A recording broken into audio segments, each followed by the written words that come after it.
Welcome to Table Talk, the place for deep conversations in the Geekverse. And trust me, when we tear into a subject, we go deep. I'm Heath, and I'll be your host. Each episode, I'll be talking with one or more creators, authors, illustrators, publishers, or other movers and shakers in games, TV, books, movies, or other areas of the Geekverse. Regular guests include Douglas A. Burton, the author of Faraway Bird, a multi-award-winning historical fiction novel of the Byzantine Empress Theodora. He's also the author of The Heroine's Labyrinth, an alternative story structure to the hero's journey that often occurs in stories with feminine heroes.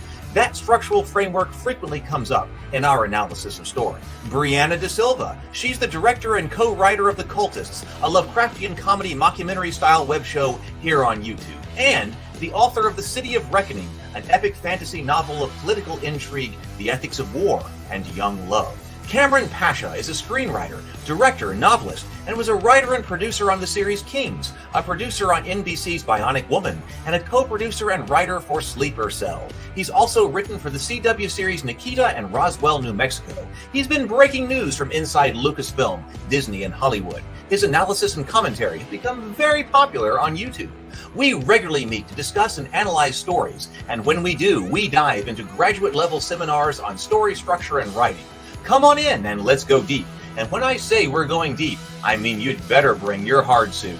Other guests have included Lou Anders, the author of the Thrones and Bones fantasy novels, Once Upon a Unicorn, the creator and publisher of the Norengard RPG, and the author of Star Wars, A Pirate's Price, the book that explains why the Millennium Falcon is on the planet Batu at Star Wars Galaxy's Edge.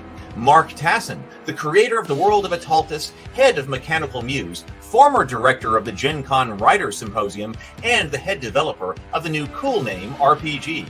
Let's see, who else? Bond. James Bond. Well, not James Bond. Not yet. Maybe soon, though. But I have interviewed Jamie Stegmaier, the founder of Stonemaier Games, crowdfunder extraordinaire, and publisher of many hit board games like Scythe and Wingspan. Brian Colin, sculptor of the world of Revelo Monster Busts, and the creator of the Vast Grim Dark Horror RPG. Ajit George, the Dungeons & Dragons author. We talked about game writing, education, and his contribution to Van Richter's Guide to Ravenloft and the development of the Journeys to the Radiant Citadel. I am Hela, Odin's firstborn, the commander of the legions of Asgard, the rightful heir to the throne, and the goddess of death. Well, actually, that interview got rather spicy, so I think I'd better just keep that one to myself. Kate Wilson, a YouTuber, actress, host, and prolific geek guru who's now working to make a new show dedicated to the world of tabletop gaming a reality. So buckle up and get ready for a wild ride, because it's time to explore the worlds of tabletop gaming, sci-fi, fantasy, and all of geekdom through the eyes of those who are making things happen. Atomic batteries to power. Turbines to speed. Roger, ready to move out.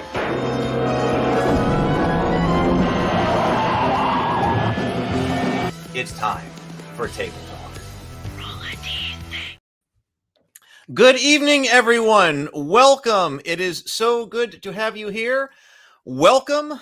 Welcome to my office. Welcome to my home. Welcome to Table Talk tonight. I'm Heath. I'll be your host. And tonight we're going to be talking about this book right here, The Anatomy of Genres by John Truby. We're not going to be talking about the whole thing. Our emphasis tonight is on horror. We're going to talk about the opening chapter, which kind of expounds his theory on storytelling. There's a lot to talk about with this book. And then so opening chapter, and then the next chapter, which is specifically on horror. And to discuss this, we have two of everyone's favorites and reoccurring guests tonight. We've got Douglas A. Burton. Welcome, Doug. Oh, I don't know. Hello, everybody. What's there. happening? Oh, how about there? There we go. Heck? We've got Doug. Welcome, welcome. And then we also have Brianna. Welcome. Hello. Brianna de Silva is here. And this was a recommendation. This was a topic recommendation from Brianna.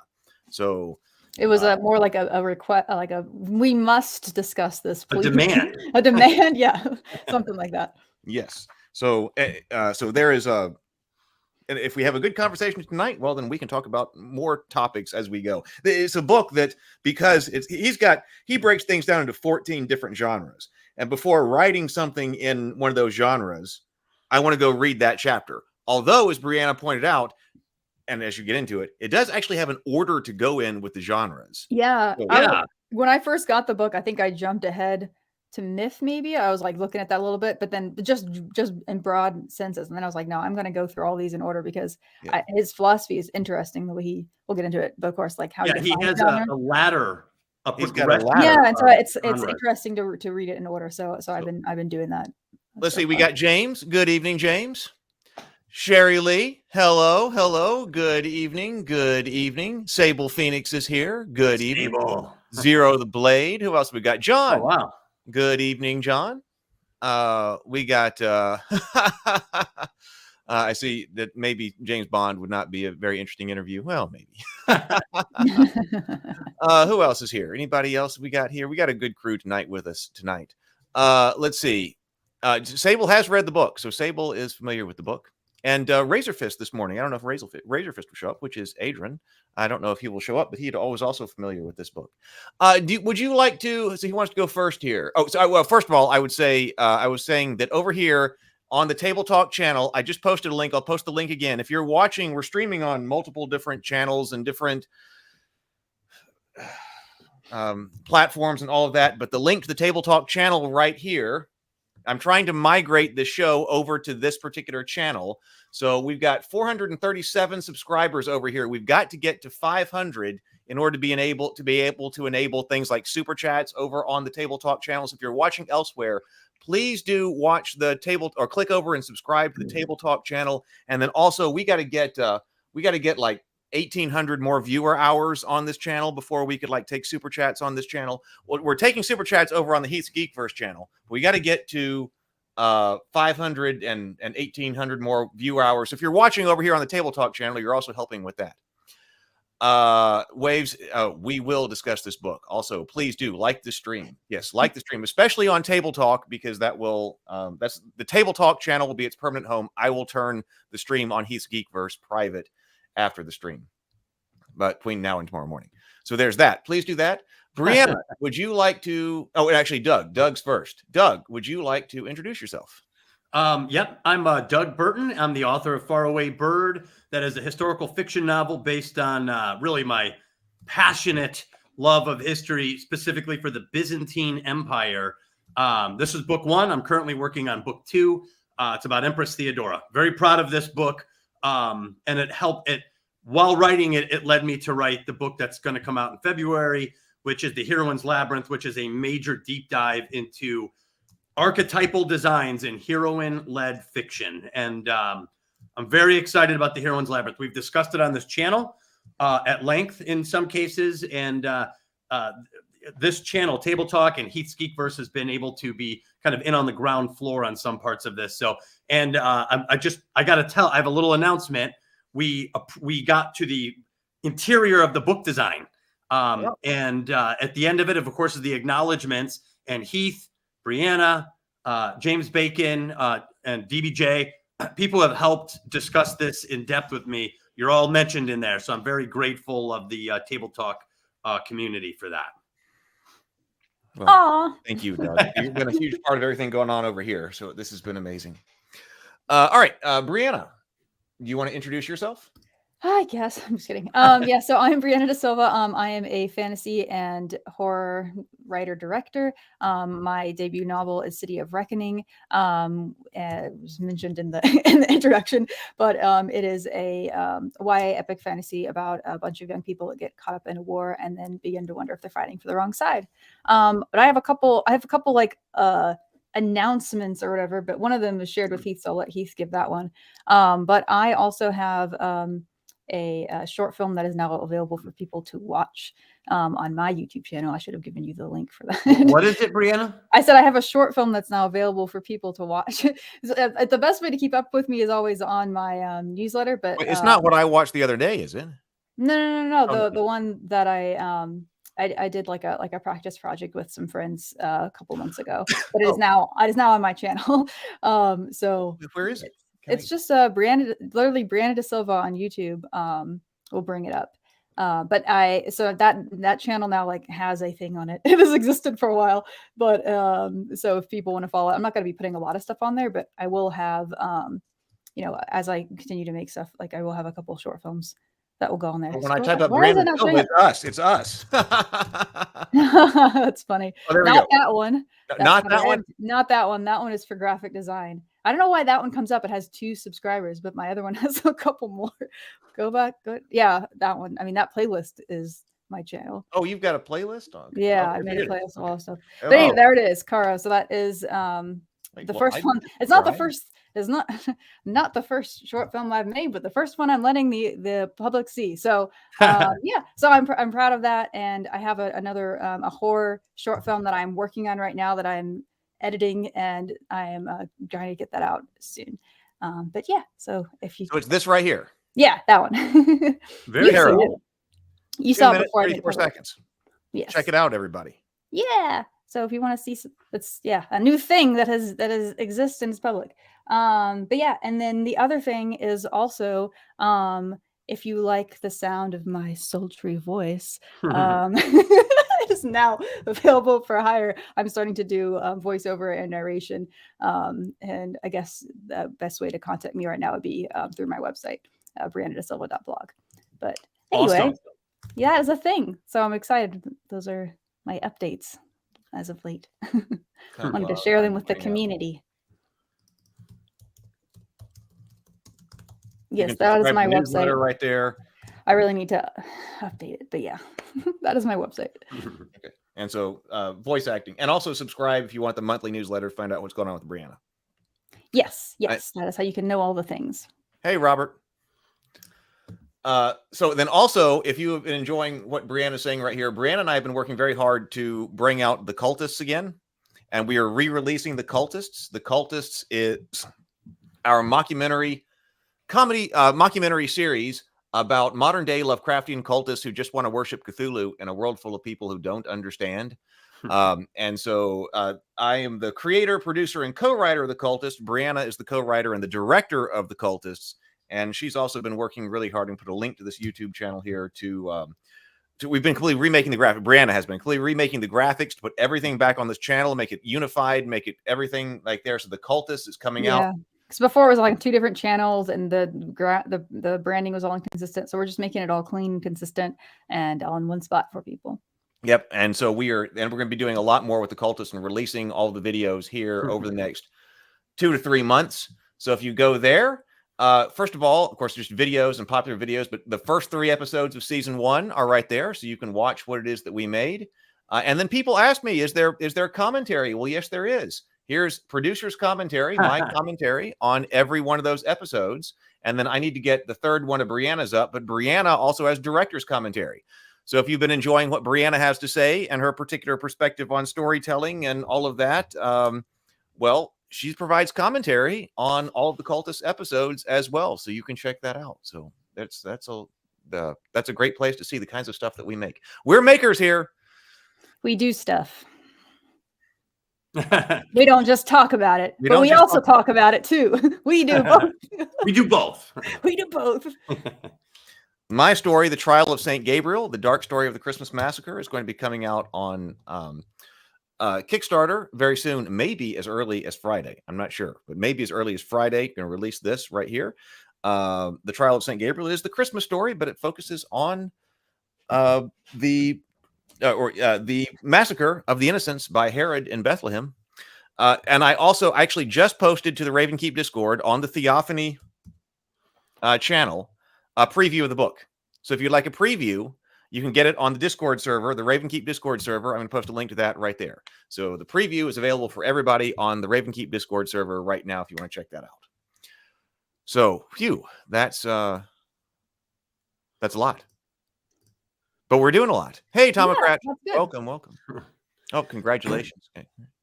Before we're getting Heath, I don't have know what that congratulations is for, but thank you. The interior design for the Heroine's Labyrinth has the first draft, which is probably pretty close to what it will be. Is like I've got it. Do you mind if I do a quick reveal? You can bring it up. Just for a second. Do a reveal. Actually, I do like looks Tomocrat. Really good. I'm pretty happy with it. Tomocrat did listen to some of the Brianna's commentary, and I saw that comment. Tomocrat Brianna was like, "Well, I just decided to go and do this show with Heath, and I just kind of showed up at his house, and I'm glad he wasn't an axe murderer." No, I rewatched that recently because I was like, I don't remember what I said. It's been like 2 years since I made those commentary videos. I feel like I was a different person, but but I was like, what did I say? So that was pretty funny. Yeah. Apparently, you didn't give me axe murderer vibes. Was I think what I said. Yeah. Right, so real quick, the designer has completed the first round of the interior for the Heroine's Labyrinth. I'm really happy with it. This is called a spread. So you have, page one one page on the left and the other page on the right. And it just came out really nice. We're going to make some changes still, but so it would look like you're flipping the card as you turn the page through it. Yeah, it came out real nice with each of the chapters there. Sacred Those Fire. are so pretty.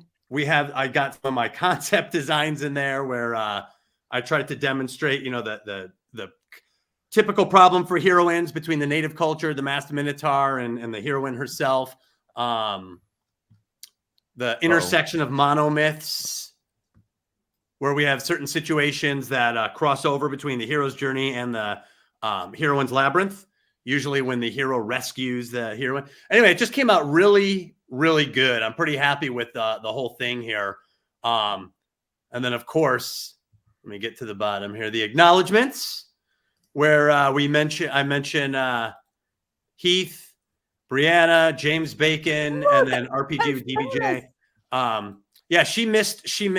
think she chopped this because Cameron is supposed to be in here, and I don't see him in this write-up. So I've got to have her add that back because obviously he's a part of that as well. But anyway, that's a little reveal. It's a lot of, I cannot wait for this to come out.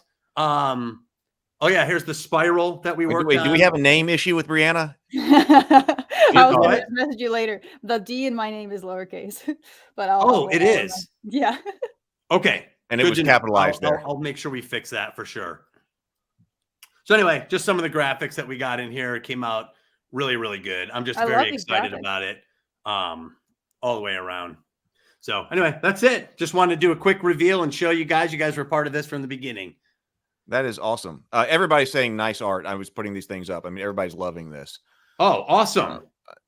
In the comments here, everybody's saying how great and gorgeous it is. James says, any chance we'll be able to purchase a print or two of the card illustrations? Yeah, I am working on that. I thought about that as well as a standalone thing. Certain, like the Shield Maiden, for example, certain tarot cards themselves are their own message in it by default. So yes, I'm working on that. We'll see if we can do it. And Heath and I even discussed at some point, maybe next year, developing the tarot deck and having that available as well. So I've designed a 52 card deck of tarot cards that all go with hero-centric story themes and ideas. And I'm just not ready to do it yet. The bandwidth isn't there. Yeah, tarot cards are a big deal. So many people say they're going to do them, but there's so much art and there's so much work that. Well, you have to write a book to go with it to interpret the cards and come up with your own arrangements and discussions and different interpretations. So it's a big project, and I knew if I said yes, that I'd be tying myself to it now, and I don't know if I'm ready for that yet. So it's a maybe. What's that? It's almost like it's a maybe.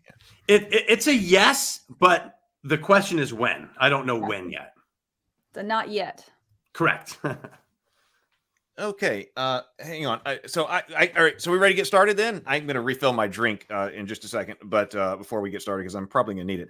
But Brianna, you want to lead us off with this start? I'm only be gone for 15 seconds, but do you want to get us started here with? Sure. General introduction for people who aren't familiar. Of course, everyone should, if you're interested in this topic at all, you definitely should get the book yourself and read it. But the general, so we're going through the first two chapters, and the first chapter is just kind of, it's the introductory chapter. So he's talking about his philosophy on how he sees genre. He kind of lays out his idea, his hypothesis. I don't even think it's a hypothesis.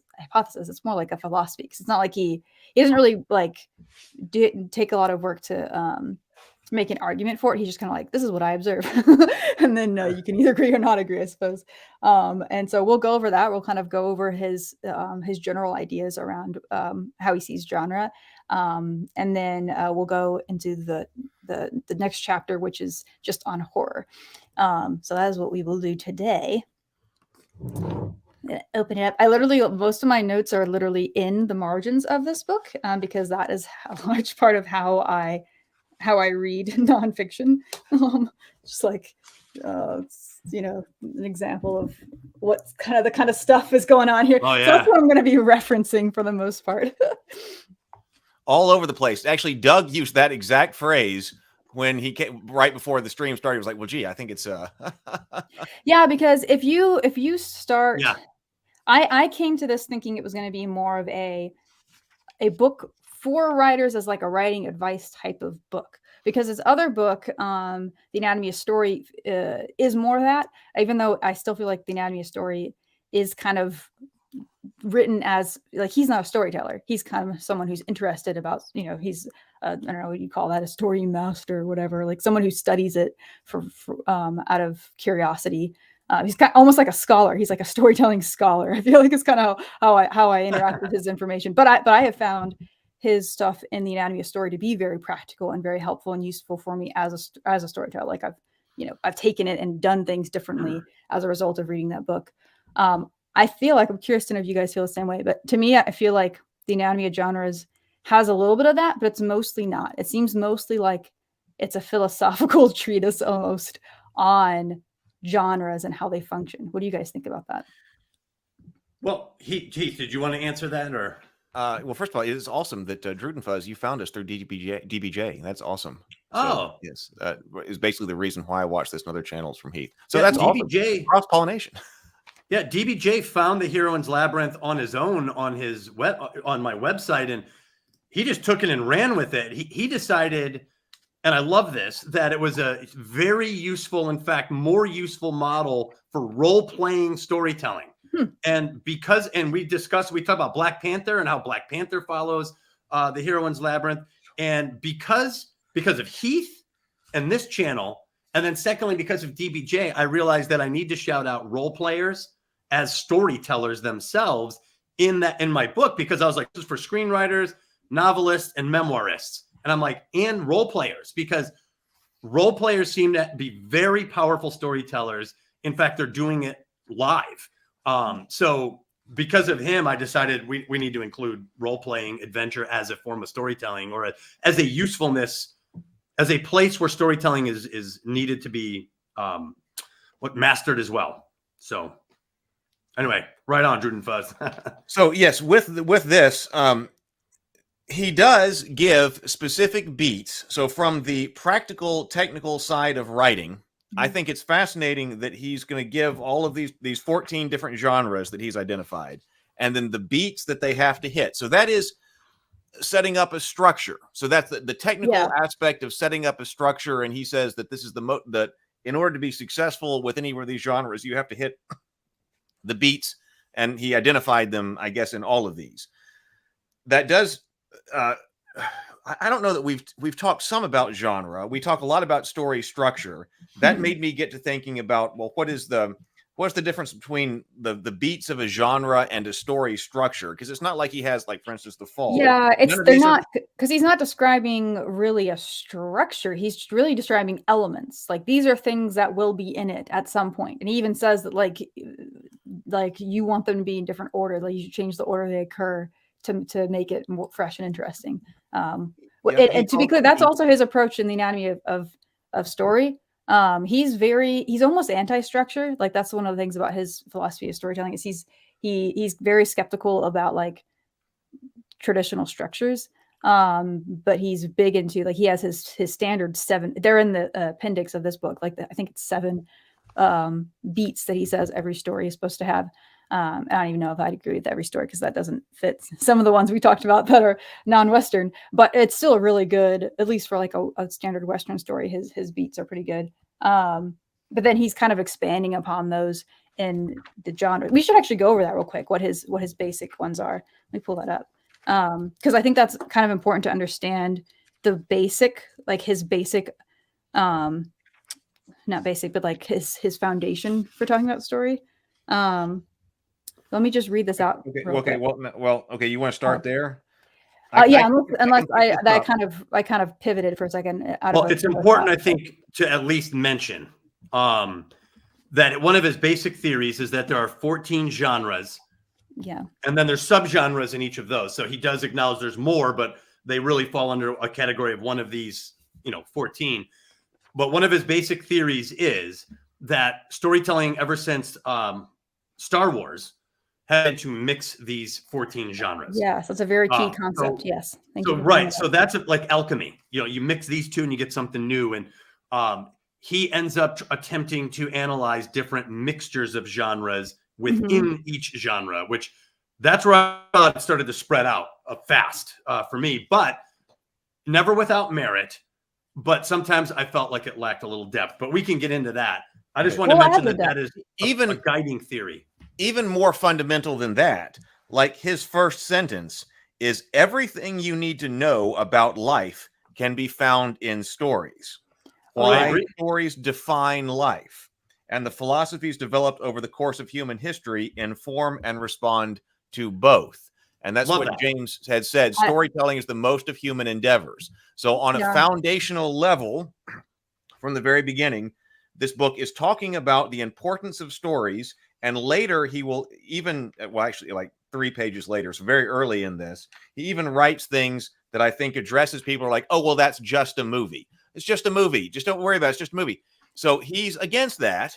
And he's explaining why, because he considers the storytelling to be foundational to a human endeavor, and that these stories are trying to teach us a lesson about life, about, how you should live, or, what some kind of lesson to be learned. And different genres, he's going to say, teach us different lessons throughout life. Or at least they focus on different kinds of themes or different kinds of needs. Yes. Which is such an interesting idea. Yeah. It's a very fascinating idea. That's why I have been so interested in this, because I've never heard anybody say something like this, defining genres by the kinds of questions about life they are addressing and what they are trying to tell you about it. That's why I did find this very fascinating. I don't think I'd ever heard that idea before, and because it's always like there's always this difficulty, especially when you're mixing genres. Sometimes trying to define, like, is a genre based on structure? Is it based on, like beats or like certain elements that it has? But then according to him, it's like at the core level, it seems like he would say it's some both, but at the core level, what makes a genre, that genre is like the questions it's asking. And that is why people, like the intriguing thing to me is like, that's why you would prefer certain genres than others, is because of whatever that central question is. And so if you have a story that has the elements, like it has, I don't know, a dragon and swords and it's fantasy, but it's not like dealing with the core theme that people expect when they go to fantasy, then they're not going to be satisfied. So again, I don't know if that's true. I think that's super intriguing. Well, I think it might be true. In fact, when like you guys, while I was reading the first chapter, it actually got my wheels spinning pretty hard, because I just wrote a freaking book for over 3 years, including brainstorming and stuff, which goes beyond that, about structure. So here he's talking about genre, and I realized that it is different, because for example, the hero's journey or the heroine's labyrinth structure can be grafted onto multiple genres structurally. So genre does address something different than just structure. It gets confusing because he'll say something like, these are the beats, which makes you think of structure. But I think I think beats is another way of saying these are the natural, reasonable, natural outgrowths of this process. And I think the key was to anchor it in a dominant human emotion. There's a dominant human emotion that this follows. And I think those of us that are inclined toward that emotion gravitate to those genres. It's an emotion that we like to experience and deal with and to reconcile in ourselves. And so those stories grab us the strongest. That's so cool.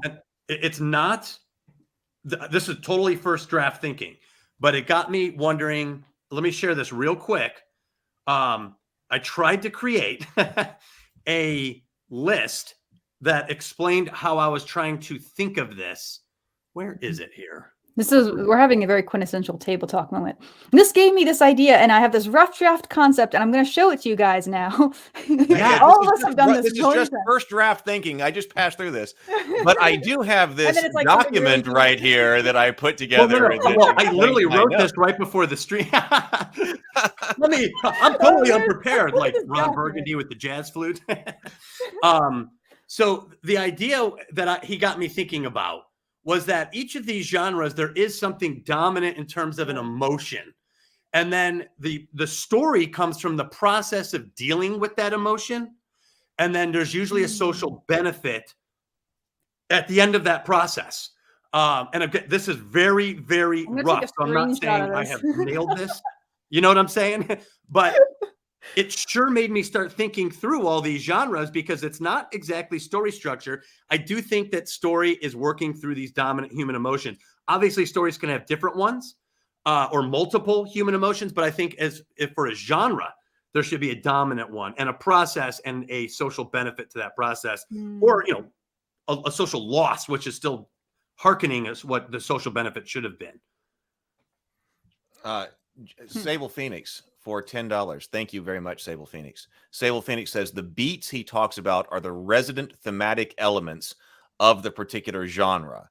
Yes, like Doug says, the ones that we like are the best. The best are the ones that play a chord within our own, I guess, self internally. Totally. Yeah.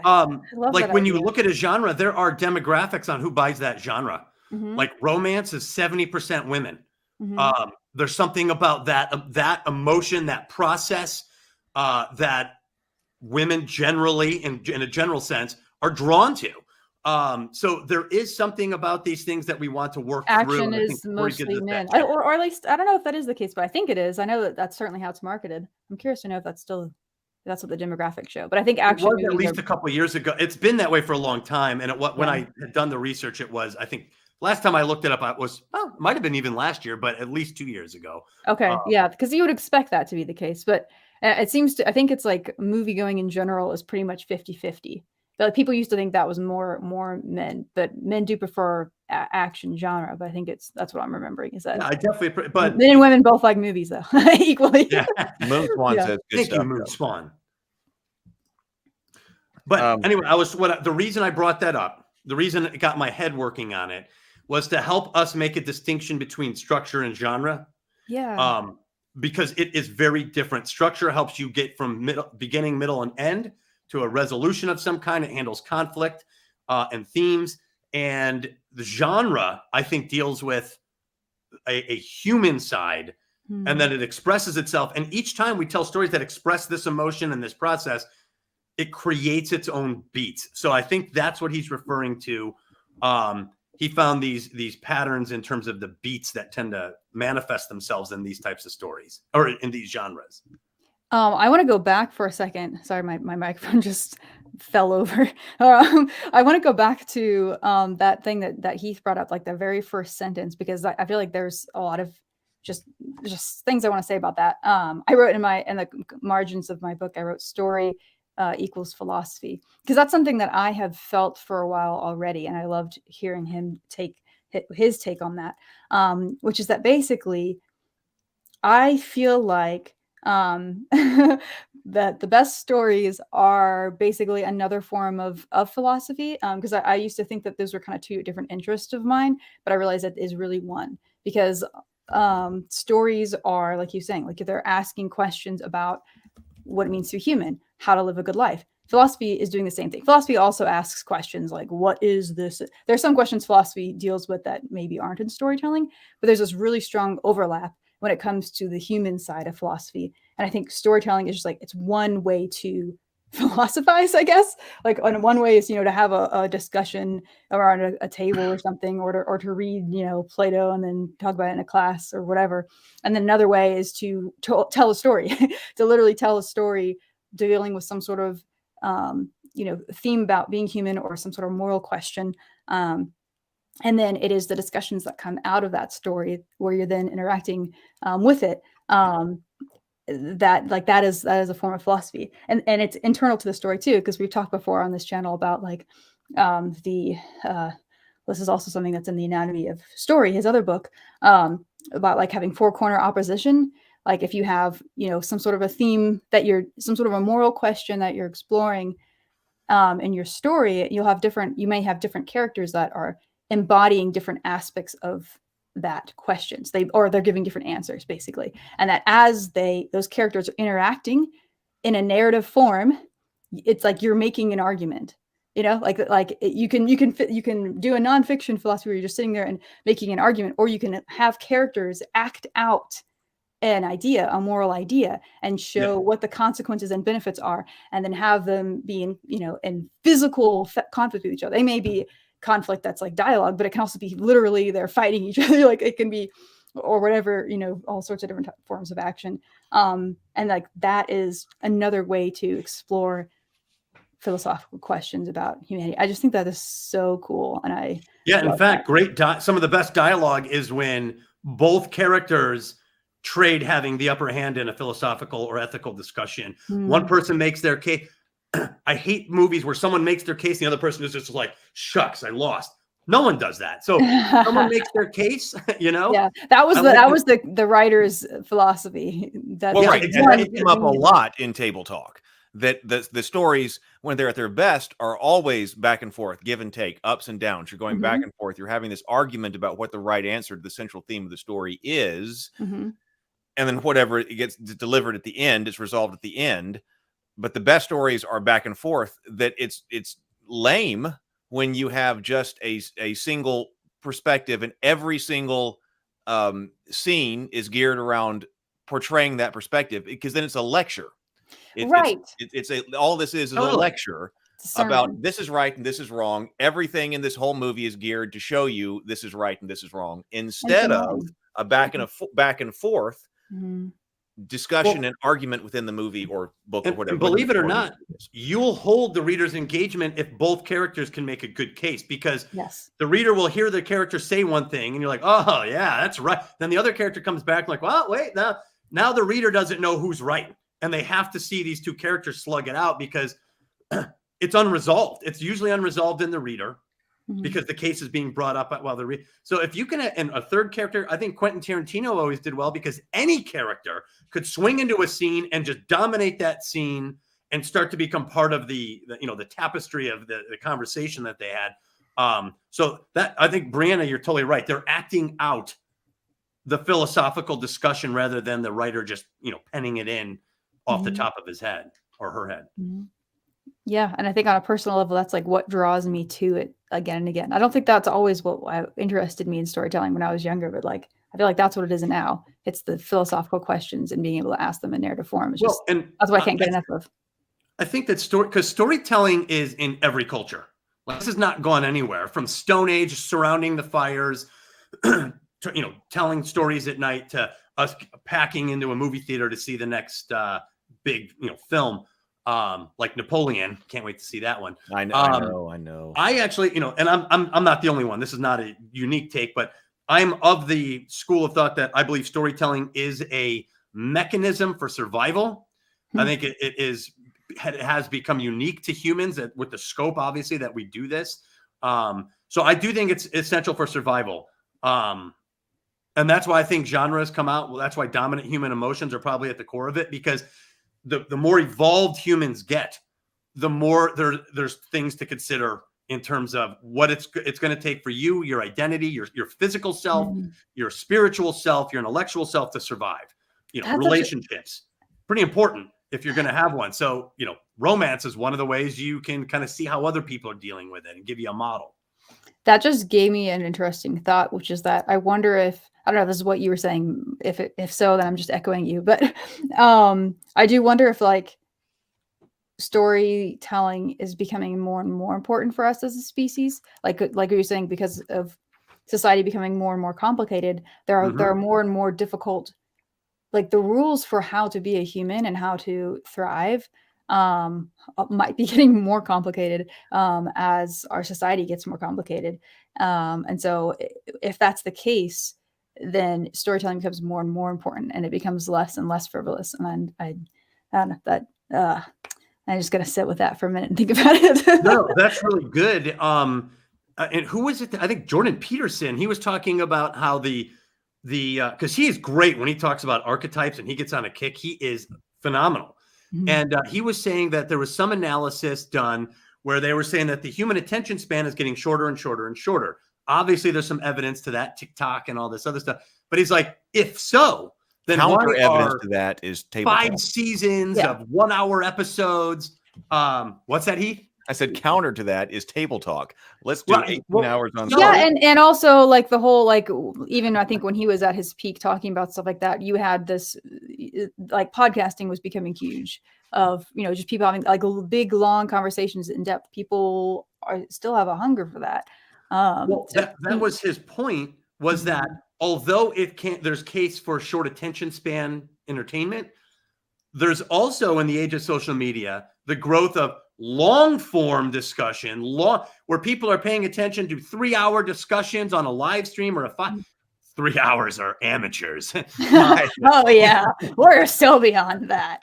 Or 10 seasons of 1 hour episodes with 10 episodes a season. Because this is the age of shows, of streaming. And okay, there. Shani has a video essay on that. So it's divergent. So while the attention span is dropping in one area, there's also creating a demand for long form, high attention span, high demand on the attention span.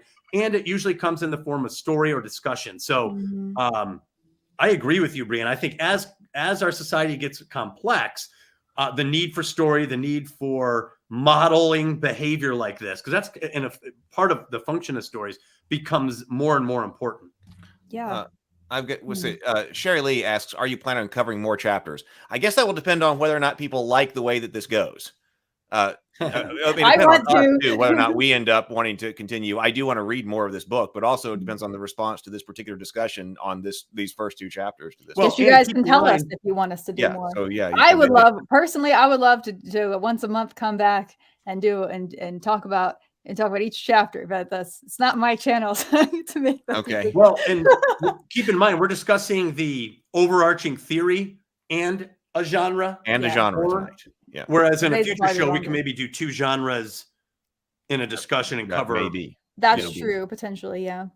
Well, okay, so based on what we were just talking about, there's a lot of stuff going on in the comments here. Yeah, we're still on page 1 of this book. Oh, yes, I know, we're still on page 1. Roll the Ring Trap of storytelling. Napoleon. Yeah, I know. I have to go see that. That comes out tomorrow, doesn't it? Yeah. Yeah, I believe it comes out tomorrow. Yeah. In my family, it's tradition that guys of a certain age become obsessed with Napoleon. And I certainly went through that. About 6th grade. That's a very random and specific. About sixth grade, and so I've got a nephew who's just at the right age to all this stuff. So I mean, I got to take him because, like, okay, wait a minute. Once you're about 6th or 7th grade, it's time to become obsessed about Napoleon for several months. Oh wow! Well, the trailer looks amazing. Like, it kind of blew me away with the visuals. Let's see. So so my question though, when he says on that idea of story and it's all story, Truby quotes consider this quote from Richard Flanagan's novel First Person, 2018.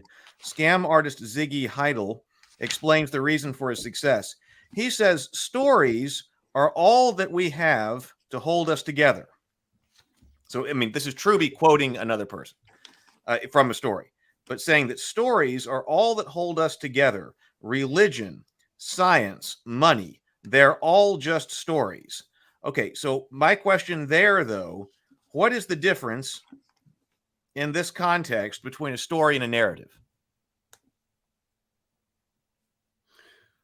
Well, I think a narrative is an overarching system of messaging where or a system. It's a story, but it seems to be an overarching story. Whereas, what was the other one you said? Was it narrative versus story? Yeah, what's the difference between a narrative and a story in this context? Because I think of that because, yes, stories can hold us together, but we also have this phraseology in the modern world about well, is it part of the narrative? Or that didn't get covered by this particular group because it's not part of their narrative. So that's missed over here. It's part of this group's narrative.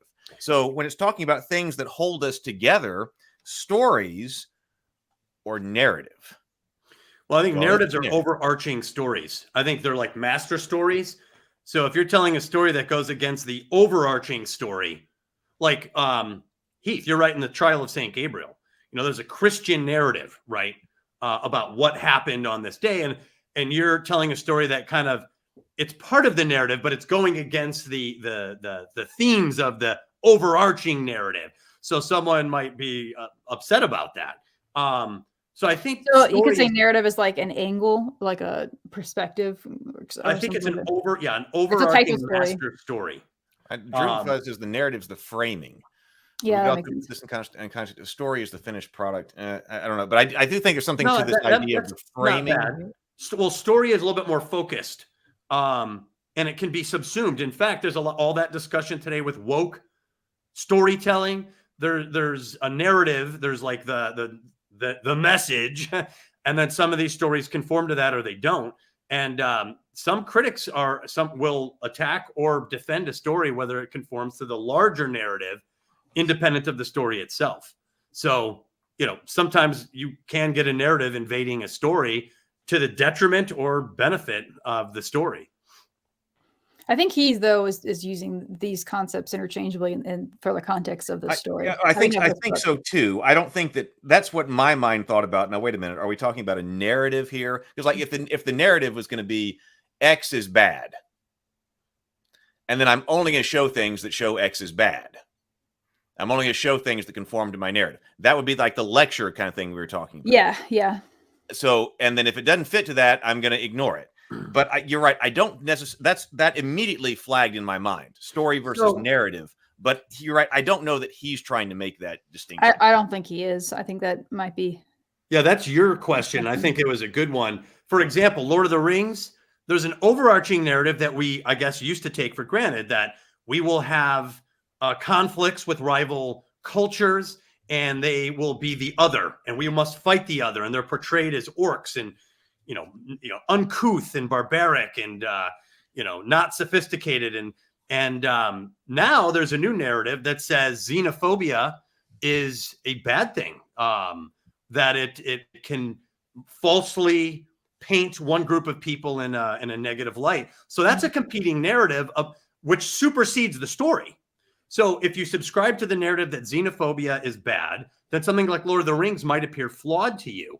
If you subscribe to the overarching narrative that cultures will come in conflict, then Lord of the Rings might not bat a lash, that it conforms to your overarching narrative.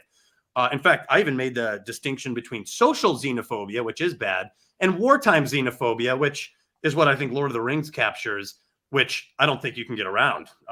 Heath actually has discussions on this on his channel about the philosophy of Heath does the philosophy of orcishness.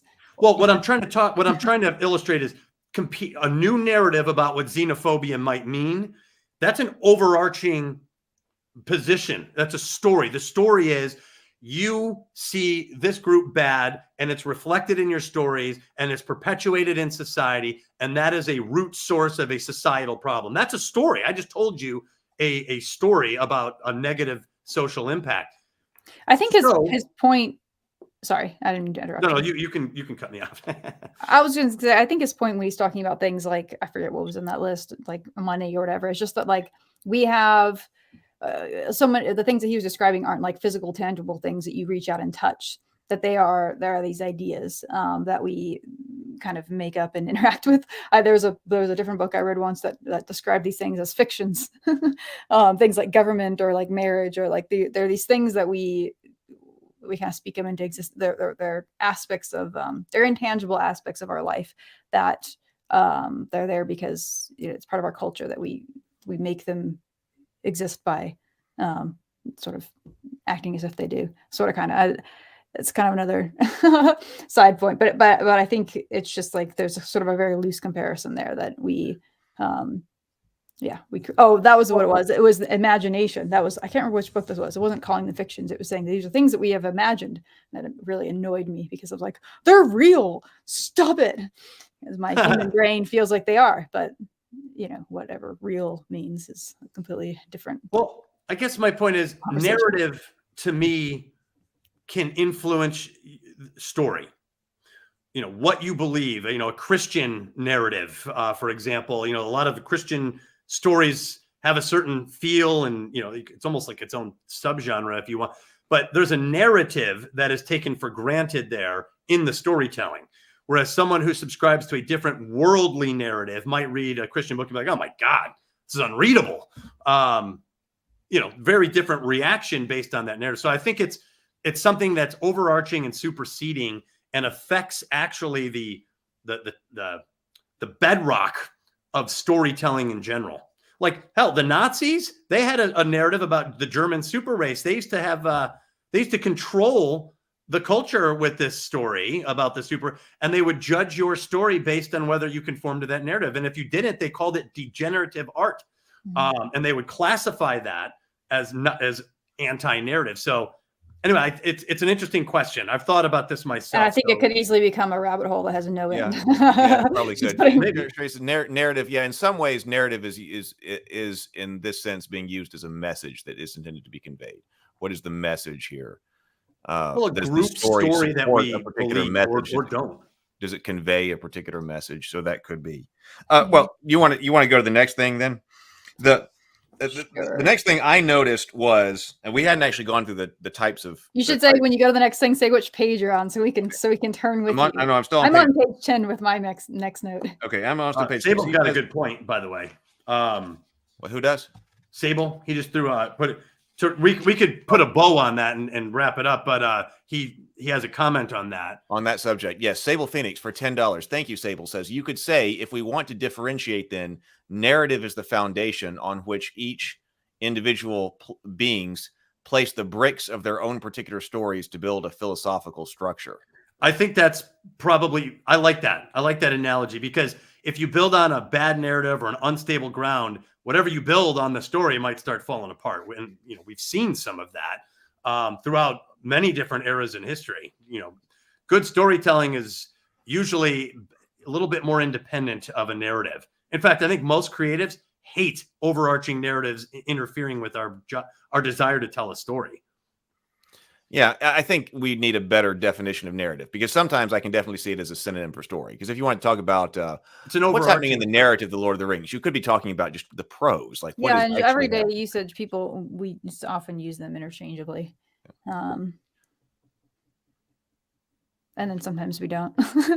Well, when you see depends on the context. Like, when I grew up, nobody criticized Lord of the Rings. And then now there's like criticism, for example, the xenophobia argument. And what I'm saying is that criticism comes from a new narrative about how to view the world, in which case a new worldview, a new perspective. Yeah, it's an overarching story, one in which Lord of the Rings is guilty of doing something that could be detrimental to society, in its messaging. So, but that comes from a new overarching worldview, where that criticism comes from. So that's what I'm saying. It can affect story, but it comes from outside. It's an external overarching story. Okay. What was your next note, Heath? Okay, so the next one was, he says, the universal religion of story. I'm on page 6. Which page are you on? On page 6. Okay, great. Okay. On page 6, he says, the universal religion of story is why the novels, television series, films, plays, and video games we encounter today define the culture of the secular world. Yes. And to me, this immediately, the note that I put in the margin at this point was, this is the circle of, does life define art, or does art define life? Like, which way are we going with this? And so this seemed to be a statement that's saying that once we see our stories, it is our stories through television series, films, plays, and video games that are defining the culture of the secular world. We've been back and forth on this topic before. So, I mean, he's taking one particular type of this. I even think it was James that says no, that James, I think, thought that the culture goes first. And he was saying once you start to see something in the art, it's really invested in the culture already. So that's why it's a ping pong game. I think if you're able to make an adequate argument for both, then it's always the case that it's both. Like, to me, it seems like almost like a silly argument to have. It's like, I think it's always the case that both are happening, that both culture is influencing art and art is influencing culture. Like, they have a symbiotic relationship. They're constantly influencing each other. Okay. That's fair enough. What I'm pointing out Strong feeling apparently I have about that. Well, culture is experienced by the storyteller first before you become a storyteller. So there's a good argument for culture is first. I don't know anyone who arrives into the world independent of any culture. Like, you are given. But you also have your own individual thoughts and your own, you can still come to ideas that you're going to be part of a zeitgeist of different thoughts and ideas. But like, you're also inevitably going to be challenging that. Like, you're going to be reacting, and you're going to be in sync with your culture, and you're going to be reacting to it. You're going to be pushing back against it. And that's the ways where you're going to be more agentative and active and like changing things. If people respond to your counter, but even to formulate a countercultural argument, you must first have that opinion of the culture. It has to come from there first. So I would say, in the terms of having a basis for which to tell a story, culture comes first. But to your point, I think what you're saying, Ben, is that the individual can then move into a different direction independent of the culture, which I totally agree with. I just think art is part of culture. That's part of why I find it complicated, because I think, like, when you're describing things that make up a culture, inevitably you're going to include art. Like, that's always part 100%. So I think it's both. Grand Admiral Thrawn, as we discussed, will destroy a culture based on studying their art. Okay. So when we can have a discussion about, does art influence culture? Does culture influence art and all of that? But I think that what I was thinking here when I'm trying to get in Truby's mind, because I'm trying to understand his building blocks for this whole philosophy that he is articulating. And so when he writes the statement, the universal religion of story is why the novels, television series, films, plays, and video games we encounter today define the culture of the secular world. Now, he may be right or wrong. We can have that discussion. But nonetheless, he wrote this as a statement of fact. And so what that immediately brought up that circle, art, culture, which one's going. And it seems to me that getting in Truby's mind to understand what he's articulating here, he's articulating the foundational nature of story, that it is stories that are defining our secular culture. He has an answer here. I mean, it may be wrong. That's his stance. It's a good point. But he's telling you the perspective that this book is written from, that the stories are so important, because we were talked about from that very beginning that everything you need to know about life can be found in your stories. It's stories that are coming, and then they are defining your culture, according to what he's saying. Right. If I'm understanding it correctly. It's almost like he's saying it's a Fibonacci sequence. That the idea of narrative story can adapt itself to almost anything that we think of as not story. He's like, that's still a story. It seems like he's saying that, like, I think Heath, you just said, foundational to all sorts of cultural concepts. When you, like, I study the Byzantine Empire, there's this flourishing of Byzantine art during a certain period. Why then? Why all of a sudden in the 9th century or in the 6th century, let's say, Byzantine art flourished? Why did American cinema flourish in this age, but not this age? And, so there is some sort of ebb and flow there, where a culture produces incredible art, and then there's an ebb, and then it ebbs back a little bit. All right. On page 8, just because I get some. I think that most of there's key points to understanding his philosophies. When we get to different genres, he says that each of the various genres, such as detective, love, fantasy, and the like, is a unique window into how a particular aspect of the world works and how best to confront it. I think that I signaled that out because that seems to be a single sentence statement of the whole philosophy here, that each type of genre is a unique window into how a particular aspect of the world works and how best to confront it. Well, and he says on page 7, their stories are not just entertainment; they're instructional. They're instructional. Yes. Excellent. And I think that the next sentence he says after the one that Heath read is also very important. Writers have a unique perspective because it's their job to think in terms of different worlds and different and deeper structures. And then the next sentence: if they want to write stories that will achieve critical and popular success, they need to consider elements such as morality and point of view. So point of view, I think, is even the more dominant, because morality will come out of that.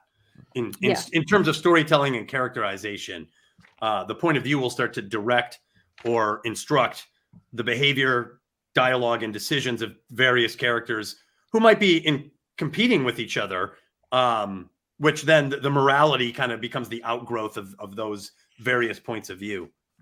So I think that's excellent. So actually, all those sentences go together as part of articulating his philosophy. Stories are not just entertainment. They can be entertainment too, but they're not just entertainment. They're instructional, and that we have these different genres that are not going to give you why or exactly what the answer is, because different authors within different genres may have different answers that they're going to be, and how you actually deal with these things. But each genre is going to be instructional on a particular subject. And wrestling with that and coming up with an answer is key to this genre. And then later, he's going to give us a hierarchy of basically different human needs or different subjects humans have to address in life in order to live. In rising complexity, not hierarchy in terms of what, like how, whatever, which one is best, but like in terms of, like they build on each other, in other words. Well, there is a process to certain primal emotions, like love, like we talked about, desire, love. What do you do with it, right? You're going to have to go out into the world. You're going to have these feelings. You're going to want to act on them. But, there's a process there, and there's a right way and there's a wrong way. There's a successful way and a less successful way. So, that becomes the story. Here's the emotion. I'm going to engage with the world. And there's going to become a process that I'm going to enter into while I pursue this emotion.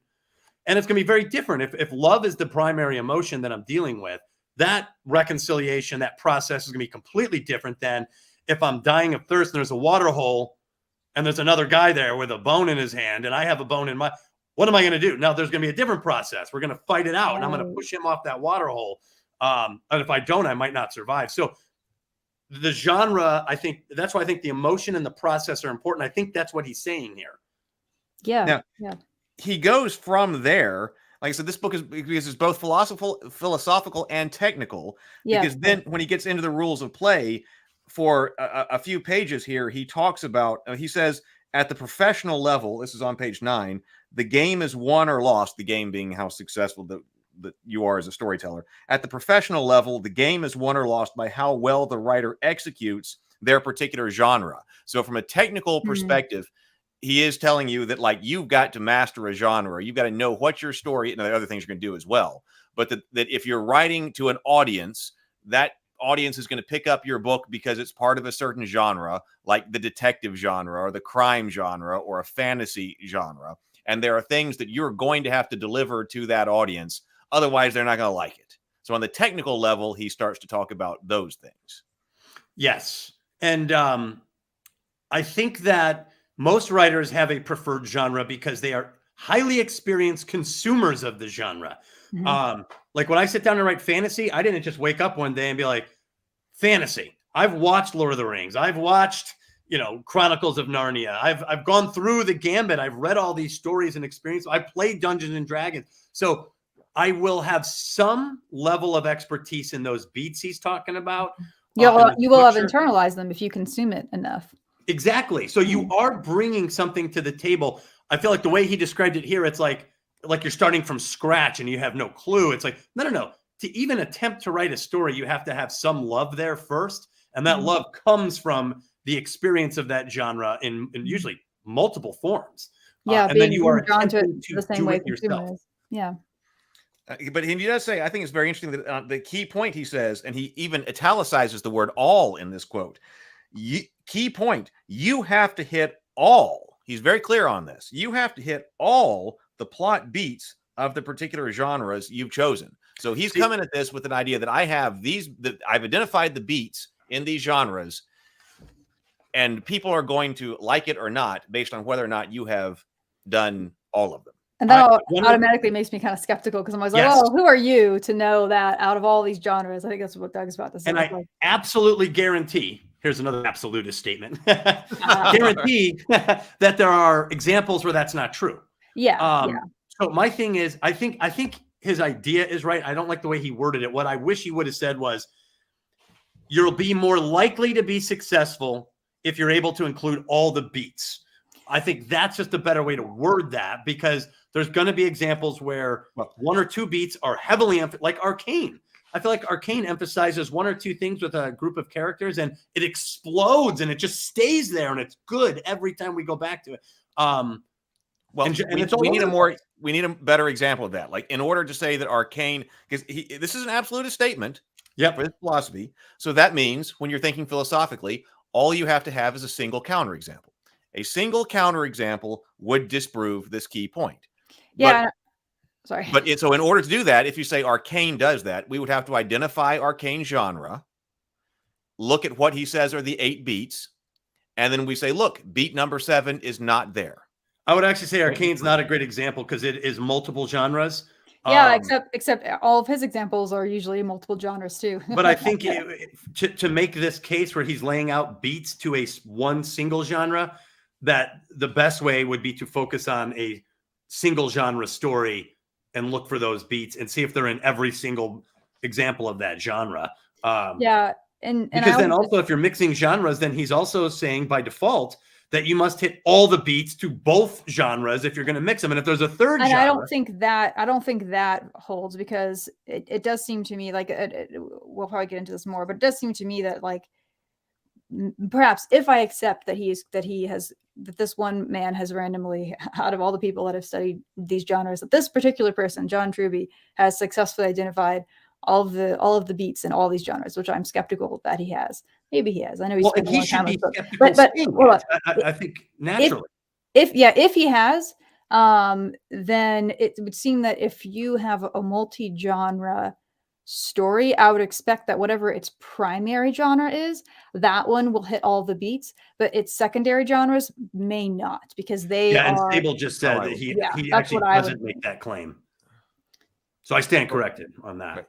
Yeah. He says that he needs to choose beats from multiple genres, which will allow you to elevate the base genre that you're using. That was my understanding as well. So so if you've got a primary genre, but you're going to intermix a few things, you're bringing in beats from other things. See, my problem when someone says you must hit beats. Oh, go ahead.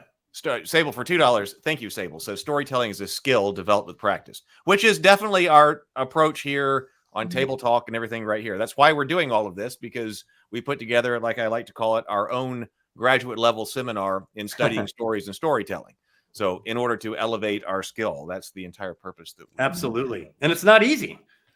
So go ahead, Dad.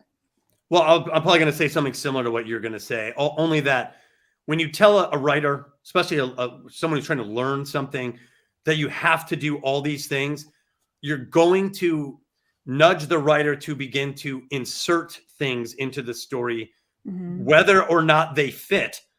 And I think that's counterproductive to writing. I think writing needs to be spacious, chaotic, exploratory, experimental, and then you could come in and structuralize it sometimes, or, in terms of nuance, look for areas where these beats could be expanded upon or added, or you can use it for problem solving as opposed to your like map for how to do it. Like something isn't working, and then you can go to advice like his and be like, oh, I'm missing this beat. But I feel like instead of being like, I'm going to get all these beats in here, I feel like that's the wrong approach. Okay. Yeah. When you say all, I just feel like you're guiding someone who's inexperienced to do something that may not help them learn how to be a better writer in the early creative stages. And that's the most dangerous place for absolute structures, in my opinion. Do you think that it's possible for a story to be objectively strengthened? What do you mean?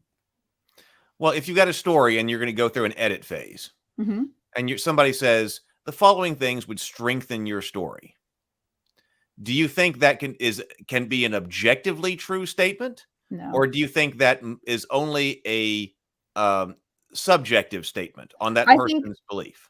I think objectively you might be able to articulate a problem, but there's never going to be an objective solution. There's always going to be multiple ways that you could solve a problem in a story. Like you may be able to, and even then I would be skeptical if it would always be objective, but I think it's possible that you could objectively note a problem in a story, but like there's going to be, the solution is subjective. So if you were to say it will improve your story if you do this specific thing in this act, maybe you could also do this other thing instead that could also solve the problem, or this. Well, a lot of times it all depends on what your goals are as a storyteller, I think. Well, and Brianna, like sometimes it's not so much this will strengthen your story. The question is what's weakening it. Because if you understand where it's weak, where it bogs, at that point you could say this needs to be strengthened, and you could come up with, I think Brianna said, problem solve it. And there's multiple ways to do that. To me, that's the same question. To me, if you believe that a story could be objectively strengthened, then you would also say that it could be objectively weakened. Can you give me an example? Has this happened to you where someone said something that seemed like something blanket like that? Sure. So I would say that I think that I'm operating under a hypothesis that it is true that there are objective things that would strengthen your story. Like, for instance, and we might not necessarily have all the answers, but I'm operating under that hypothesis that, for instance, if you're writing something that is the hero's journey, for instance, and you are missing the mentor, you don't have that in there, and somebody points that out to you. One of the weaknesses of your story is that you are missing the archetype of the mentor in this story. If you added the mentor in, the story would be stronger. Is that an objective statement? I'm operating on the hypothesis that it could be an objective statement that will strengthen your story. Here's why I say maybe no to that, because the person telling you that must be considering a lot to be able to tell you that. For example, when I was studying heroines, I was studying them with the hero's journey, and I noticed that heroines were skipping the refusal of the call and the belly of the beast, which is the symbolic death. And I said to myself, objectively, these heroines are poorly written because they're skipping these steps.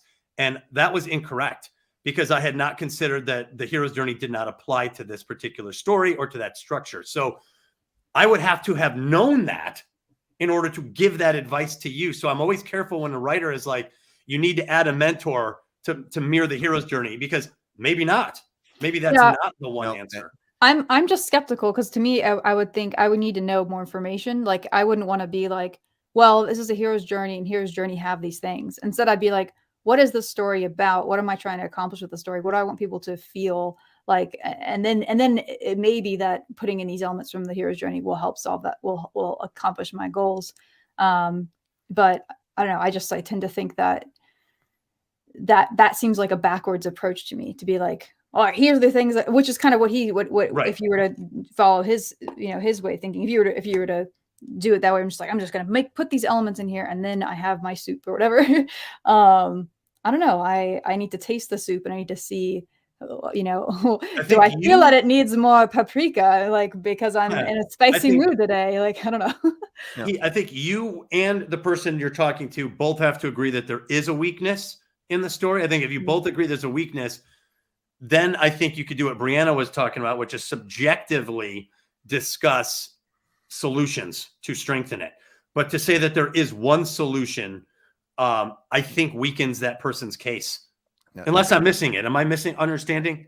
Well, so I think so that isn't exactly what I was saying. So I think there was a little bit of arguing the example that was in there. Okay. So I gave the example that if you are telling the hero's journey, and you have missed the mentor, so is it possible that someone would say, hey, I've noticed in your story, you're telling the hero's journey, you've missed the archetype of the mentor, as my example. It would strengthen your story if you include more of these archetypes and their position. Can that be an objectively true statement? When you say you have to know a lot of stuff, Doug, in order to make that clear, yeah, absolutely. So because that person could certainly be wrong, because you might be telling the heroine's labyrinth and they've misinterpreted your story. But I'm saying that if you have godlike knowledge of storytelling, if you have godlike infinite knowledge of storytelling, which we all do, to say that a story can be strengthened by X, Y, and Z.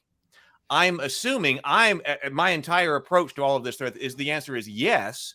I don't have all of that knowledge. I'm going to be wrong at sometimes, but I am assuming that if you have godlike knowledge of storytelling, you will actually be able to, in an objective way, tell better stories. Well, so I would think my say answer is I don't maybe- know. I would say there is an objective framework there.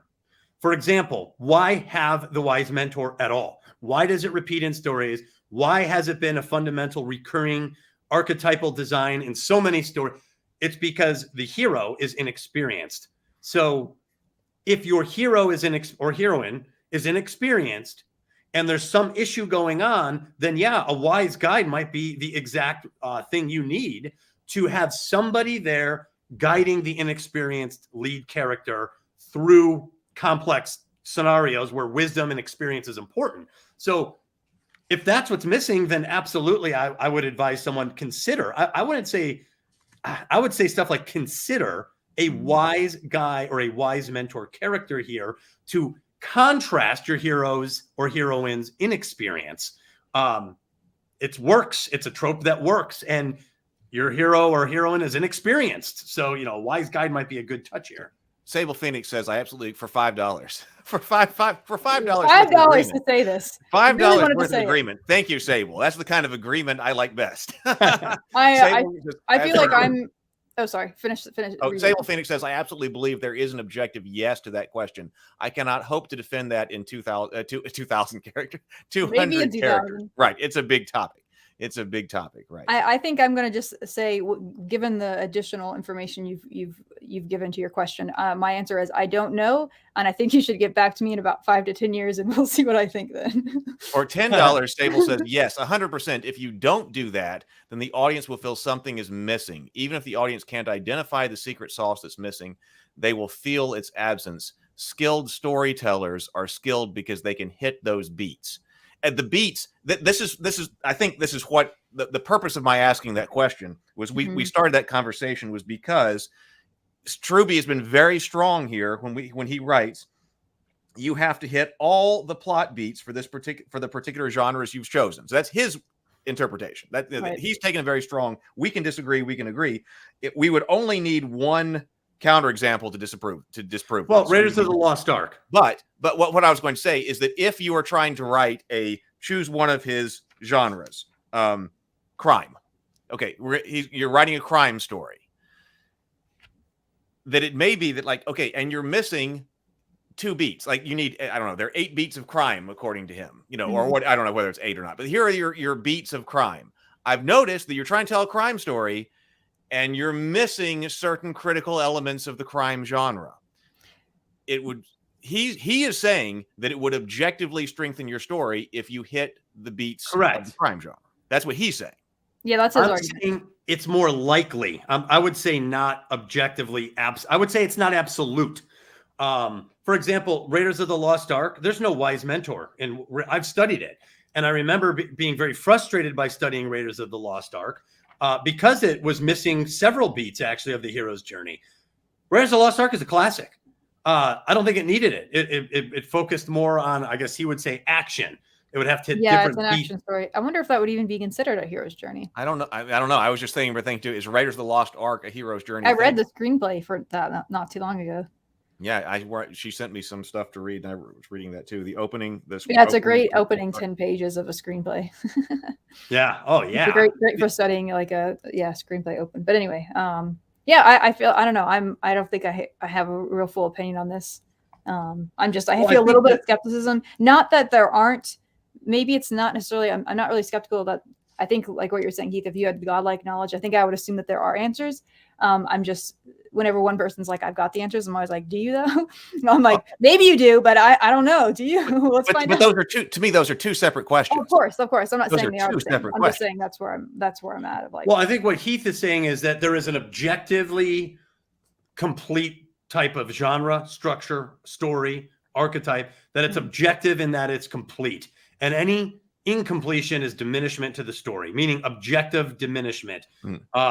And I would be very cautious making that claim because I think art just doesn't quite follow that. There's always examples of even sometimes imperfections in art, like Cubism, create a new genre of art because they didn't conform to the overarching conventions or to the objective criteria of what makes good art at the time. So And some of the genres he includes are young genres that have only existed for a number of centuries. Yeah. So I guess my thinking is it's probably a good idea to follow all the tropes if you're going to operate in that space, in that genre or that structure. It's probably good. But I ultimately defer to the artist because the artist has to make decisions sometimes. And I think if the pressure to conform is too strong, I think that can diminish art too. We've all seen formulaic stories or movies, and it can get boring. Well, I don't want to get off on this topic. Yeah. But I would say that what the thing that I would say to or ask next, and we do not need to go down this, is it art or is it craft? Yeah, which is kind of a conversation we had before of like. So I typically approach this as craft. My general way to approach this is craft, and I craft it as 50-50. So that's going to shape our. So that would shape the perspective on it. Absolutely. Is storytelling an art or is storytelling a craft? That would inform your perspective on that. Would inform your opinion on the other things. Right. All right, page 10, Brianna. You said your next note was on page 10. Yeah. I just want to point out. So I thought this was another super interesting thing, getting into his philosophy. And this is I guess not philosophy. This is more about organization. So he lists his 14 major genres. And then he also says that they cluster into families that share certain characteristics, which I think is kind of cool. There's an obvious one, of course, which is he's not the first person. You want me to show this to everybody? Yeah. Show them the page, bottom of page 10. Bottom of page 10. I have it in my page. It's look, yours is you've got it. On mine it's kind of similar. It's bracketed.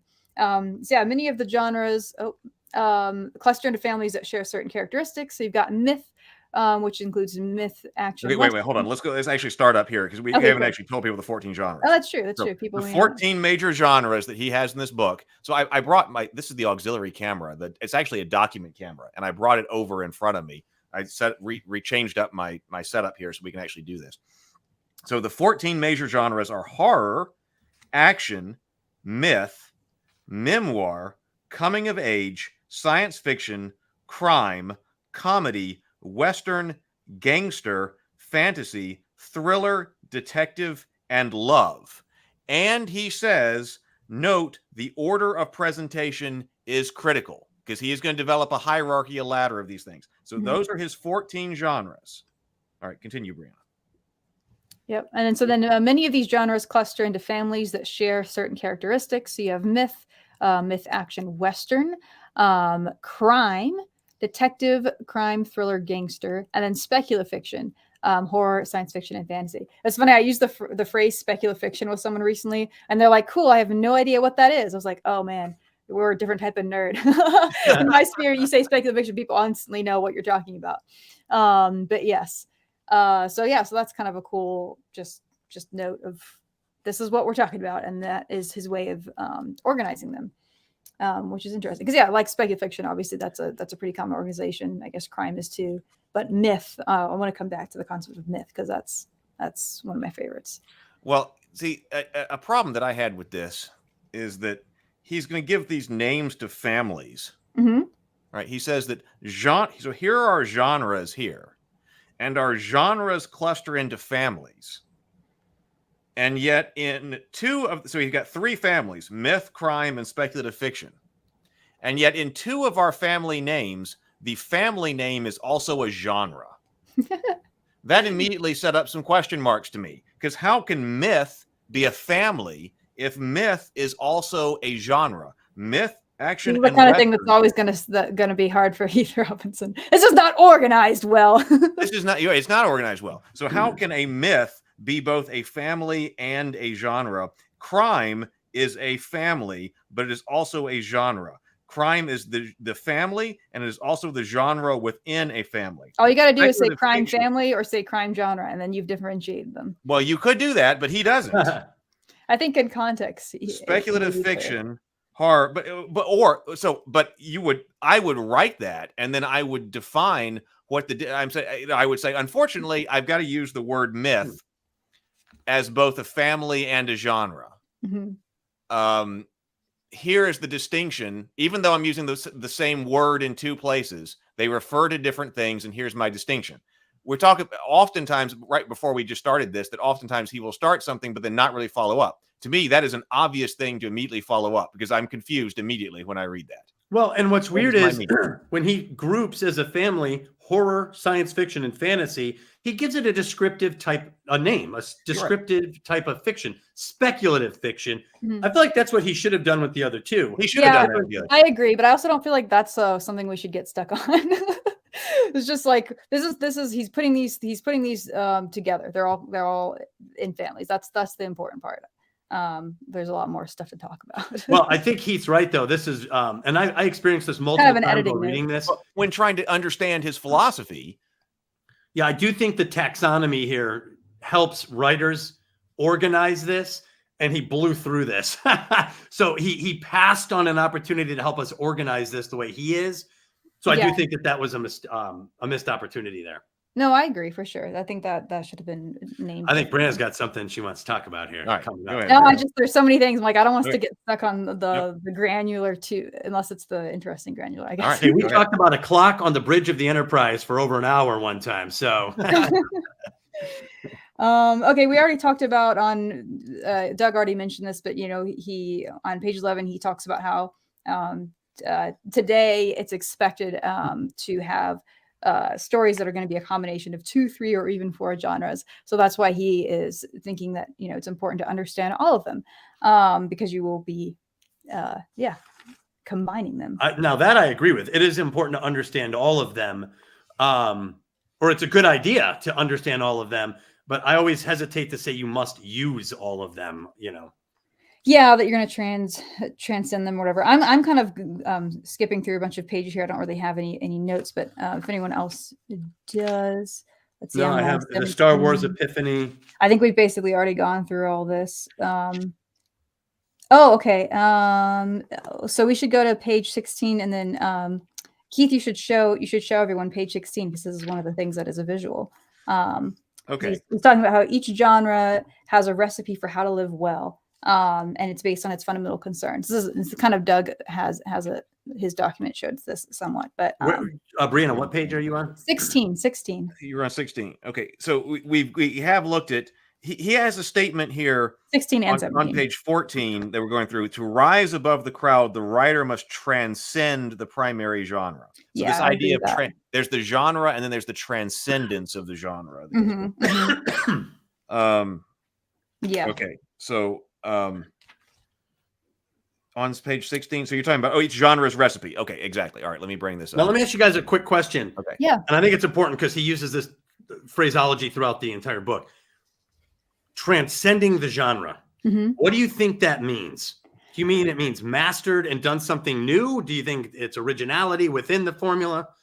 I think it could be either one, because I feel like when I've heard that phrase used, not by him, just in general, when people talk about transcending a genre, they can mean either of those. It's like you've got your standard, kind of like your standard, to use his phraseology, like your standard beats. These are the things that people come to and expect, and you give them to them and they're satisfied. They get what they want out of the genre, they move on. But for it to stand out above the crowd, for it to be something that people will read or watch, even if it isn't their primary genre, the kind of thing that becomes a cultural cornerstone.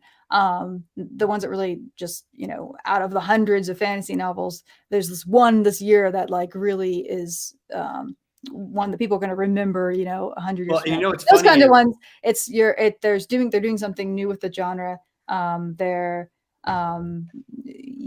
basically that. I guess it's that. It's like you're doing something, you're satisfying what people want, and you're giving them another level of originality and surprise. See, what's funny to me is just like the absolute language, like all beats must be in the story. This is usually counter to the kind of advice you would give an amateur writer, because you would not say, you're not trying to write War and Peace.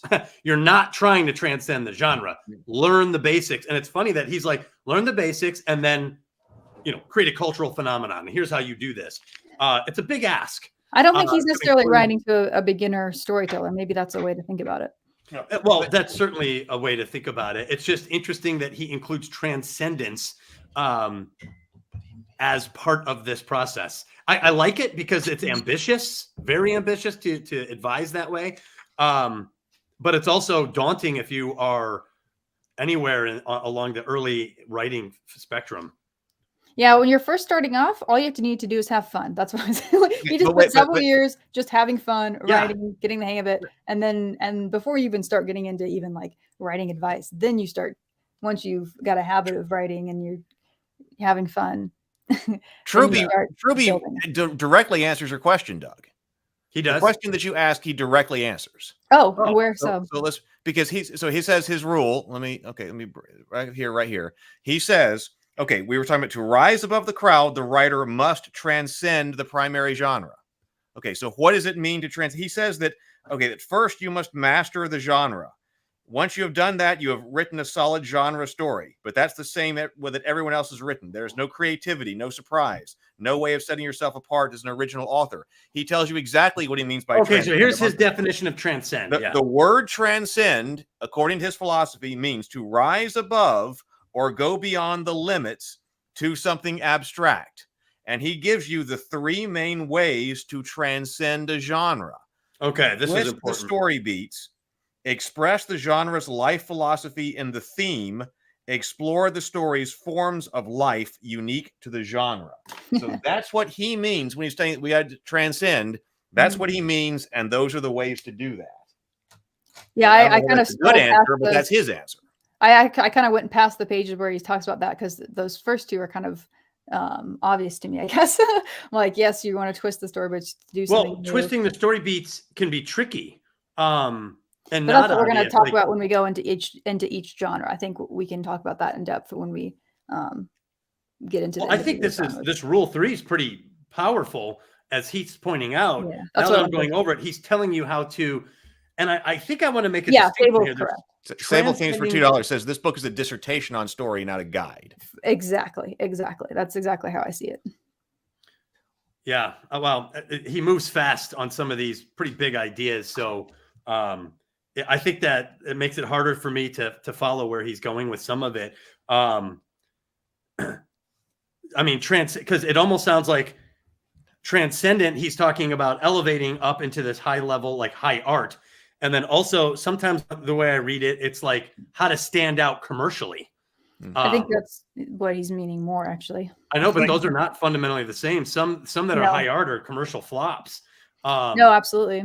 Well, so anyway, and then some that are formulaic and awful that are absolutely not transcendent, like Transformers blows away and it makes all this money and is totally a commercial success. So it's a little, it really means two different things: commercial success versus transcendent in art. And transcendent in art is like the holy grail of being an artist. So it's a big thing to throw in here. I do agree with you, Brianna. So this is his answer, but I do agree with you, Brianna, that when we're talking about right here, that twisting the story beats, that seems to be, I'm not even sure that's, to me, I wouldn't have defined that as transcendent according to what he does right here. Because so you've got to have all the beats. According to his philosophy, you've got to have all the beats. But that you can twist them, which he says later, that way the audience still experiences them all, but they're going to be experiencing them in ways they don't expect. They're going to be turned on, whatever. They're going to be surprised pleasantly. Yeah. Subversion of the beat. Yeah. So that one does strike me as rather basic to apply the word transcendent to. And likewise, express the genre's life philosophy in the theme. That also strikes me as something that's kind of essential to the story. Like if it's a good story, then you are investing that in the theme. So it's odd to me also that he uses that as the definition of transcendent. And then we get this weirder one, which I would need more information on. Explore the story forms of life unique to the genre. And when I read that, I'm like, okay, I need more information. Yeah, and that's what's on that next one I was telling you to go to. So that's what you want to go to number 3. Yeah, page 16. Well, this is still, I guess, under this is still under part 2. You want to bring this up right here. This is actually under point 2, but it's still worth going over. The recipe. Yes.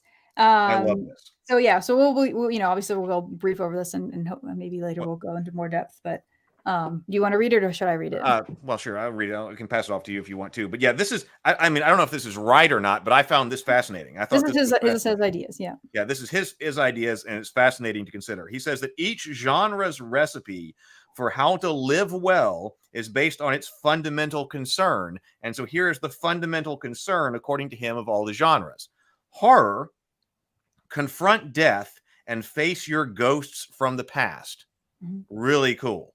Action, 90% of success is taking action. Myth, seek immortality by finding your destiny in this life. Memoir and coming of age, examine your life in order to create your true self. Science fiction, make the right choices now to ensure a better future for us all. Crime, protect the weak and bring the guilty to justice. Comedy, success comes when you strip away all facades and show others who you really are. I like that. I like that. I was thinking about that in comedy too. I was like, oh man, that's an interesting way to look at comedy. I'm gonna have to think about that a lot more. Western, when you help make others a home, you create a civilization where everyone is free to live their best life. Gangster, don't be enslaved by absolute power and money, or you will pay the ultimate price. Hey, Brianna, use your sultry voice. I meant to turn this over to you. So three up here. Sultry voice on these. You want me to use my sultry voice? Use your sultry voice on these three. Go ahead and sell your voice acting ability here. No, don't put that kind of pressure. I'm going to have to do it in a goofy way. All right. No, I can't. All right. Fantasy. Discover the magic in yourself that makes life itself an art form. Detective and thriller. Look for the truth and assign guilt in spite of the danger. I like love. Learning how to love is the key to happiness. And what's interesting about love is that he's not just talking about romance. He's also talking about things like buddy movies. That's an interesting point. See, for me, it's really hard for me to read through this and just keep because these are such big statements. But he's going to spend a whole chapter. That's what I'm saying. Like overall, he's going to go into a chapter on each one. Right. I know, but it's such a big ask to be like, this is horror in all cases. This is memoir in all cases. Like it's a lot.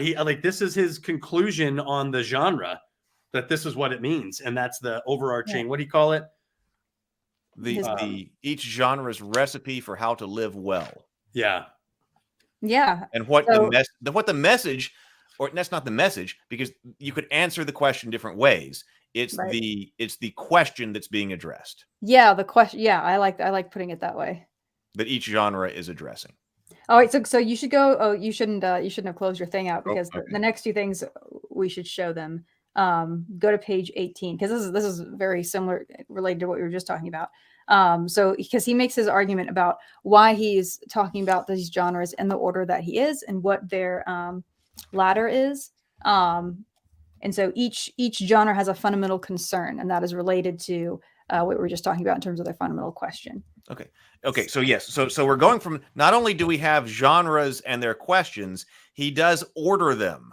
He does specifically, which is extra fascinating to me. He orders them in an extra fascinating way because he says that for me over here, he says, for me, the revolutionary part of coming to an understanding of genres was the realization that they exist in a hierarchy of their own, or what might be called a ladder of enlightenment.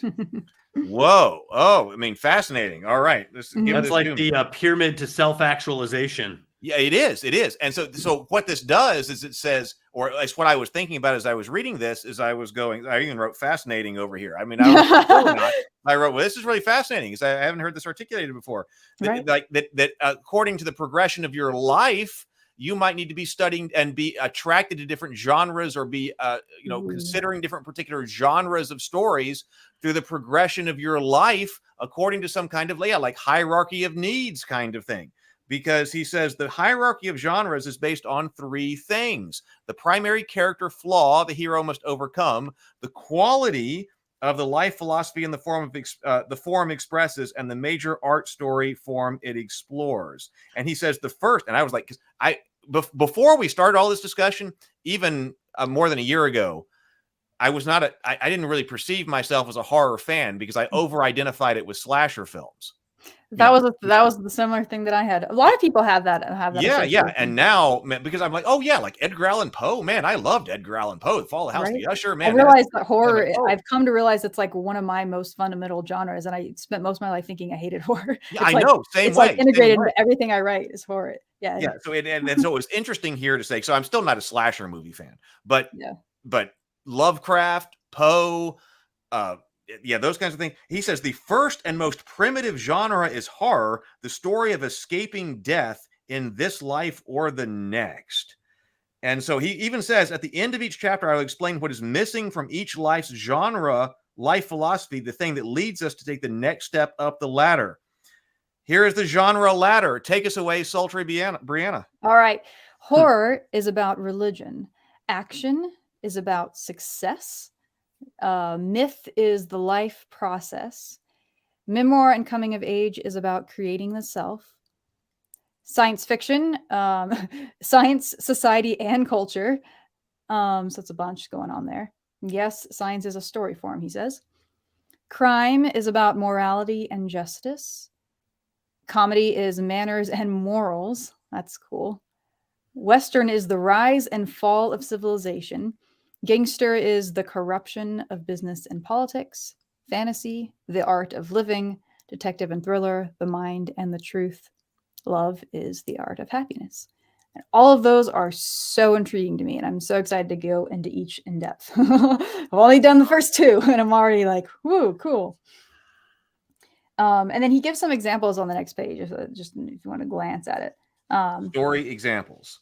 Because I have a note on this that on the next page and on the one following, it takes 2 pages for him to do this, because I was super intrigued. This is one of those kind of like my personal connection kind of a thing, but I was super intrigued by his differentiation between myth and fantasy, because I've been kind of bothered for a while by, like, this is more on the other page, but like fantasy includes things like Harry Potter, Game of Thrones, Big, Pleasantville, Mary Poppins, It's a Wonderful Life. Personally, I don't like any of those stories. I'm not interested in them. I always consider myself a really big fantasy fan, but like I've never cared for Game of Thrones or Harry Potter. Those are the 2 huge ones. But things like It's a Wonderful Life are also considered fantasy. And I'm like, I'm not interested. But I love things like Lord of the Rings. And I've been thinking for a while, like I've been calling myself a myth maker for a while, just because of how much I've been interested in like classic myths and stories, modern day stories that give me the same emotion that myths do. And he puts it in a different genre. He puts Lord of the Rings as a myth primarily, rather than as primarily a fantasy. So it's like, I thought that was just like, my brain was like, oh, that's so cool. That like confirms this like thing that I've been intuitively saying about myself, which is that I'm primarily a myth storyteller. So like, that makes sense. So I think that's really fascinating, and I'm excited to read both of those chapters about fantasy and myth to hear his argument. But just on an emotional level, like I can't articulate intellectually why they're different, but I feel that like I'm drawn to one genre more than the other according to his definitions. So I thought that was interesting. What did you guys think about that? Or did you even notice that? I felt skeptical. Really? Yeah. I mean, I like the idea of a genre hierarchy. I like that idea. He says these are arranged in sequence from least to most enlightened, and I could not follow the logic of his order. For example, memoir and coming of age are not the same. Memoir is at the end of your life when you understand something. Coming of age is when you're learning it for the first time. So I really feel like those are like a memoir. Yeah, we're gonna have to save so much of those comments though for when he makes his full argument in those chapters, I think. I know, but like he's asking me to consider it by presenting it, and so I'm considering it. And I'm like, a memoir seems more enlightened than coming of age. In fact, I don't see how they could be grouped into the same thing here. Mm-hmm. He's got gangster as one of the more enlightened, the 4th highest, most enlightened genre, and myth, which I think is foundational to culture, as more enlightened than horror or action. And I think myth it seems to be foundational. So I don't know. Mm-hmm. I don't know. I couldn't, because I couldn't follow any logic to this progression. It was causing some consternation with me, not excitement. I'll read what he has to say, and maybe I'll change my mind clearly, but I don't see logic in that hierarchy.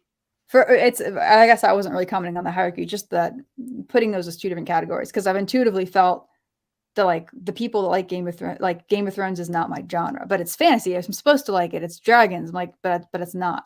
I've always said it's a space opera. I mean, not space opera. It's a what's the word? It's a soap opera that just happens to have dragons. I don't like soap operas. That's why I don't like Game of Thrones. Well, it's almost more Godfather-like or gangster. But I like The Godfather. I really like that. But he puts that as a partially myth, which I thought was interesting. Anyway, it's. Well, and even when he says, and this is what I'm saying, I get stuck on certain things. Like he'll say Western is about the rise and fall of civilization. Is it? Westerns are about the rise and fall of civilization. I would say myth has more to say about that than Western seems to be in an area where law doesn't exist. Mm-hmm. So I don't know. Like that seems to be a bizarre interpretation of the Western. Say for $10 says, well, Lovecraft and Poe would be transcendent to the horror genre because they pull in other genres. This is a great point, Sable, because he's talking about mixing genres and things like that and the transcendence of stuff because they pull in other genres, though, right? Which is why he uses the fall of the House of Usher, which I do love, as an example. That's a great point. That's a fantastic point. My initial opinion is yes, I think they do transcend the genre because they did, like, when we say Cthulhu, to this day, it's like this is a monster beyond the human imagination. Only Lovecraft was able to deliver this. So, like, to this day, we don't really have anything that really goes along with a Lovecraftian type of entity. Mm-hmm.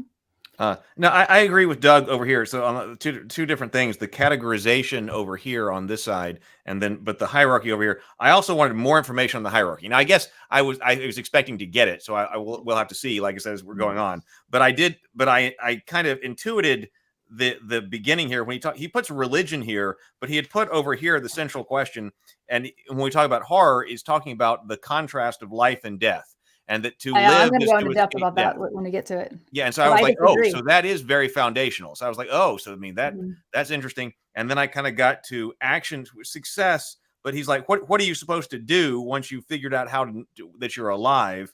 Is act. So I was kind of there, and then I kind of, irregardless of the morals, I think it's kind of what you're saying. Action is about success. It's not about necessarily living right, but it's about being successful. Right? Because your morals come later. Yeah, morals are maybe starting with myth. I'm not sure. And then down here, the life process, that's a bit vague to me. I want more information like right there. But then, so I saw the first two, and then here, and then love. Okay, I mean, if it is some kind of like hierarchy of needs, this relationship kind of comes at the end. So it is a bit vague. I completely agree. I want more. But I was going, okay, well, that's interesting. We're in the introduction. You need to build them out. It's an introduction. And then over here, my comment was, so what goes where, why? Doug was talking about, he'll say, now, here are the movies that exemplify that. And he just lists them out. And I was going, so what goes where, why? It appears to be because of the central concern, but I wanted examples. I wanted him to give me, here's why, if I'm saying that horror is all about confronting death and facing the ghosts of your past, which is very interesting, that here is why. That these are, and then here's how you know that this is its central concern and why it goes over here. So I did want more information on that too. I have some notes that I wrote here on that empty space at the very end. I think I'll just read out what I wrote. All right. Because I wrote here, I'm realizing there are some common genres not on his list. Perhaps he would say that structurally they always fall under other categories. So I wanted to explore this a little bit and see what you guys thought. So one is post-apocalyptic. That is a common genre that we use, in publishing and in film. And so I was like, okay, so what is post-apocalyptic according to him? So maybe post-apocalyptic is like horror, action, and or Western. So maybe he would say that it falls under those. Because I was thinking about some examples of post-apocalyptic stories, and I thought of 3, and I instantly realized all 3 of these are completely different structures. So, for example, The Road, World War Z, and Station 11. So these are 3 that I just happen to be familiar with. And we would all traditionally put those under, like, I can't turn this way because my microphone's here. We'd all traditionally put those as like, post-apocalyptic. But The Road might be a kind of a coming of age or building Vermont kind of a story, or maybe it's love story. It's not romantic, but it's about It's about the love between family members. So maybe you would say fundamentally that's what the story is about. It just happens to be set in a post-apocalyptic setting. World War Z, I mean, that's action. I think that's just an action story, action horror, maybe. I'm not sure about Station 11. The movie is, yeah. But yeah, and so that brought up an interesting question. It's like, well, maybe again, I think this is using genre in a different way. Like he's using it in a certain way. So I'm trying to, like what Heath was doing earlier, trying to understand his philosophy and just for the sake of his argument, using terms the way he is, even if that's different the way other people might. So by his definitions, maybe post-apocalyptic isn't a genre, as he says it, but it's just like a setting. Like post-apocalyptic is a setting where a story can. Well, it's a setting with a circumstance, and I would actually group it in with Western, gangster, and horror because gangster in too. all of those four categories, you're dealing with a lack of law.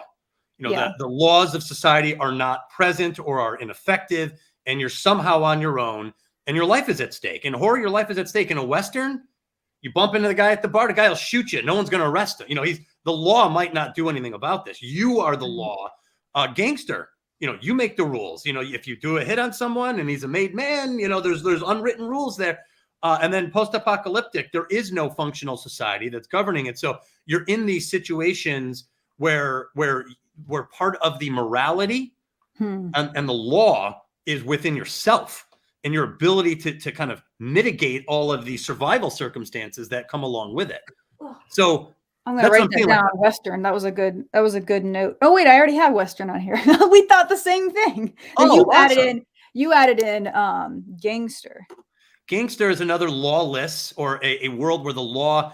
Now the law might exist, but the gangsters are operating outside of that law. And by doing so, I read this book a long time ago called The Invisible Hook, and it talks about how even in lawless situations, it will evolve to form its own laws. Like even pirates began to have certain laws. That's kind of what Station 11 is about. It is. Station. I haven't seen the show, but I read the book. It's a very different take on post-apocalyptic because it's not like, oh, it's all chaos and everyone's out for themselves. It's like the law, civilization falls, and then it's very much talking about the kind of the better sides of human nature, and then everyone gets works together and they start solving problems together, and it's like, I don't know. It's a very different take, but you get one that I tend to think is actually probably more realistic than most post. Well, yeah, you get personal moral codes. That's what made The Godfather so amazing. Come in right away. What's that? You see it in that book, like a new sense of structural, how to behave and whatever. It just instantly comes to form. Anyway, it's an interesting take. Very cool. It's worth reading. Other missing genres? Oh yeah, so I had one other. That is disaster movie. I also was thinking about like a monster movie is a similar thing. So that seems to be also horror and action. So I was thinking some examples. Cloverfield, Jurassic Park, Godzilla. But here, this is where I gave me a pause because I see more commonality in structure when it comes to like a disaster movie that it seems like it deserves its own category. For example, they all tend to be a lesson in human hubris. There is some sort of an unheeded warning like you have in horror. There is a fight against nature that feels impossible for man to win. And then there's a cast of characters that shrinks, many die, just a few make it to the end. So like there's some to exactly parallel was tragedy. He mentions comedy, but he mentions tragedy early on, but now I never see it on these lists, even though he kept comedy. Yeah. I see a disaster story as tragedy, as a form of tragedy. Things aren't ending well. Like you said, there's mistakes made. There's hubris involved. Mm-hmm. Man can't win. They've got themselves into this pickle. And there's usually terrible outcomes. Jurassic Park is a tragic story. This guy was trying to make a theme park. He was going to change the world. And then, but the dinosaurs are eating the tourists, as Jeff Goldblum would say. So tragedy, I don't know why he left tragedy out all of a sudden. Okay, well, first of all, we got a super chat, but also I was just checking this because Sable Phoenix wrote in and said Jurassic Park is listed in this book as horror. Yes. And that is true. On page 27 in novels and films of the horror genre, he lists Jurassic Park as a horror movie. Which I'm inclined to agree with. When I thought about it, that was kind of where I came to, where I was like, again, if I'm using definitions the way he is, and even if I'm not, I still feel like I think I want to put disaster movies and monster movies as a subcategory of horror that are distinct enough that they have some of their own rules. That's kind of what's where interesting is Jurassic Park is also science fiction. Yes, it's tragedy, it's horror, so it mixes a bunch of genres up here for sure. Yeah, and it's it was wonderful. transcendent, guys. Well, if you ask me, when he says right here, each genre's recipe for how to live well, science fiction, says, make the right choices now to ensure a better future for all. Jurassic Park definitely deals with that question. Yeah, but I think it is more. It is. I feel like if I were to give it, which one is it fundamentally? It seems to me I would say it's fundamentally a horror story, but it's like a horror science fiction story. Well, it's a horror science fiction story, and it's a disaster story. What is it fundamentally? That's why we're having trouble with the classification. What do you think? Here. Because I would definitely say you're so. Yeah. So religion. Yeah, well, okay, so but when you're talking about confronting death in Jurassic Park, we're definitely confronting death. I'll get just one second. I'll get to your super chat, Phoenix. But confronting death, clearly you're doing that in Jurassic Park. You're not really facing the ghosts from the past in Jurassic Park. What do you mean? Well, he is there. I actually will make a case for that. What are the dinosaurs? Well, no, the flea circus. Remember the flea circus monologue where he wanted to create something real. He's trying to overcome this kind of cheap entertainer that was his ghost. This cheap entertainer with the flea circus. But now he's got dinosaurs, and these fuckers will kill you. Oh, sorry, I didn't mean to swear. We can't do. No, I think if you say it once, you can still monetize. Well, what I'm saying is, it's a big jump from the flea circus, but that seems to be a ghost from his past, where he did something similar, but it wasn't good enough for him, and he felt like he had fallen short of some kind of ideal, and so he creates Jurassic Park as his magnum opus, and this just goes horribly awry. It's a tragedy, a horror tragedy. Well, I was looking at Jurassic Park to see what Amazon classifies it as. But he does say it's horror. So he says it's horror, which is about confronting death and facing the ghost in the past. Whereas it seems like it's not like the dinosaurs did something and now we got dinosaurs.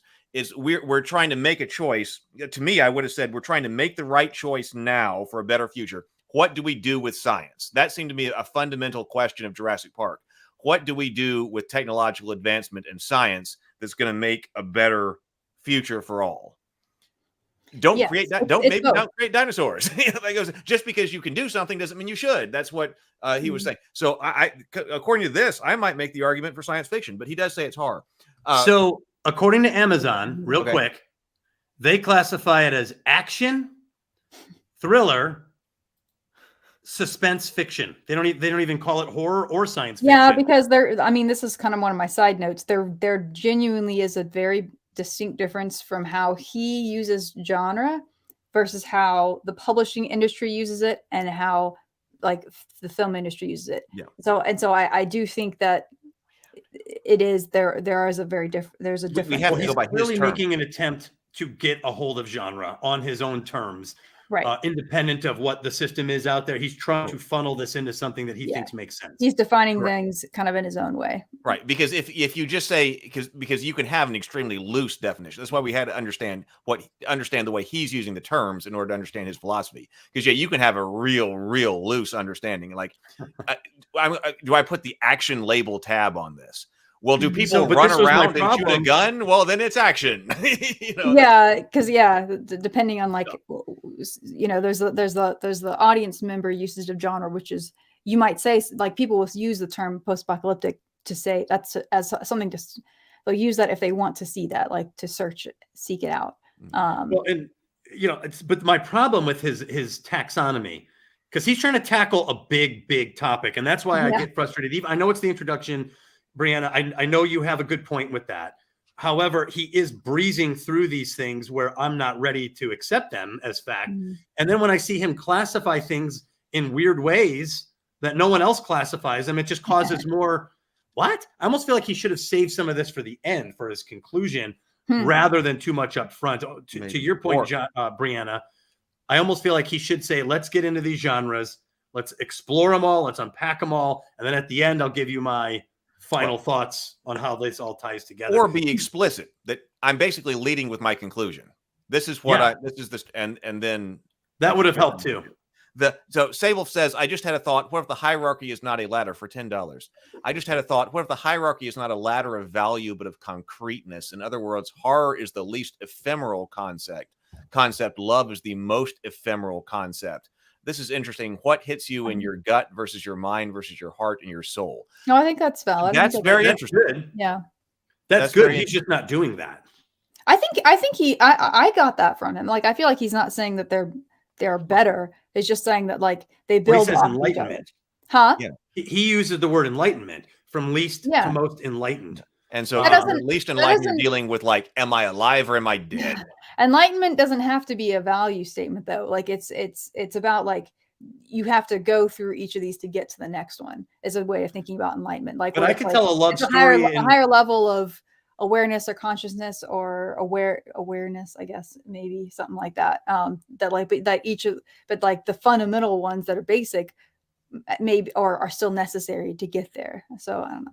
See, but that makes me want to argue that, because not you necessarily, but not you, Brianna, but like what he's saying, because it's like, if I wanted to, I could tell a story about two cave people who fall in love without even the use of language. Like, you could show that in a story, and that they're not enlightened in any sense from his hierarchy point of view. Even though it's say right that there story about them is that what it is doing for you spiritually to engage with that story is it's like something, you know, on a higher level, so to speak, than if you're telling a story about those same two characters who are on the run from a monster. That on a spiritual psychological level, it's it's, I guess, elevating you or something. I don't know. I don't know that I agree with him. I think I'm just trying to. No, you're doing a good job of explaining what I think he's meaning. Yeah. So I'm following you. Okay. So I don't know what I was. I don't know what else about you. But some it was all caps too. That was. I know. Apparently, whatever I said at that moment was. What are you talking about? What was I talking about? I must have gone off on something completely. Hey guys, before we go into, because we basically have gone through the introduction, before we go into horror, can I request, or at least for myself, a quick intermission? I was telling for the sake of people off, like I'm getting sick, and so I've been drinking a lot of water. I need to like go get some more and just rest. No, go get some, because I'll be right back. It'll be short. But yeah, go for it. We got James here, so go for it, Brianna. All right. James for $5. Thank you very much. James says his genre progression follows the progression of human cultural lessons from most primitive to least. I think that's all. That's kind of also my kind of understanding. And I wasn't doing so much, because I'm still trying to understand his philosophy here. I think that, to me, I would also say something like that, James. Most primitive to least. Horror is don't go out in the dark. The monster will eat you. Yeah, that's like the first lesson you need to know. I mean, according to this, like, are you alive? Are you dead? Don't go out there. Action is, if you go into the darkness, here's how you can defeat it. Myth is, this is why the monster is here and why we interact with it. And it goes from there. It's the evolution of society dictating more and more complex social lessons. So that's my a great explanation. Understanding. James, I like that a lot. And I guess what I'm saying is I believe it's the author's job to lay out his theory the way you just did. You only use 3 examples to elevate from horror to action to myth. The first and 3. You wrote it in YouTube comments. And you wrote it in YouTube comments, thinking about it off the cuff. That's what I feel like the author is not doing for me. And I want to hear the author say that. But to your credit, James, that's a great answer on behalf of the author. Yeah. I don't know if it works all the way up the ladder perfectly with the monsters and everything, but it's a start. I think that's a good start. I think that's what he's trying to say. It is what he's trying to say. I'm saying, but his job is to say it. No, you're completely James's right. job. You're completely right. And James, you did a great job. Like, I want to say, James or Sable Phoenix for $2 says Maslow's hierarchy of needs gives me this idea. Yeah, right. Self-actualization versus survivalism. Right. Yes. Yeah. I think that's what we're trying to get to. I didn't want like when somebody says the ghost of the past, and I'm sure we will get to that, but like, so somebody would go, oh no, the ghost of the past, man, it's the dinosaurs. They're dead. I don't think that's how, they're coming back. I don't think that's how he's using the term. That's why I was like, it's not dealing about the ghosts of the past, because it's talking about, in this case, he's going to say it represents the ghost in this case, not literally, it doesn't have to be a ghost story. He's going to say it represents the power of the past over the present, which is one of the fundamental themes, he says, in horror. So we're not talking, when we're watching Jurassic Park, we're not talking about the power of the dinosaurs over the dinosaur Jurassic era. Right. That's having some type of influence on us today in the context of this story. We're much more directly confronting our choices we make about technology. Right. And I think that's why I made the case. I'm not saying I'm right, but I'm making the case that the ghost appears to be in Jurassic Park. Hammond's ghost of the cheap charlatan in the back alley. Now he's a multimillionaire. Now he's bringing dinosaurs to life. His ghost is this low-level entertainer. He wants to entertain and wow and create a spectacle. And in pursuing this, he creates a catastrophe where people are dying. Yes, but and also I was thinking about Ghost, but actually when we're talking about Ghost, I actually think that Adrian provides a different kind of thing that he talks about. Did you read any of the? Oh man, the books. We're not sitting here again. Any of the thing with the punching babies or the punching stomping kittens or punching babies? He talks about each character needing to have a wound, a sword, and a shield. The wound is like a scar that's come from them in the past. So actually, when you're talking about Hammond's desire to be more than the flea circus person, right? That's his personal past, a wound from his past that he's having to deal with in the present story, which is a little bit different. Again, just going by what I'm reading from Truby. Wait, where did that come? When he talks about the ghost of the past, he also talks about like the sins of the father, the mother and the father, which is a little bit different than things you did in the past. Well, the only case I could make for that in terms of continuity, the idea that you came from one and to continue, is Ian Malcolm makes the case that you stood on the shoulders of geniuses and you just took the next step. Yeah. So I think there's an idea of lineage and parentage in that, where Malcolm is making the case that you're not great and you're simply a billionaire who can afford to do this, is what he's saying. And you're commercializing this before you even know what you have. He's like, yes, that's when he's pounding the table and he's getting all worked up. So I think there is an allegory there in that sense. That would be the case I would make for the sins of the father. But really, in this case, if that analysis is right, then really it's the father was good and the sin is the son. The sin is unworthy of the father, is the way that's worded in the story. Oh. Yeah, but yeah. I don't think I would classify it that way if I'm trying to understand Truby, because that when Malcolm makes that, because I agree, that's Malcolm's statement right there. But Malcolm's statement right there, to me, in what Truby has put out, is still more about making the right choices to ensure a better future. Is the choices that you made ensuring an actual better future, which is the science fiction angle. You're right. I would agree with you, Heath. Yeah.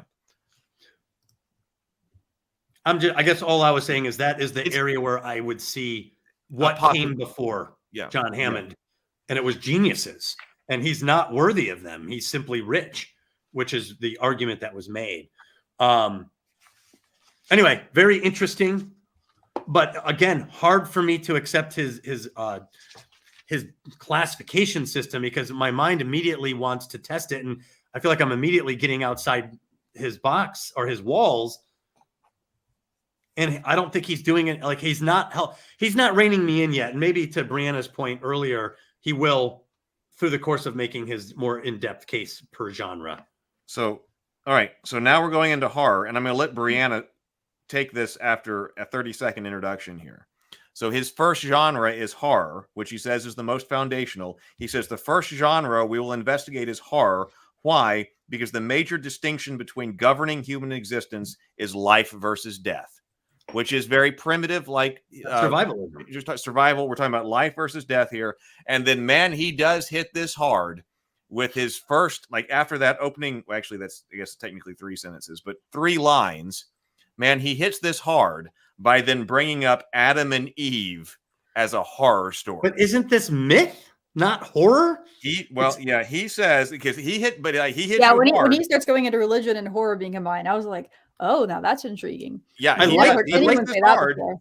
I think saying, there's a sub classification of horror where religion is dominant. In fact, when you for example, let's say you're not Christian and you're watching The Exorcist, you realize while watching this, all of this is based on the premise that Christianity is real.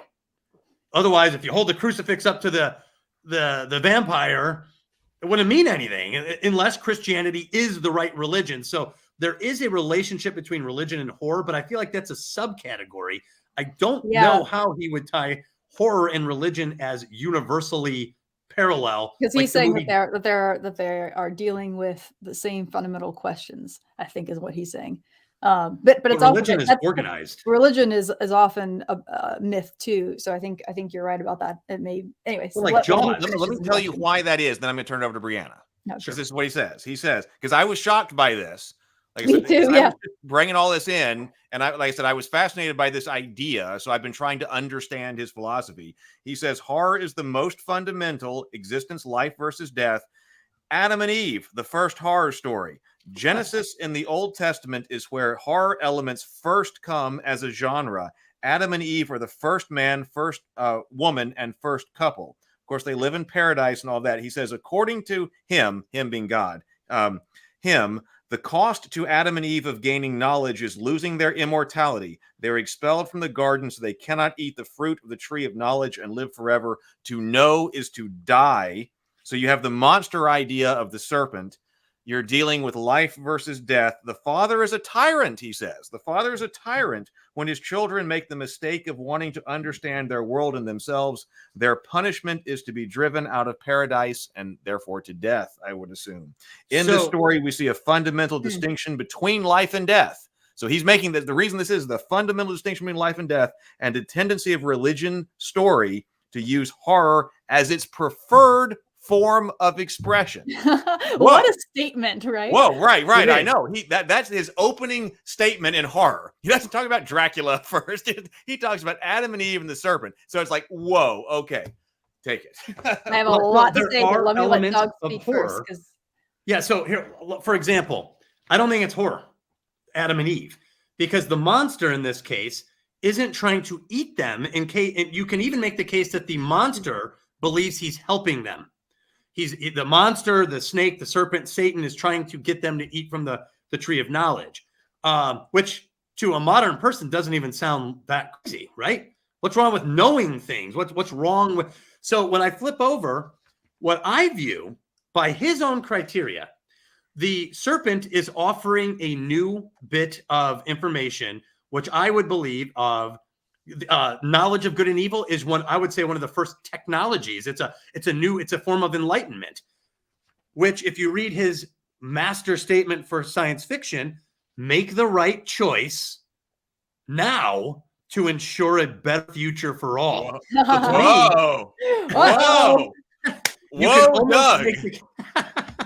You can almost make the case this is the first science fiction where the two early humans are making an effort to deal with the first layer of technology, knowledge of good and evil. I'm more convinced by that. That is actually hilarious and seems to be accurate so far, according to what we understand. I love that, Doug. That is very funny. I love that because I'm trying to understand. Like I said, I was fascinated by his proposition here and trying to understand it. And you're right. I'm having difficulties with it, but I'm trying to understand his questions are so important. You're completely right. Adam and Eve make the right decision now so that the rest of all of humanity can live in paradise. Yeah. I mean, it's considered the original bad choice for all of us, for all mankind, for all of history. But it is, what I'm saying is it's a level of technology in the sense that it is something known that was not known before. It seems like the first step toward That's such a good point. The reason it doesn't sound like science fiction is because we're so far down this road that the new ideas don't sound like that at all. Mm-hmm. You know, we're so far past that. But knowledge of good and evil is the first layer of like understanding the world beyond what you knew before. And it's a choice. You know, you're making an ethical choice, or, you know, that's the way the story goes. Anyway, and also the monster isn't trying to kill the Adam. He's not trying to kill Adam and Eve. I would almost make the case the monster believes he's helping them. Mm-hmm. Mm-hmm. Well, it depends on the motive. It depends on what motivation you ascribe to the serpent. Yeah, it depends on how you interpret the story, I think. Yeah, I guess I would say it seems less survival, more of making that choice for the betterment of the future, which by his definition would be more science fiction based. So, okay, is it my turn? Sure. Yeah, go ahead. I'm sorry. I'm now going to get into my first very big disagreement with him. Because, and this was coming from spending the past, I don't know, whatever. And it's not that long, but it's been like about a year-ish, year and a half of like really fixating on the horror genre. So it's like been on my mind a lot. I've been reading and watching quite a lot, thinking about it, you know, documentaries on it, getting into the philosophy of horror. Completely disagree that horror is about life and death. Okay. And I disagree for the same reasons he makes his case. So let me get into it. So what I do agree with is he's talking about, I think he is right to put horror, you know, accepting this kind of hierarchy that he has created. If we accept it, I do think it makes sense to put horror first, because I do think horror is about the most primal, base, fundamental aspects of our concern. It is you know, a basic level of what we are concerned with as conscious agents. But what we are concerned with as conscious agents, it's not life and death. Life is not the ultimate good. Death is not the ultimate bad. Pleasure and pain are. So those are the two things that determine evolutionarily, like that is what creates consciousness. It's that binary of pleasure and pain, pleasure and pain. Your brain will go and do the things that bring you pleasure, and you'll get away from things that bring you pain. The most fundamental form, of course, is like, you know, touching a hot stove. Ow, that gives me pain. I won't touch that again. But there are much more complicated versions, like, you know, as Homo sapiens, we're these social creatures. We have, you know, pleasure and pain around things like, okay, I don't want to act in this way that is going to cause me shame in this social group. You know, so like there are the complicated behaviors that we come to, but it's still pleasure and pain. Like the simplest animal that has any amount of awareness in their surroundings, that is how they operate. So I think horror and religion, and I am convinced of the by him, I am convinced that there's a connection between the two, but I think he's incorrect on what that connection is. It's not about life and death. It's about the ultimate worst imaginable form of pain, which is suffering. And then horror doesn't really deal with the really good part, but religion often does. Religion will often deal with that extreme form of pleasure, which is paradise. So, and let me continue to make the argument for this, because I think really what horror is about is fear. And yes, that's the word I wrote. Right, that's right. What I got. Which he talks about in a minute, but it's about fear. But fear is what we fear is to suffer. We don't fear death. Is not the thing that we fear most. The only reason why death is terrible is because the anticipation of it causes suffering. The anticipation of dying is something that causes us distress, simply because having that meant that you were more likely to pass on offspring. So we all have a tendency to want to avoid dying. That's a thing that conscious agents tend to have. But it's not about the death, it's about the suffering. And because there's just so many examples in horror where it's life and death may be dealt with, but that's not like at its core. So for example, I was thinking of Hereditary. Hereditary is a movie. Actually, I wrote notes. Let me see if I can find them real quick, because I put them in the margins of this. Because I would rather just read out what I wrote. So sorry for all those noises. And I just made the dog bark. Shut up. So I wrote, I feel like Hereditary is a good example of what I'm talking about. I just talked about what I said. It isn't fundamentally about death, though death does come up a lot. It's about a deep fear. In this movie, it is about the fear of causing harm to the people you love most. The writer director in interviews has said that that's what drove that. Like anyone writing horror, the number one writing advice is write about what you're personally afraid of. So it's about that. So in that movie, it's that nightmarish fear of you causing harm to someone you care about. That is what permeates every inch of that movie. The fear of death is kind of like a surface level thing. It's like one of the main characters in that movie. I won't spoil it for people who haven't seen it. One of the main characters dies, and that isn't the most horrific part. It is horrifying because it's unexpected. This one character dies, but it's the fact that the other characters feel responsible. Family members feel responsible for this. That is the horror. Is not that this character is dead, but the people that are still alive, they are dealing with the horror of, did I cause this? Is this my fault? There was another thing I was just about to say on that note of fear. I just lost my train of thought on that note. It'll probably come back to me. I remember what I was going to say. Because I've been talking about this for a while. People have been asking me, like, people that don't understand horror, they'll be like, well, so why do you like horror? And often what I tell them is that I think what it functions for people, one of its functions psychologically, is it allows us a safe way to address our fears. It allows us to, the things that go bump in the night, the sort of real life fears and also sort of imaginary fears, just things that are terrifying to consider. In horror, we're able to look them in the eyes safely because it's not actually there. It's fiction, right? And we can feel kind of some of that emotion of fear without actually having to, be in danger. And that there is a thrill that comes with that, and that it can even be, I think there's an unhealthy form of that. Like you can get too obsessed with these things, and it can make you more afraid as you interact in your life. Yeah, some people maybe go too far into that, but I think there's a very healthy form of that.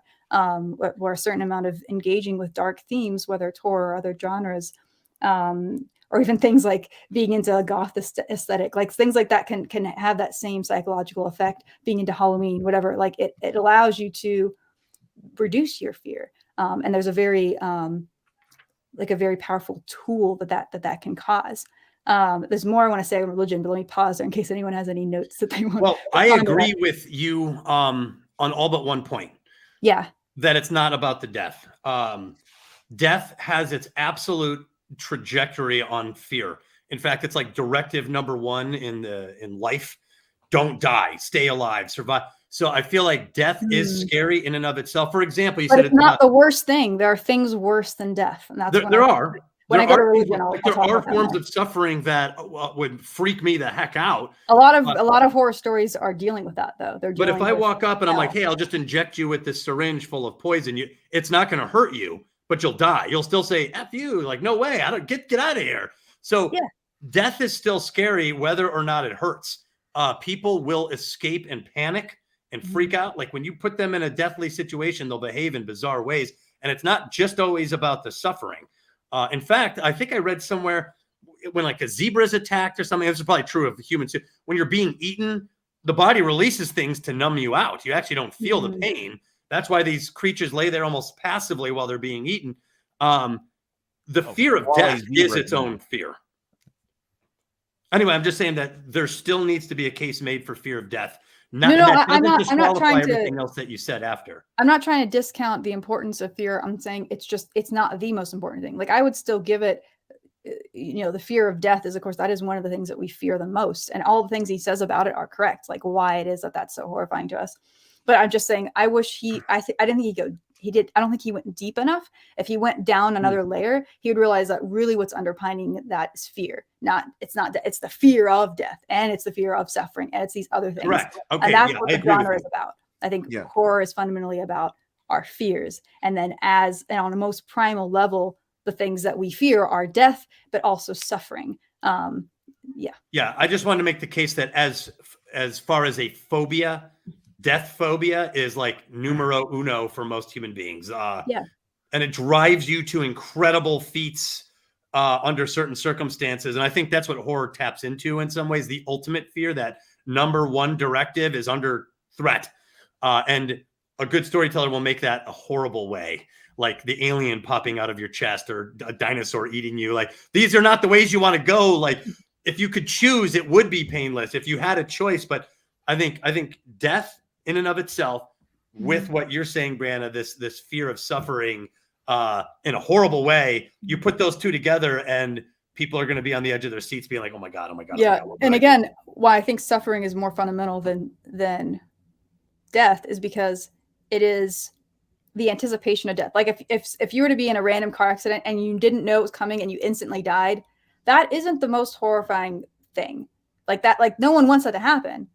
But a much worse situation would be like you got hit, you're injured, and then you know you're dying and you're waiting to die. That's what nobody really wants to experience. Well, like, but I would say that the person getting hit by a car and dying isn't a horror story. The person getting hit by a car and dying is a tragedy, not a horror story. Horror story is like you're going into a situation where death is on the table, like right now. And it's following you and pursuing you. Yes. And it's right there. It's coming after you. So tapping into that superhuman side of you that will do anything to stop that. So death is freaking scary. And people behave, when put in those situations, people behave in crazy ways.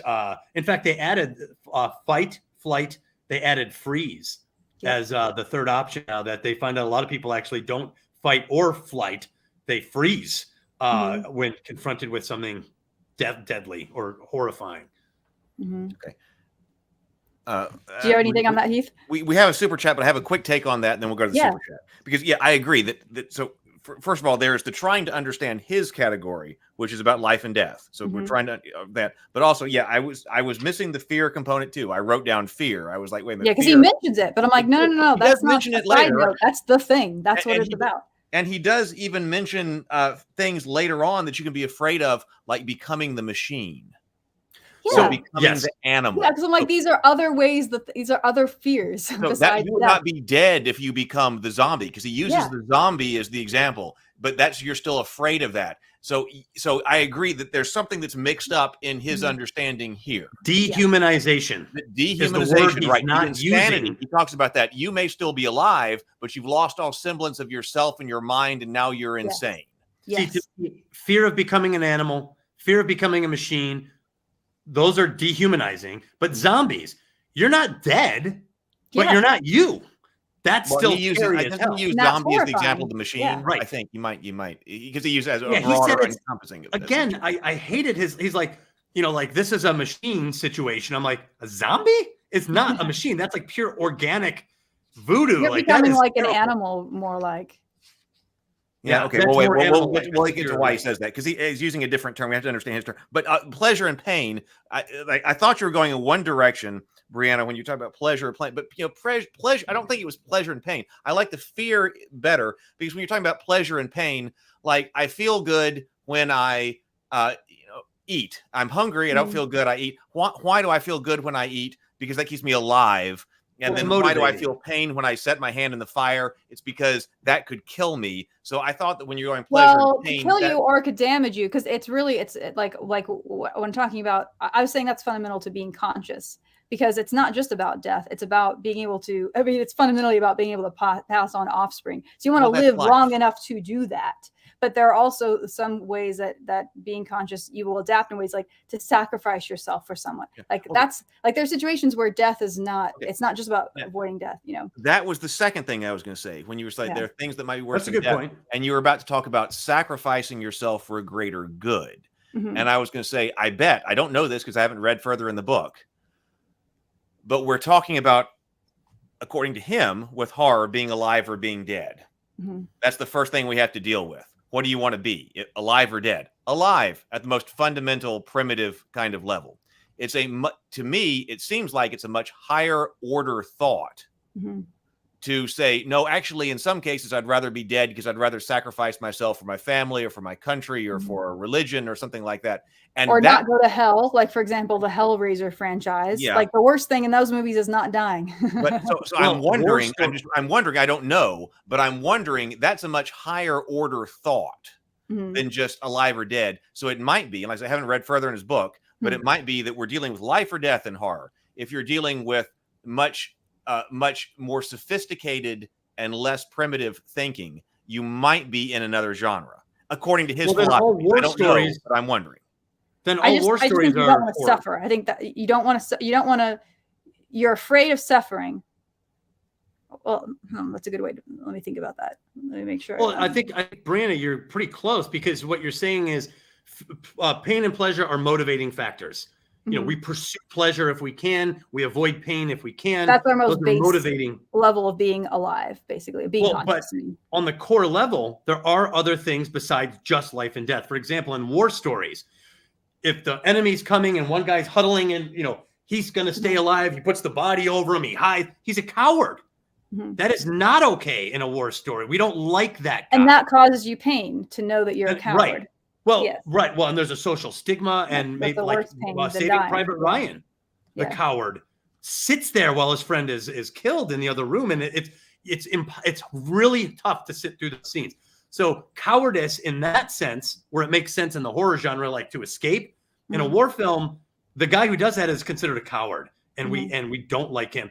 And to Brianna's point earlier, the guy who's like, go, and he gets blown away because he holds his ground. That guy accepted death. He actually transcends primary directive number 1, and we immortalize him. That's why we build statues to soldiers and all this other stuff. We want to honor that because he transcended the most primal fear of all of us in order to save the rest of us. So there are these nuances to the binary of just life and death, where the opposite is true. Yeah, I feel like I need to get into the religion stuff to add some more depth, but I want to let Heath finish all the stuff he was going to say first. Well, I mean, that was basically it. But my hypothesis was that if we want to talk about higher order possibilities of maybe it's better to be dead than alive because of certain ideals or things that might be higher order stuff that he would say is present in other genres, maybe because he seems, according to his philosophy, because he says that horror's basic distinction of life versus death, according to his philosophy, is binary opposition that allows for no complexity. So he's specifically saying this genre, if you're operating with this genre, you are dealing with life versus death with no complexity. One is either dead or alive. Now, he may not be right with this genre, but that's the way he's using the terms. Yeah. What about someone who sacrifices themselves in a horror film? Yeah, because that happens in horror films all the time. Yeah, all the time. Right. Somebody, go, and it happens in Zombicide. And we're playing Zombicide, board game. Yeah, I'll run in, hold off the zombies while you guys escape. You're right. It's not just about survival. So that is a higher order thing in a horror film. Yeah, it's very higher order. I think the issues. I think there are important issues that we're bringing up. Yeah, Sable Phoenix for $10 to Doug. Sable Phoenix says Doug. But then he Truby brings up the transcendent horror later on when the monster is humanized and the protagonist becomes the monster. Oh, I can't wait to get into that. Adam and Eve does with the father tyrant.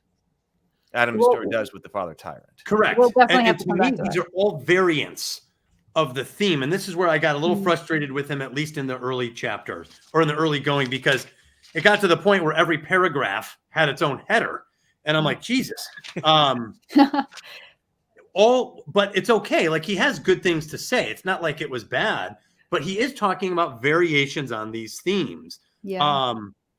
And he got very specific on them. And to Sable Phoenix's point, to me, that's a change of the beat. That's a subversion of the theme where the monster's not trying to eat you. The monster is humanized, maybe even trying to help you. In my opinion, that is a masked minotaur. That is a character that's half benevolent, half tyrannical. That is a very specific type of villain, and it's archetypal. And to me, he tried to address it each specific case. Whereas to me, I think that there's a more general archetypal discussion about that type of villain. He's not wrong, though. Like, he's right, and Sable is right. It's a variant of a theme, and it's sophisticated. And I think that's partially why Adam and Eve is such a compelling story. It is sophisticated. There is a lot there. There is massive archetypal conflicts and decisions in that story. Should I talk about the religion? Like, even this is later in the chapter. You're up next. Whatever you want. I have been waiting to hear Brianna's religion discussion on this because it's related to my other disagreement. So I want to say that. However you want to take it, go for it. So he mentions religion as also dealing with the same fundamental issues. As he says, it's life and death, where Mhm. religion is telling, like a lot of religious stories are helping you to avoid death. Couldn't possibly disagree with that more. And especially, I'll just talk about 3 main religions, because it's like, I don't know every single religion out there, but I've done a lot of religious studies. And there are 3 that he mentions, that he uses as examples, that I can say absolutely unequivocally, do not do that. Christianity, Hinduism, Buddhism. So I'll talk about each of them in turn. So let's talk about Christianity first. Well, I think a lot of people that maybe are not deeply familiar with Christianity misunderstand it as being about life or death. And the reason for that is, quick history lesson, when Christianity was being formed in the 1st century or so, it actually was about that. It was kind of a death cult. So you have phrases like the wages of sin are death. And that's because when not the Bible, but the New Testament, the Christian part of the Bible, when that was being written, the people at the time, Christians, believed that the world was about to end. And they thought that basically the world was about to end. God was about to come and destroy evildoers. So like the Romans that were pressing people, so that they're actually going to die. They're going to be destroyed permanently. And so you need to be ready for that. You need to make sure that you were right before God and all this stuff. Of course, the world didn't end. So the theology shifted a little bit over the next couple centuries, and it solidified into what basically the next 2,000 years of Christian history was, where instead of being about avoiding this imminent death, it was about avoiding, here's this word I'm going to use again, everlasting suffering. And so, unless it's monasticism, turn that dog into a flagellation and huh? Monasticism like went the pain route and avoided pleasure. They reversed it. I don't know if you guys can hear the dog. I'm just anyway. Get back to my thought. Oh, so a phrase like the wages of sin are death becomes a metaphor. Death is kind of a euphemism for talking about hell, which of course is eternal conscious torment. So it is accepted. I'm going to talk about each of these religions. So again, just talking about Christianity for a second. It is accepted in Christianity that all souls are immortal. That is part of the fundamental belief. And no one is like trying to become immortal. You believe, like Christians, generally speaking, the vast majority are going to say that we all are immortal. It's not a matter of if we will live forever. Most Christians are not afraid of death either. That's like not something they're trying to avoid. A lot of Christians will embrace death because they know they're going to a better place and they're excited to be with their Lord, right? That's like a very common Christian sentiment. You should be eager to be martyred and you shouldn't be afraid to die because you're going to go to a place of paradise. Well, so Islam as well. Yeah, Islam as well. And I'm not going to speak on it because I'm not as well familiar as I am with these other 3. But Christianity is fundamentally about avoiding eternal conscious torment. It's about avoiding hell and doing the right, accepting, your Savior so that you can then go and escape this horrible suffering to be in a place of paradise. So again, for Hinduism, similar thing. No, wait, hold on. I do think before you go to Hinduism, yeah, sure. I think you're being too general by saying that's Christianity's position. Yeah, in fact, that sounded more like you can make a case Catholicism has different focuses than like Presbyterianism or the Baptists versus I think I have to be general. I know, but I think that if we looked at more specific levels or particular beliefs in Christianity, yes, I would say that in some Christian beliefs, you're talking about eternal paradise versus eternal torment. I think that's most, though. I think that would be the majority. I'm not sure if it's most or not, because yeah. I would say I don't know if it's most or not, because like when I read the book of Revelations and we're talking about that kind of things, the final destination is to be cast into the lake of fire, at which time you die in eternal death and you are extinguished. So according to that, I mean, when I hear about being cast into the lake of fire, according to the denominations of Christianity in which that is a part, which is in the book of Revelation, that is telling you eternal death. You are extinguished at that point. Your final destination is being cast into the lake of fire. So ultimately there are 2 options: to live in paradise in heaven or being cast into the lake of fire and being extinguished forever. So in that case, it's ultimate paradise versus death. It is in those cases. So I'm saying that I would say common understanding, but was rather general. No, Well, and I would it is also general, add, but I really do think very but I know confidently a lot that of is the majority Christians view. who their focus is how to live a moral life. And Yeah, that, you guys are getting besides my point. I'm just well, but what I'm saying is for a lot of people, religion that's a core focus. How to, in Islam, Christianity, Judaism, living a moral life so that the aggregate of your decisions leads to, prosperity or a good life versus a bad while you're here. And then some, denominations will focus more on the afterlife and the fear horror thing that I think you're discussing. There are Christians that are really focused on that, but I would say not all of them by a long shot. No, of course not. We're talking about a billion people and lots of denominations. I'm talking broadly what the most common over the past 2,000 years. I have to summarize in order to make my point. I have to generalize.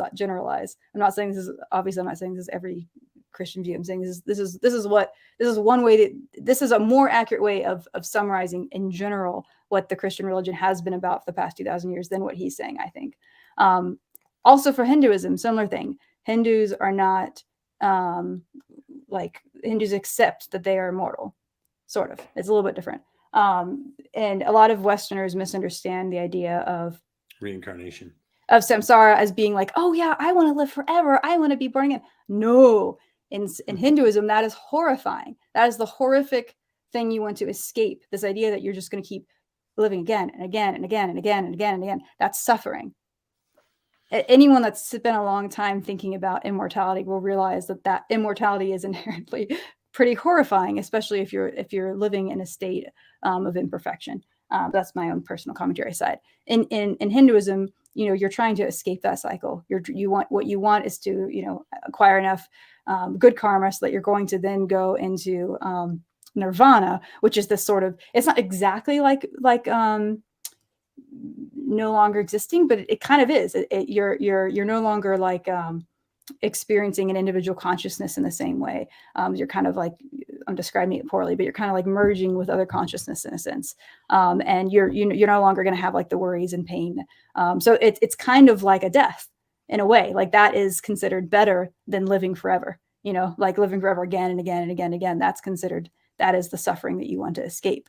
That's the horror. Like we're in a state of horror now, kind of like a Christianity. It's like we're a fallen world, and we're trying to escape a certain level of suffering, I think, and also have like comfort in the face of it and whatnot. Buddhism kind of builds on that idea again. It also is talking about how life is suffering, and Buddhism, like Christianity, super complicated, lots of versions, lots of different beliefs about the afterlife.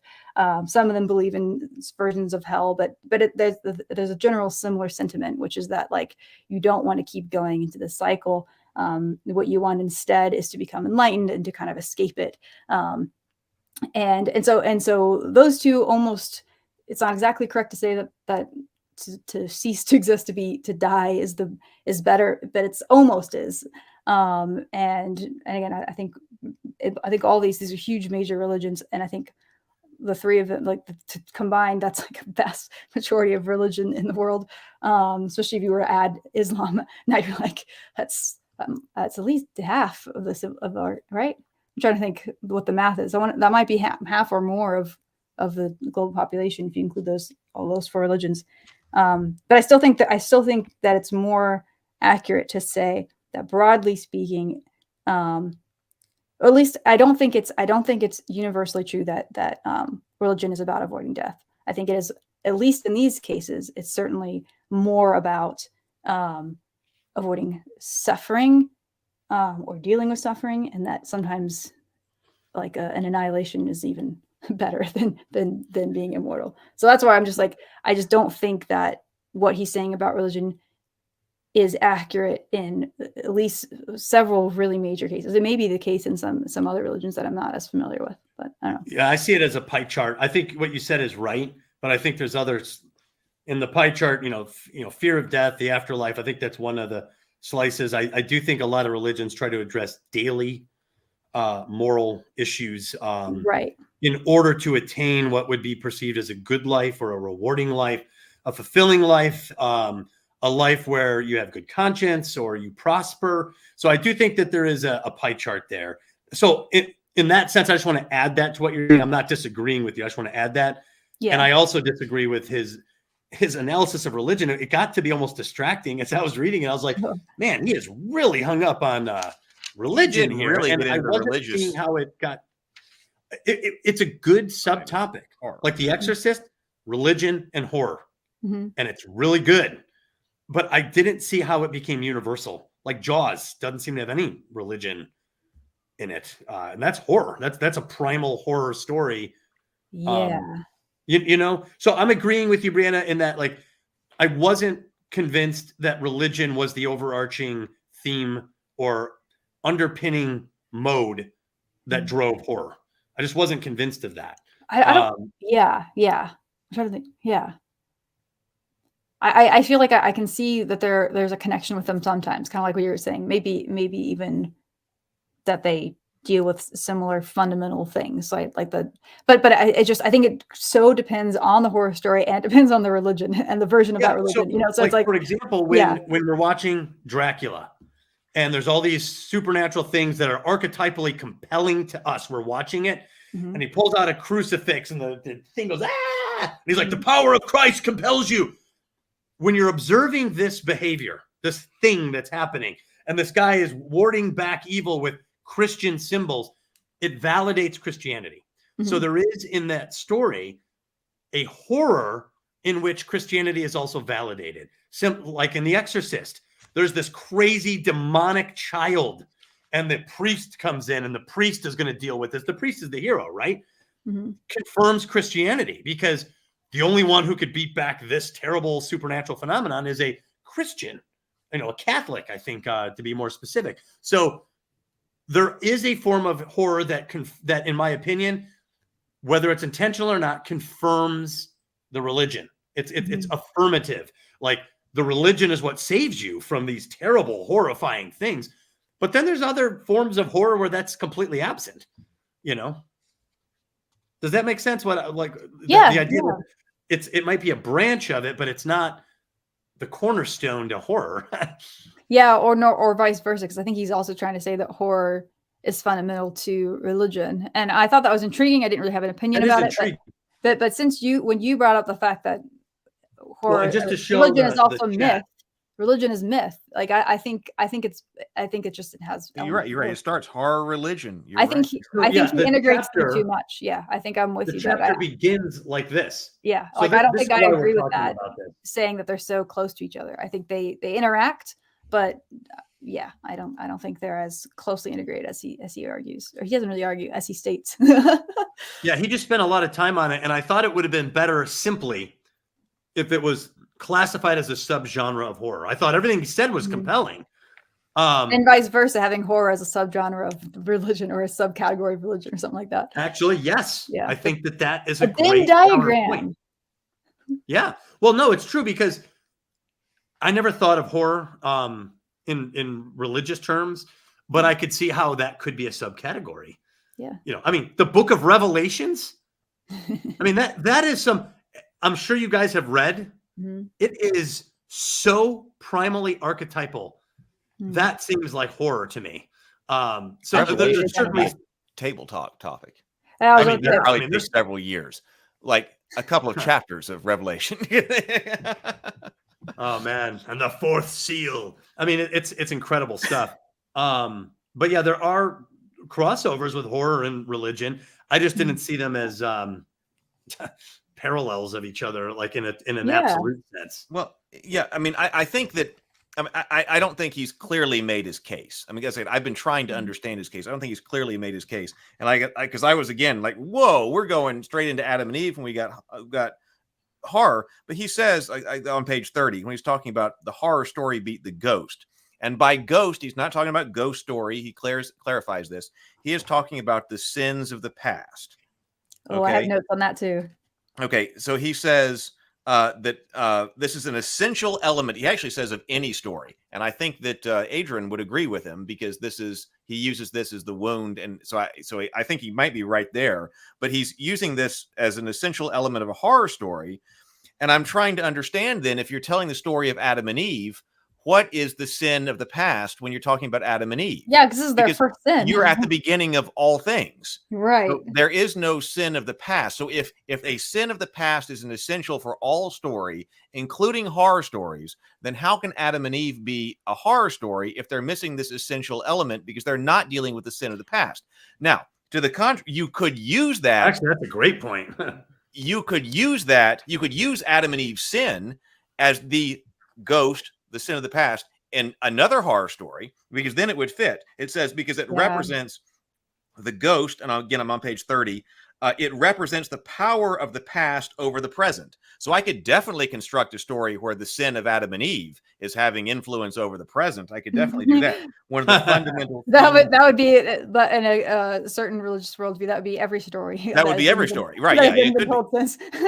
Yeah. And then it says it encapsulates the sins of the fathers and the mother affecting the lives of their children. So in that case, again, that would be Adam and Eve's sin affecting the lives of all of their children. And it's attacking again and again, as he says. And then also, I thought it was also fascinating when later he says that a part of the horror story is you try to deal with that, even though it's not yours to deal with. Like you try to atone, I guess. I forget exactly what word he used, but he said you basically try to atone for the sin of the past in a horror story, but you can't because it's actually not yours to atone for. And I went, well, that's very interesting from the Adam and Eve. Like if you were telling a horror story where Adam and Eve is the sin of the past, you try to atone for it, but you really can't because you weren't there. It's not really your sin, but it's still impacting you. So that's another reason why I think that I'm not fully understanding his point. He's mixing it up, I think. Yeah. So I was looking at my notes for Ghost, and I think I need to go back before we talk about Ghost. Okay. Real quickly, back to page 26. So he mentions, and this is kind of cool. 26. Yes. For this one, we're bouncing around a little bit, but he mentions detective fiction shows how the mind works. Horror tells us how it fails. So horror tells us how the mind fails. That is a really fascinating point. See, I disagree. Yeah, well, I think it can. I feel like that definitely applies to some horror. Yes. It says one form shows off the mind's symbolic power. He's comparing it to detective fiction, while the other reveals the projects of illogic, hatred, and prejudice. So he talks about that basically horror is often dealing with, attacks not just on the body but on the mind, and which I'm inclined to agree with that. See, my thought, just to make a distinction, would be detective fiction shows the process of intellectual human capacity, whereas horror explores instinctive human capacity. You're not usually intellectualizing in a lot of these horror stories. You might formulate a quick plan. There's pressure on your feet, but you don't have the kind of methodical, procedural, time-based approach that you might see in a detective story. Horror is more instinctive. And to me, instinct is nature's intelligence. It gives you this free pass that you react to as though intelligent, but you didn't think about it. Whereas intelligence is the deliberate act of thinking your way through it. So to me, when he says detective fiction shows how the mind works, while horror shows how it fails, I disagree, because in a lot of cases, there's a winner. Someone survives the horror.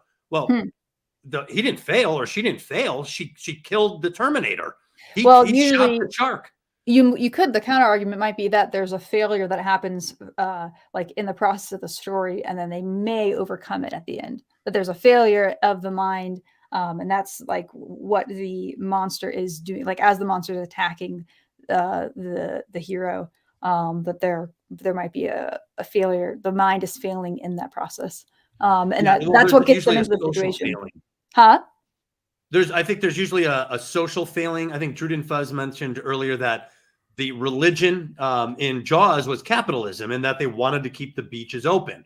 But capitalism is not really a religion. However, it was an organizing force that led to a bad decision. So I think Druden Fuzz is correct that there was an organizing idea. They made the decision to uphold the values of the organizing idea, And in this case, it was an egregious decision. Yeah. Just to balance it out, like Chernobyl, you had this organizing idea of communism, and they made certain decisions, and it ended up being a disaster. So there are several examples where there's an organizing idea. It could be religion, it could be capitalism, it could be a monarchy, where the king is, we're all living and dying on what the king says. And I think that's what you're saying, Brianna, is that this organizing idea might have the human failing in it. But he says how the mind failed, how it fails. So the mind is attacking itself. That was the phrase I wrote down. The mind is attacking itself. Yeah. I do want to say this is interesting. Juden Fuzz also says the sin of, when talking about Adam and Eve, the sin of the past is Yahweh and putting the tree there in the first place. So the sin is on Yahweh. Well, I think there's a case there, because I don't know if it's putting the tree there as the sin, but what about the rule that you cannot eat from this tree? What if he never made that rule? Adam and Eve ate, learned good and evil, and they all high five each other. Why couldn't that have been our story? God, it would have been so much better. But he made this rule and then enforced it hard. And there's certainly room to question that judgment, or whether it was really wrong. If we talk about Paradise Lost, I'll get into my thoughts on that. Yeah. I see what Juden Fuzz is saying. He's making a case that there is a fatherly involvement here that also played a huge role in the outcome. I just realizing, if we talk about ghosts and sins of the past, that is us officially getting into the story beats of horror. Before we do that, I want to just talk about his general beats. But okay, if there's anything else you want to say on that, Heath, before we do that. No, go ahead. Okay. Because I feel like, again, we're trying to understand from his perspective and like what he's building off of. So we should talk about, just very briefly, at least go over them. What his 7 major steps that he calls, like his basic beats that he, in his previous book, The Anatomy of Story, he talks about them there. And then he kind of just mentions them in this book. So according to him, you want me to bring this up on the screen? I see. Yeah, he has it. Well, the best way to look at it is really just in the he has them listed in the appendix. So you can look it up there, or it's on page 28 and 29, kind of split between them. Yeah, that's where I was, 28 and 29. But yeah, I'll bring that up while you're talking. So he's not really big into, like 3-act structures and stuff like that. That's not, John Truby isn't really big on that. But what he is on is what he thinks all stories. Again, I think I would argue this is probably just all Western stories, but that's okay. To most people reading his books, he thinks all stories have these 7 things. So first is weakness, need. The hero is enslaved by habits of thought and action, and suffers from a deep personal weakness that is destroying the quality of her life. The hero needs to overcome this flaw to grow. So that's a lot of depth. Again, if you want to hear him talk about this stuff in depth, read his other book. But yeah, he quotes weakness, need as the same thing. So that's they're hyphenated. I'm having a hard time talking because I'm getting sick. Have I mentioned that? So that's one concept, not 2, just to be clear. So you've got something that basically the hero needs to learn and they need to overcome morally. That's how I'd put that in my words.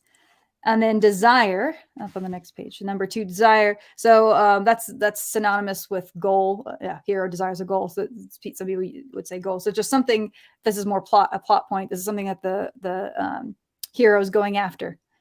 So the hero desires a goal outside of herself that she perceives as valuable and missing from her life. So that's just like what they're going after in the story. Opponent. She confronts an opponent and an obstacle challenge, preventing her from reaching her goal.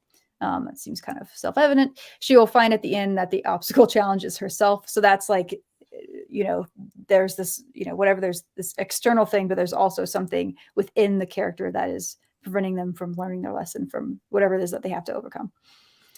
Plan. Again, some of these are kind of obvious. She concocts a plan or strategy that will allow her to defeat the opponent and achieve the goal. So again, that's just kind of like plot stuff happens. They have plans for overcoming the opponents. Battle. So that's talking about the very end of the story. There's this final conflict that will determine once and for all who wins. Self-revelation. So at the end, the hero, and this if is important, if she grows, she will have a revelation about her true or better self. and about how she has been wrong psychologically and morally.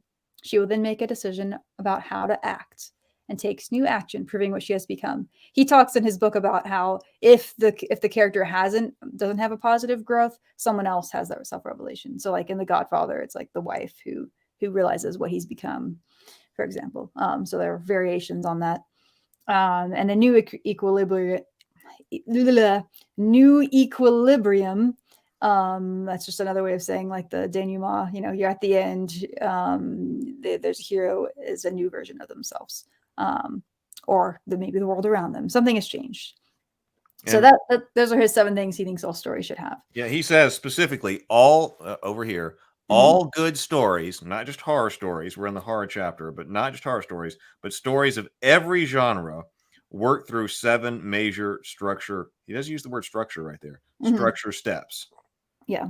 This steps process, as opposed to he likes steps as opposed to acts or stuff like that. Okay. I don't know why you can't have both. That's my opinion, but whatever. Over the course. so those 7 things are what he's saying, that every story. So we should see these present in horror as well. I want to say that the arguing that it may be arguing the definition of words, like we're asking what is horror or whatever. Like when I'm trying to understand his categorization here, because sometimes the use of the word horror might be inhibiting our ability to understand the way that he's using the term. He could have just said, like we're talking about something else, we got 14 story types. Type 1 deals with life and death. And it's the most foundational. If he had said that and not specifically said horror, would we think differently? I don't know. Yeah, but he is saying genre and he is saying horror, and so they already have all these connotations. They and do, so, yes. And well, what's interesting is he's making a case for a story code, which is structure, and genre he's almost using story code like beats, which is what he's using for genre. No, and he I'll is. tell Those you, are his. You could also say those are his basic beats. Like that would be synonymous, I think, to say that these are the beats that they all have. And then when he goes into the genre, he's expanding. That's why I wanted to go with those, because he's basically building on top of those 7, and he's expanding, and he's saying you will have these 7, and you will have in this genre will have these specific beats. Some of these beats you'll notice are just variations on these. So it's like he'll say, in this genre you'll have number 3 opponent will look like this. So it's important to understand what he's doing to realize that he's building. Well, I'll tell you, having studied a lot of hero-centric fiction, they do not all have battles. Like off the top of my head, Jane Eyre, there's no battle. Well, conflict. It doesn't have to be a physical battle. It can be. He says battle. He says, I see what you're saying. A plan. He enters a final conflict. He's using battle in a general sense. Again, that doesn't always happen. Confrontation. Well, but battle is pretty specific. But even seeing a final conflict, there are some hero-centric story, Anna Karenina, like where life just keeps going on, and there is no final moment. And that's what caused me to have some problems when I was comparing it to the hero's journey, because I was like, well, hero's journey, absolutely, there is single combat. But some hero-centric stories, they do not have a final battle. That's why I took it out of the story as saying she defeats the Minotaur. It seems like for her, and maybe this is what he means by battle, but I think the language might be off. Unmasking the Minotaur was more important. He would consider that unmasking the Minotaur. He would put that as his battle. The way he's using the term, that's what he means. There's just a final, defining conflict of some sort that determines who narratively wins. It doesn't have to be a physical fight. It can just be like, who is it that has the kind of wins the moral argument, I guess. Okay, fair enough. Yeah. Okay. So that Ghost was the first story beat. Yeah, so Ghost is his first story beat for horror. So with all that said, let's go back to Ghost. What page was Ghost? Ghost is on page 30. Oh, okay. Man, I'm way off. Because I was a little bit unsure about this too, because I'm going to just read off some of my notes here that I wrote about Ghost. I wrote, it feels like we're stretching the original meaning of Ghost as I understand it. So I understand Ghost to be a painful event in the protagonist's past that influences his beliefs, goals, desires, and needs in the present. And that could be something that you know about. It could be completely off screen. You never are told what the ghost is, but there's something in the character's past that is, affecting them now. Yeah, this is a different word. Yeah, this is a different usage. But he's being very specific. He's saying that it's a sin of the past, rather than it's some sort of traumatic or painful event. A sin of the past. That is different. So I was like, so maybe he's just saying that this is specifically how that works in horror, because we're entering a world of guilt and punishment. If it's the mind attacking itself, then never mind. I was making a note about one of my own stories. I'm not going to finish that sentence. Yes, sins of the past. So that's interesting. Sins. Mm-hmm. Yes, that's very important.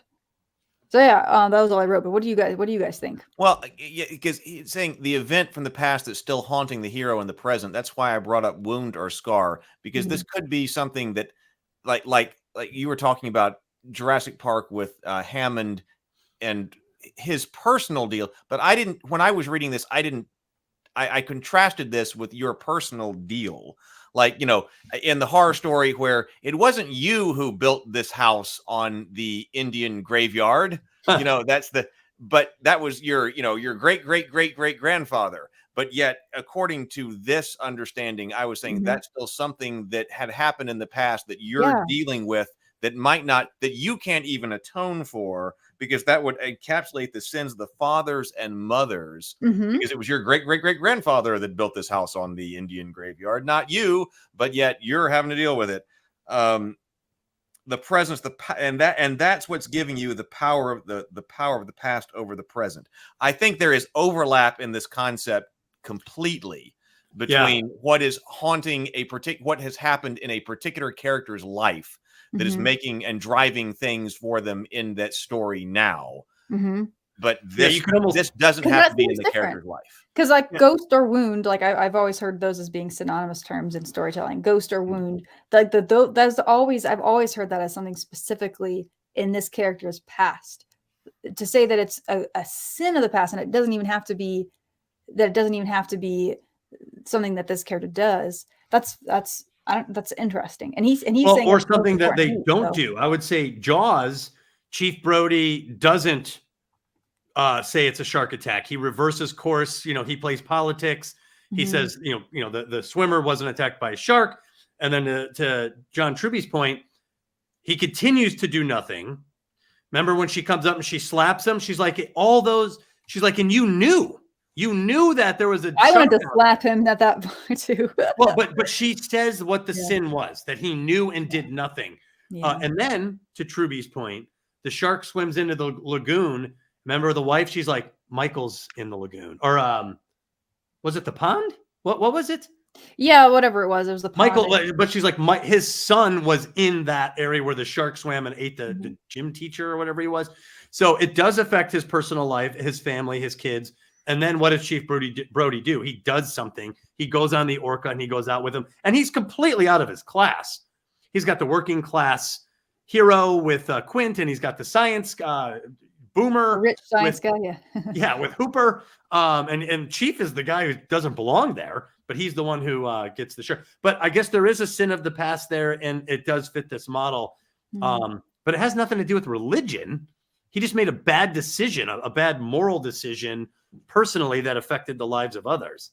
See, I feel like here's what I would do. I want to know if you guys agree. I would not call this a ghost. I would say, sure, we can say that sins of the past are a relevant part of horror, but I would not call that ghost, because that seems confusing, because that's an established term that people use to tell. I think of it personified. Ghost, people already know what a ghost is. So I feel like he's using the term differently. It's like, just call this sins of the past. Say this is something different. I think it can overlap. Sometimes the sins of the past might also be the character's ghost, but those to me are two distinct concepts. What do you I guys agree. think? He also says it's commonly misunderstood, because sometimes when you say ghost, people are talking about ghost stories, which is a specific subgenre of horror, he says. So maybe, once again, we have a word here that is confusing our whole classification of this. Well, that's why words are so important. Yeah, you got to get it right.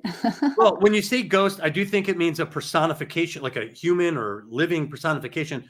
And sin implies religion again. I think bad decisions that continue to play out, that continue to cause complications or bad outcomes. Like Chief Brody, it's not a sin. He just played ball, and then another person died, and then another person died, and then his son almost died. It keeps causing problems. Like, the problem's not going away. Your decision to ignore it is the problem. And I think that doesn't quite fit with his language, to Brianna's point. But it could be tied to it. I think, again, if you massage the way he approached this. Mm-hmm.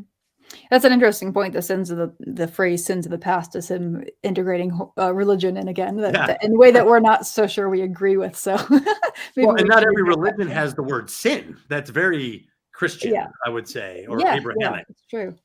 That's a very specific, not just religious, but specific religion. Yeah, like Buddhism doesn't refer to sins. Aren't they much more neutral? It's about dharma and karma. Yeah. Dharma is like right living, the right way to behave.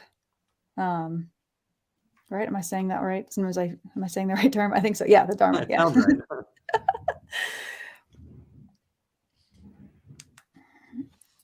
Well, real quick, Ray Romano, I see what he's talking about in the chat. A lot of times villains, one of the things that makes them so scary is their ability to reconstitute.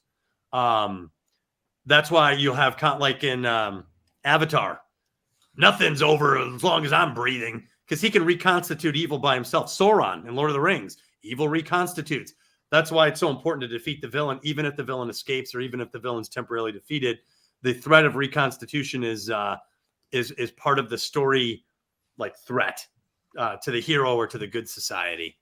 So anyway, it's just, I saw what you were saying in there. I thought that was very interesting. Mm-hmm. There's another thing here that I on this same beat that I have underlined. I wrote, let's see. So I was going to read out this. This is the last thing he puts under the ghost sins of the past beat. He says, this is awkward. Okay, here we go. Trying to hold this in a way I can read it while also being close to my microphone. What page? Hold on. There we go. All right. Although all genres require the 7 major Wait, what page are you on? I can talk, guys. I promise. Oh, although all genres, page 32. 32. Let me start again. Although all genres require the 7 major structure steps, some emphasize certain steps more than others. Horror emphasizes ghost and opponent. This makes perfect sense when you realize that ghost and opponent are the internal and external opponents, respectively. I hate that he used the word opponent twice in that sentence. Using a pincher attack from inside and out, horror puts more pressure on the hero than any other form. That may be the case. So he says ghost is an internal opponent, and then opponent is an external opponent. Sorry, I can't stand that sentence. Well, an opponent is such an awkward, it sounds game-like. Whereas in Jurassic Park, they're not their opponents. They're just animals. They're just living out their lives, and they're hungry. They are opponents in their goal to survive in that case. Yeah. Well, when I think of opponent, I think of a game. Like if I'm playing chess with you, you're my opponent. Like he's not even using the term villain, which I find fascinating. Obstacle maybe is a better term. I don't know. No, that's not quite right. Well, you could just say antagonist is a general term. Yeah, true. Any other thing we want to say on that beat? The first of his, so he has 15. He has 15 beats. I'm sure he won't spend as much time on all of them. Horror yeah, beats? I wrote them all. So because I wanted to see them written, so I. Oh, can you show that? Well, I just in my own personal notes. I wrote them all out. Use your auxiliary camera. Yeah. Okay. Yes, the story beats of horror. Okay. So wait, the story beats. Wow. I can flip through them. So the story beats are. Do you want me to read them out for you? Sure. Read them out. I'm going to fill up with Coke again. Number 1, Ghost Sins of the Past. Number 2, Story World, Haunted House and Closed Society. Number 3, The Monster Attacks. Number 4, Hero as Victim. I really want to talk about that one. Number 5, Weakness Need 1. So here again, this is him. He's talking about weakness, need, which is what he says in every story. In horror, there are two specific things about weakness, need that he clarifies. The first one is slavery of mind and the monster within. The second one is shame and guilt. Desire, so the desire specifically for horror is to defeat the monster, defeat death. And then opponent specifically is the monster, the other in the extreme. Ally, the rational skeptic. There's a number 10 is crossing the barrier to the forbidden. Number 11, this is also one I want to talk about. Plan is reactive. Number 12, drive, the monster attacks, escalate. Number 13, battle, safe haven. And then 14, no self-revelation. That's interesting. 15, the double ending external recurrence. So we'll have to, at least some of these we'll probably briefly kind of go through, but I think some of these we may spend some time on. So yeah. Oh, yeah. Okay. We already talked about that. Should we just briefly mention the number 2? I don't know if there's much to say about that one. So he's talking about haunted house and closed society. He's saying that the hero is trapped in a pressure cooker that embodies their ghost and weakness, need. That was what I wrote in my own words. So I think that's fair to say. I would say that in the horror genre, it seems to be pretty common that the characters you want to have them trapped somehow, like they're enclosed. They can't just easily run away. There's something. Yeah, the story universe is confined, right, to a small area, like the orca on Jaws or the theme park in Jurassic Park. Like you're not the haunted house. Yes, and I'm thinking immediately of an exception, sort of, kind of, which is It Follows, and It Follows.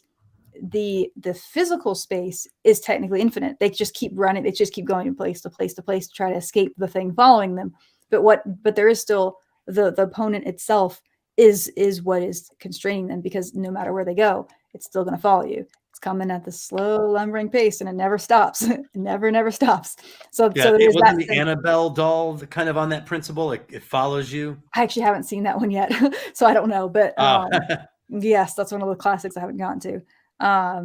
But that's still something that's constraining. Like they're tied to this curse. Like it's attached to them, and it will never stop following them. So I feel like there's always something that's limiting your movement or something like that. And usually it's more extreme. So I don't really have any other comments on that one. Any of you guys? I just have a brief comment on that. Okay. And it was I liked the point about, it says one distinction within the haunted house of horror on page 34 is the cellar versus the attic. Oh yeah, I love that. I really liked that too. It says sins must be atoned for. So the sins of the mother and the father are buried in the cellar, but the sins must be atoned for. The attic, on the other hand, is usually a place where fond memories are locked away. And so that I like it when because we've touched on the same subject of a spatial arrangement to something that has meaning. So if you've got this idea of the haunted house, where is the sin? Where is the evil? It's something foundational? It's underneath you. It's coming up. It's the foundation upon you. But that's where it should be. And then where is your hope? Where is your salvation? It should be above you. It should be in the attic. That's a spatial arrangement of our psychological projection. Totally, Heath. In fact, we talked about this. So this was one of my favorite parts of his horror thing. I thought it was, to me anyway, very insightful and very archetypal, because it seemed to be an unconscious decision on the part of the horror story writer or storyteller to have this dichotomy play out, where he talks about the attic as being the head, psychological, the memories. And I was like, oh man, that's true. And Heath, we discussed in Star Trek VI something about when Kirk is on trial, and I made a note, and I'm actually including this in my story now. I have language dedicated to this. Kirk is on trial, and Chang, the villain, is standing below Kirk. And we were like, why do they do this? And we were discussing, why is it interesting to have Chang down below Kirk and Kirk looking down? And the note that I wrote was, beware of the attack from below. And at the time, I thought it was the unusual. And then I thought about it from the human standpoint. almost all of our attacks are from below. So like the serpent, the basement, falling, if you're in a tree, falling down below us, I think psychologically holds a lot of serious weight to us. A fear of attack from below. When you're a shark or if you're swimming in the ocean, the shark's going to come up from underneath. Can't stop it. You can't go any higher. So beware of the attack from below. I'm going to use it in like a political sense in the 6th century. But I think there is a fundamental psychological fear of an attack from below. That's why I think the basement is so scary. And the attic is more of a revelation space, which is what he's saying. I loved this. But anyway, it just ties into our Star Trek 6. That's interesting. I wonder if you could say that Hereditary is if that one is a subversion of that, because the most horrific part of that movie happens in an attic. Well, there could be a subversion of it. I mean, yeah, but it's interesting. I need to think about that. I haven't seen that. I got to rewatch. I liked Hereditary a lot. No, but Doug, I also thought as soon as I read this and I was highlighting this, I thought about our Star Trek 6 discussion too. I went to why I talk about exactly that but I thought about, we said that Chang's ship. Where is he? Yes. Where is his spatial orientation to the Enterprise? He has to be below the Enterprise, and because it's a subversion. It's something that's tricky. It's something that's what. So it wouldn't make sense to put him psychologically above the Enterprise making this attack. His ship is also below the Enterprise. Well, I think, and based on that, like a few days ago when I was doing some more plotting for Rabavania, and I was restructuring the story, and there became an element of subversion to it. And completely without thinking about it, the geographic arrangement, because I have not plotted out like a map yet, but because the subversion element came in, excuse me. I've been having the same problem, Heath. Because the subversion element came in, all of a sudden in my mind, the geographic arrangement of the countries changed, putting the one who was making the subversive attack in the south instead of the north. They had been in the north, but then as soon as I realized, oh my God, there's some subversion here, unintentionally.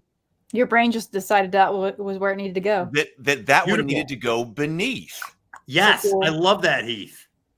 And so, yeah, so that's why I love this whole passage. I thought about all of that. I thought about that part of the psychology, our discussion. I think that to me is getting at one of the things that I like best about these discussions, which is the idea that there is something foundational and psychological primal about the stories that we're telling. And these things come up sometimes without conscious understanding, but we're trying to understand them consciously. Actually, I don't want to get back to it, but that's also to drag us back to it. But that's why I kind of think that there is an objectively better element to storytelling, because if you're going to have like this subversive element, is it better? Oh my God, there's something psychological that speaks to us for the subversive element to actually physically manifest in the story from underneath. That's totally. Actually objectively better than having the subversive element come from heaven. Because heaven is, so we're not attacked by birds. Like from the human experience, attacks come from below. The more I thought about this, the more primal this got. Like I even thought about aliens. When Hudson comes up from below and grabs him and pulls him down.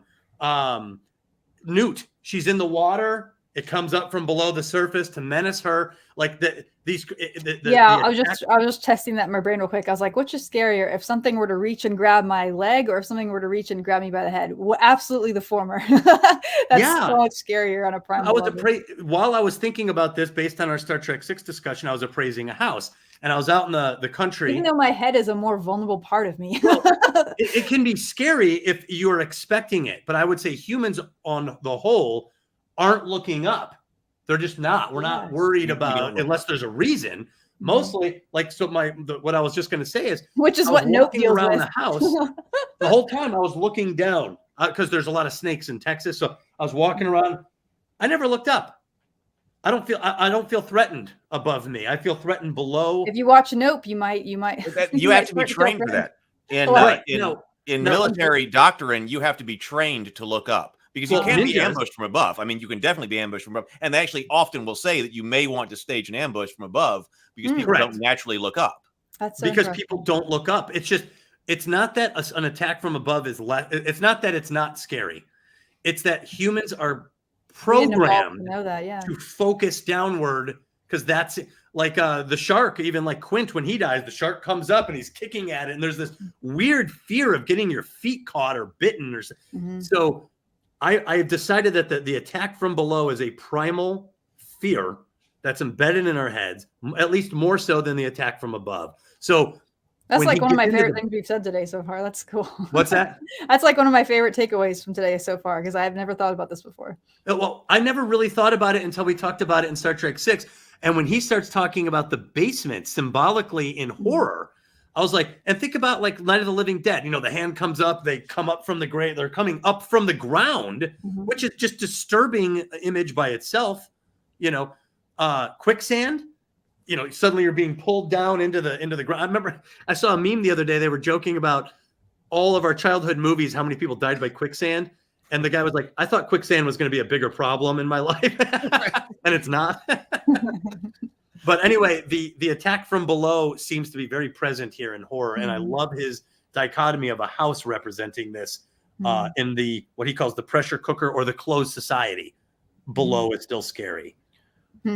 Retro Nerd Girl is here. Welcome, Retro Nerd Girl. Hello. Hey, She Retro. says, hey, Heath, Brianna, and Douglas. I just got home. Can't wait to check out the beginning of this conversation afterwards. Well, it's lots of ground has been covered.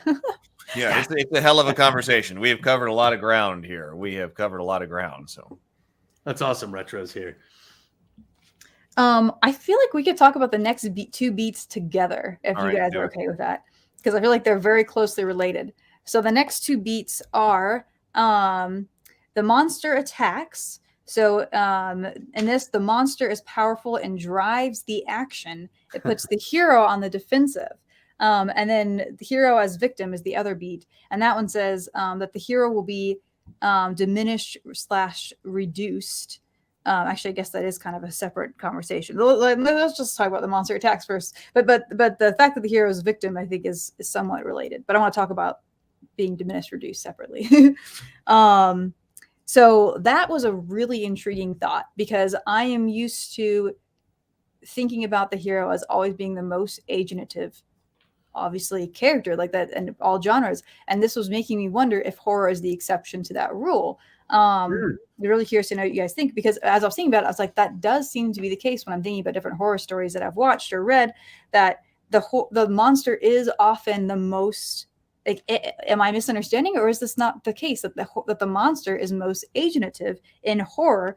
Maybe even more so than like are they more agentative than the protagonist in that compared to other genres? In other words, so the hero is mostly reactive up until the end, maybe, and not passive. That's an important clarification. It's not that the hero is passive, but that the hero is reactive. So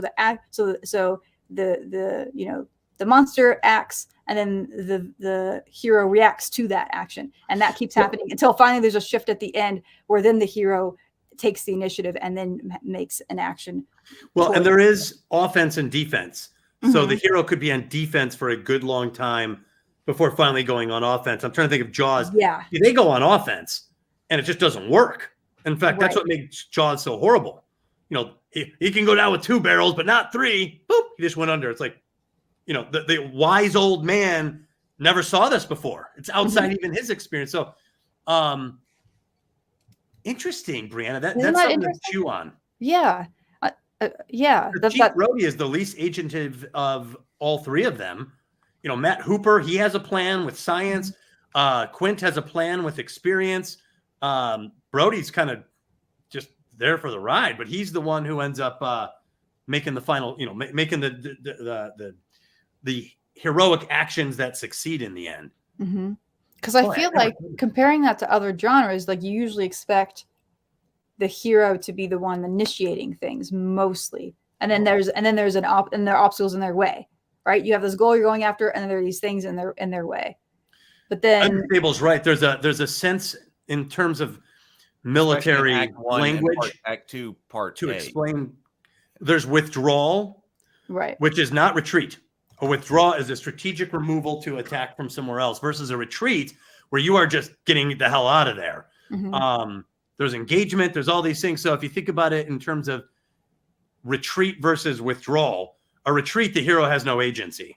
They're getting the hell out of. Well, they have the most narrow form of agency available to them, which is run like hell or escape. Versus which sometimes horror movies right. is mostly that. Sometimes it's mostly just like, it's not like you don't have this complicated plan. You're just running. You're just like, I'm going this way. You know, that's a good point. Yeah. Yeah. So you're right. The villain in horror is the most agentive because they're the one who knows what's going on. They have a plan. They're executing it. They're going for it. They're moving. It's the hero and the crew that aren't they have to catch up. It sounds like.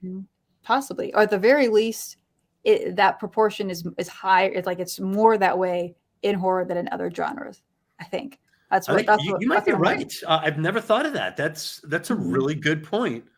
The hero's playing defense most of the time, right? And when they go on offense, a lot of times it's failed. It's a failed effort. It doesn't work. And usually, this is something that he doesn't mention in his structure, but it's something that Heath and I guess, was more than a year ago now, when we went through this other story structure for horror that I found online that I have been using that I think is really, really good. It's Nosferatu and horror. If someone wants to go back and watch our conversation, it'll be republished here soon. It'll be republished. And I have a discussion on Nosferatu and horror that will be coming back to this channel soon. Awesome. Yeah, I vastly prefer that as a story structure to his beats. I find it much more practical and useful. Like I actually use that to write a horror story. I just lost my train of thought for a second. But in that story structure, it was saying one of the things that it mentions is that there is this shift towards a plan. After your all hope is lost moment. But then the first iteration of it fails, if I remember correctly. And then they succeed, which again, there's similarity there in a lot of stories. But that seems consistent with that, like what he's saying here about monster as God, sorry, my brain is working less and less. I have to look at my notes. The monster attacks, but with it being powerful and driving the action, that seems to be consistent with that other structure that I looked into. Putting the hero on the defensive to nuance it, where the monster attacks when the hero is unprepared, and then the hero attacks and fails, and then the hero attacks and succeeds. I feel like you can almost nuance it a little bit, because to your point, Brianna, like in Aliens, those guys are on offense. The heroes are on offense. They come in there, they got their smart guns, they're going in, nothing happens, and then they go into sub-level 3, down into the basement, sub-level 3, and that's where they encounter the aliens, and they're not prepared for this confrontation. So it is a monster attacks moment. I just part of me wants to know if there's a way to study that, like the monster attacks while the hero is unprepared or ill-equipped but survives, and then the hero goes on offense and fails. Anyway, I'm thinking out loud here, but it is interesting to map that out a little bit even more. Yeah, I think he uses Frankenstein a lot, I noticed. Yes, he's big on Frankenstein. Any other notes on that one before we go to the next beat? I do not. Slavery of the Mind, is that where you're moving to? No, the next one is Hero as Victim. Hero as Victim. And this one actually brought a major epiphany for me on something else. So for Hero as Victim, this is my own word summary of it. The hero will be diminished/reduced. He will start himself at a high place, so he has room to fall, or you can make him average but really lovable. So the fall is tragic. So okay. So let's go real quick. So comparing this to other genres, you often will have, I feel like it's pretty common in, especially like your standard hero's journey kind of a story. Like you have someone who is kind of average or not very interesting, and they become someone, right? Like you're starting at a low point, and then you rise and you become more powerful. Hopefully you're becoming a better person too. But there's this upward arc, but he's talking about horror as having like a downward arc. Even if the character survives, they're still reduced in some way. Like maybe it's they're more a little bit, they're more shaken. They could be literally physically reduced, like they're injured, mentally, psychologically. They're, in a state of trauma and horror. They've just barely survived, but like they're not the same as they were. They may have lost all their friends and family because everyone else died except for them. Like they go down. And I thought that was really intriguing. And what that did as what the epiphany was that had for me was, this was a conversation I had with you, Heath, when I read this, and it was, several months ago now, that was what made me realize. I was like, I think the concept of a fall is a really broad category, that horror can be one of the subcategories of it. And because Heath and I had this long-standing conversation about like how to define fall and corruption arc. And this brought me to him saying it this way, like made it click. I was like, oh, a fall is just in general, you're talking about a character that is, at a reduced state from where they began. And a corruption arc is one type of fall. That's where you're reduced. You've gone down morally, but that you could have other types of falls. Interesting. Yeah. I thought that was a good way to categorize. Oh my God, I'm losing my voice. Don't want that. My throat is getting so sore. No. So do you think hero as victim might be a part of a corruption arc? No. That in this other concept, which was Heath and I had a disagreement about what a fall meant and what a corruption arc meant. And it brought me to the conclusion that there's fall, which is this broader category. And one of the things that it includes is corruption arc. And one of the things that it also concludes is like a horror story, like what he's talking about. So they can be, they're cousins. They're in that general category. Okay, I see. You see what I'm saying? Yeah. Yeah.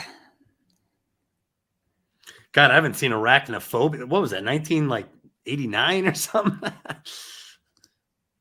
Exorcist. He's got some other heavy hitters here, though. Alien, Psycho, Nightmare on Elm Street. Oh yeah. Should we move to the next beat, or Sure. That one?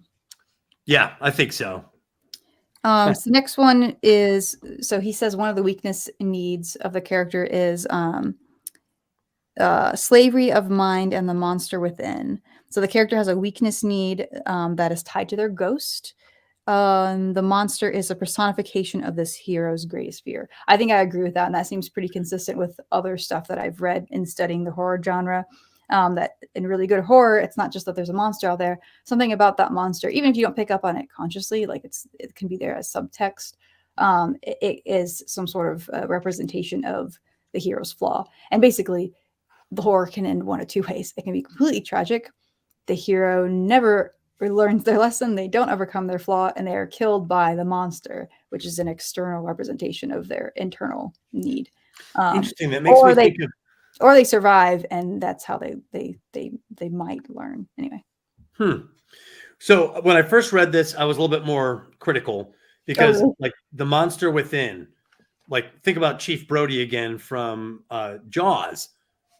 I don't see a monster within Chief Brody almost at all. However, I'm starting to think about it that is transmitted in a sense to Quint. He seems to be the monstrous good guy. He does very self-destructive things. He's very tyrannical and menacing in the story. He destroys their transmitter to ask for help. He guns the engine till the engine blows. So I was like, there is a good guy who has a monster within. Well, the monster within can just be any sort of flaw, I think, in this context. So it could be. Monster seems more menacing. See, I think Chief Brody's but flaw I think inactive. he's using that just because in horror we're talking about the external monster. So he's saying that mirrors a flaw. So maybe that's not a good wording. But well, all I'm saying, what I'm saying is it is a good word. All I'm saying is that I was just looking at Brody in Jaws, and just in the Jaws example. However, right next to him is Quint, and he is kind of a monster good guy. So I think in Jaws, they split it up. So I think this holds up. It's just spread out under different characters. because Hooper's not a monster character. Brody's not, but Quint is. He's very tyrannical, just self-destructive and menacing. I don't think that's the point he's making. I think, unless I'm the one misunderstanding, I think Truby is trying to say that there's something that the character has to overcome, and that the monster that they are facing is a representation of that. Which in a really broad sense is true of most stories, not just horror. Okay, see, I think I think you're right in that he's saying, I think he is saying that with slavery of the mind. Yeah, with this, we're on that point. We're talking about slavery of the mind. Right. I think that's what you're saying. Am I misunderstanding? The monster within may not manifest itself directly as the flaw. Or you could, maybe the other dichotomy is. Oh, no, you're right. Let's say Chief Brody's flaw is inaction. Well, the monster is embodying this because he's constantly doing something that demands a response, and Brody's not reacting. So there is a slavery of the mind there, where the monster is the perfect match for this flaw. Inaction is the one thing you can't do if the shark is going to continue to eat swimmers, you know. You're right. I was misreading this. He is talking about two different things here. two sub points. He's talking about, the slavery of the mind, which is what I'm talking about. And then also the monster within. So that could be like the Wolfman might be more of an example of that's a more obvious example. That's the monster within, that could be like he's talking about fears, but also like unsociable desires. So things like the part of the self that likes to feel power, to inflict pain, to do what is forbidden, blah blah blah blah blah. That these sort of darker things that you might want, that then the monster might represent that. So maybe he's saying that some heroes it's more of the slavery of the mind, and others it's more of the monster within. Maybe. It could be. I would just be curious if I could find, if it doesn't happen to the hero directly, the monster within, if I could continue to find a secondary character that embodies that. Heath, I think we talked about the refusal of the call. If the hero doesn't refuse the call, we have another character who does. Who does, yeah. So I'm wondering if that might hold up under analysis. That's interesting. Any notes on that, Heath? Just I was finding where it was saying that when we realize the monster is also the hero's greatest fear personified, we see why horror is the most psychologically attuned of all story forms. But possibly, maybe it manifests itself most in horror, maybe. But often, and I was thinking about this when I was going through the Stomping Kittens and things, it was saying that, well, in this case, it's the hero's greatest fear personified. So here we're talking about fear and not death. Fear has been brought up. Yeah, back to fear. Often the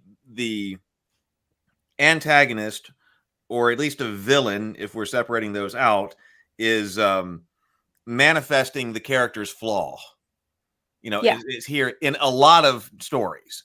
So maybe we're touching this here, and maybe we are saying this is where it most manifests most directly. But that's a characteristic, I think, of a lot of stories, that the flaw, at least, which might be majorly fear in a horror story, could be, is fear of the ocean being manifested by the villain antagonist. What did you say, Brianna?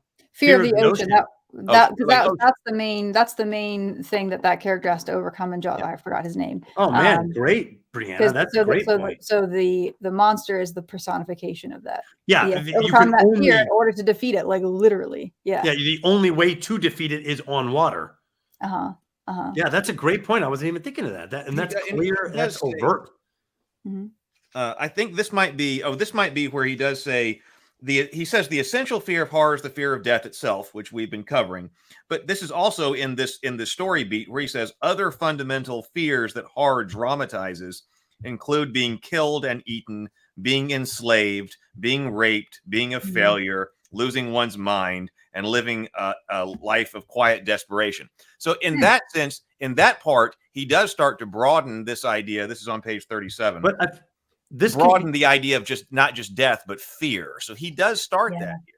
Yeah. I put a little, I circled, he said, key point, horror, like thriller, focuses totally on the emotion of fear. And I wrote, that's what I said, because I had written that. Well, I think fear is obviously a driving force. However, what sums up a lot of what he's saying, and I never thought about this before until I was reading this, dehumanization. Fear of being eaten obviously is fear of death, but you're also, I think part of the reason that's so scary is because you're not a person, you're just an object being eaten. You're a steak, you're a hot dog. I mean, you're an inanimate object at this point. So there's something dehumanizing about being devoured by a creature because now you're on this lower level. You're not an intelligent, creative human. You're just being devoured. You're nothing. You're just a thing. You're nourishment for a day for this other thing. Turning into a machine like Darth Vader, that's dehumanizing. Turning into a werewolf, a creature, an animal, that's dehumanizing because it's not human anymore. Being raped is very dehumanizing. You have no sovereignty or free will. Someone is subverting, they're taking that from you. Losing one's mind you lose a sense of identity and memory. Very dehumanizing. So I think dehumanization, to me, appears to be one of the words that sums up a lot of these fears in horror. That's interesting. Well, because he's listing these all out. Like, for example, when he was making a distinction earlier between just life or just death, I was like, well, what about a zombie? You're still alive. Should I not be afraid as long as I'm still alive? No, I'm afraid of something else. I'm afraid of losing myself, my human capacity, my human free will. I'm being reduced to something that I don't want to be, the dehumanizing process. So fundamental. He says that right here. Yeah. I knew there was a point where he addresses zombies, and it is on this point because he says, key point, people fear being reduced in two major symbolic ways: to an animal or to a machine.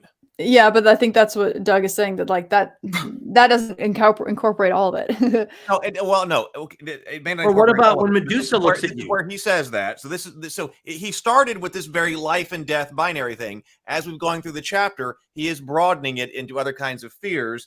This is where he talks about animal or machine.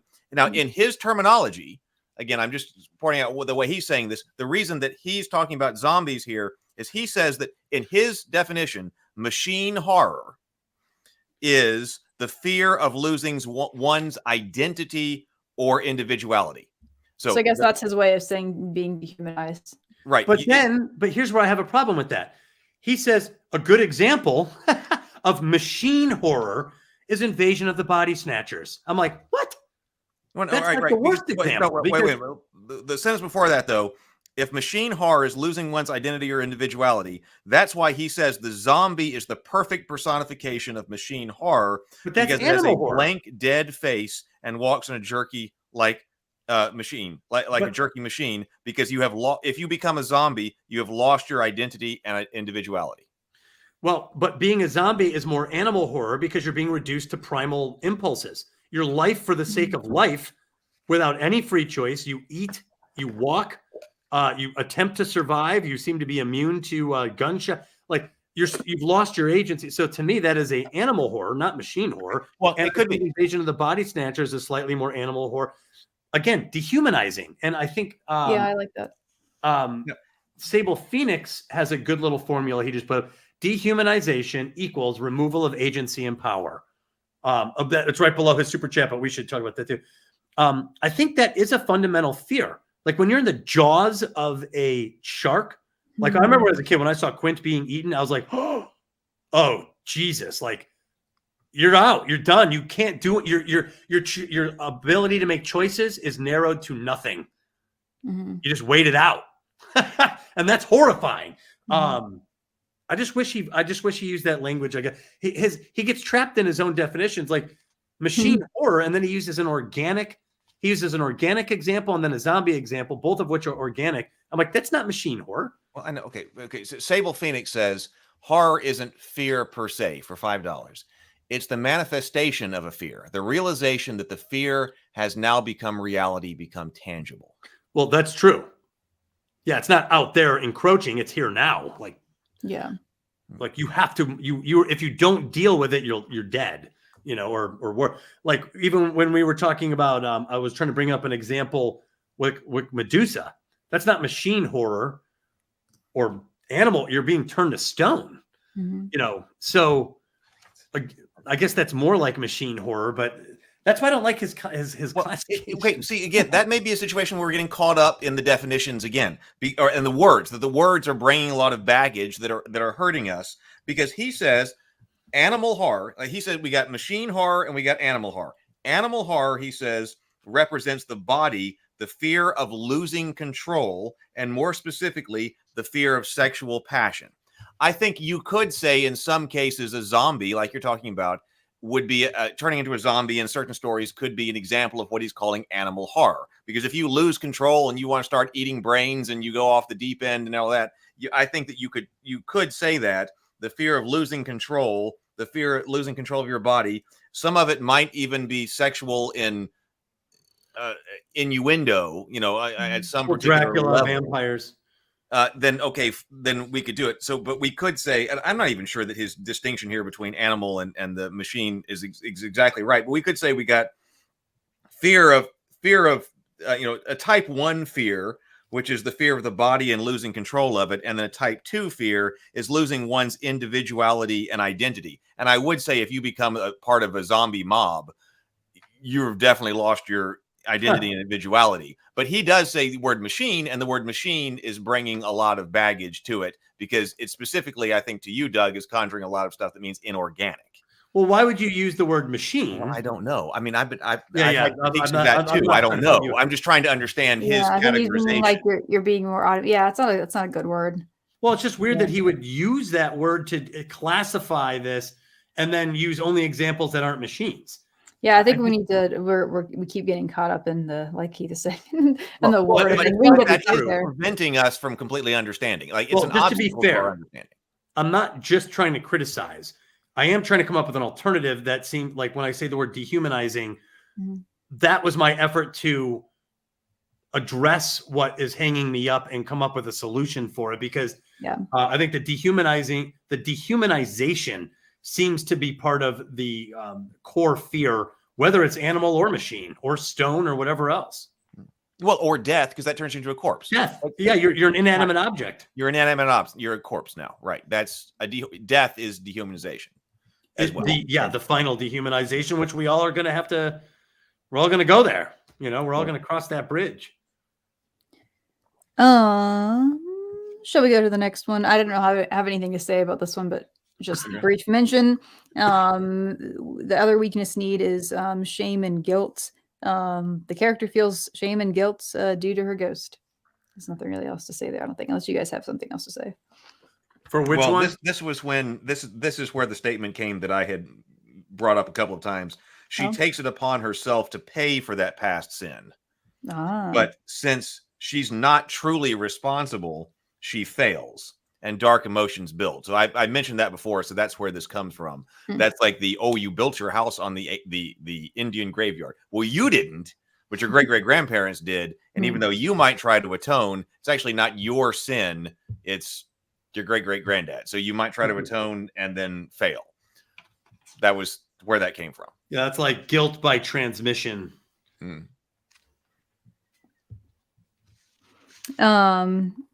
Okay, so for the next one, the desire. So he's saying, in every story there's a desire, there's something that the character is going after. In horror, it's always going to be, you're not trying to win some championship or anything. The desire, the goal is always to defeat the monster.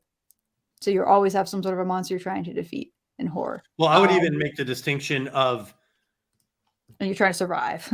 Well, yeah, like in Poltergeist, they never defeated the monster. They simply separated themselves from it.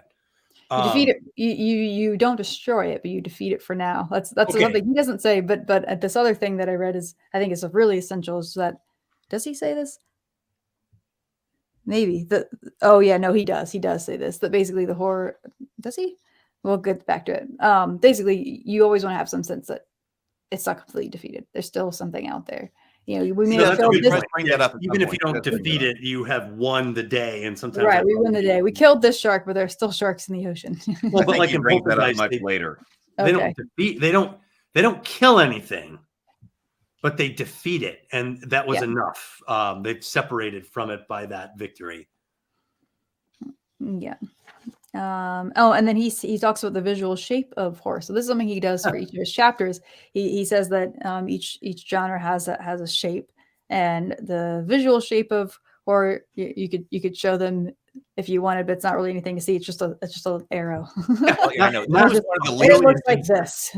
This is one of the least useful parts of this whole thing to me. I can't believe that they put that, because I had to do a few graphics. It's because the rest of the book, there are some times where he has more interesting shapes. So he's consistently showing. Yeah. It's got some more visual shape of the horror plot.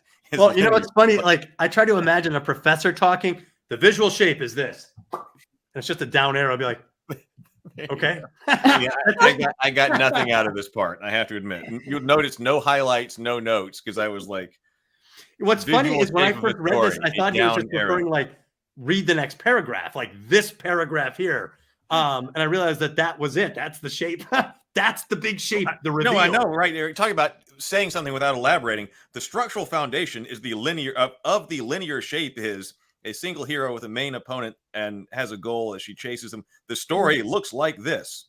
You know, believe it or not. Okay. If he said to me that the horror genre has a shape and it's a downward arrow, I'd be like, oh, okay. That's all I needed. I don't need the actual arrow. Yeah, and I think it's just because there's more of these in the book. Okay, fair enough. It's so in contrast, this one's very simple. Okay, so maybe later we do get to that. Okay. Well, that's not that's the four corner opposition. That's okay. Well, I'm just saying. So there are but we're going to be using arrows and stuff later in the book. Well, I will note that for horror, his symbol is, or his, beware the attack from below. Below. Oh my God. Below. It's true. I thought about that too.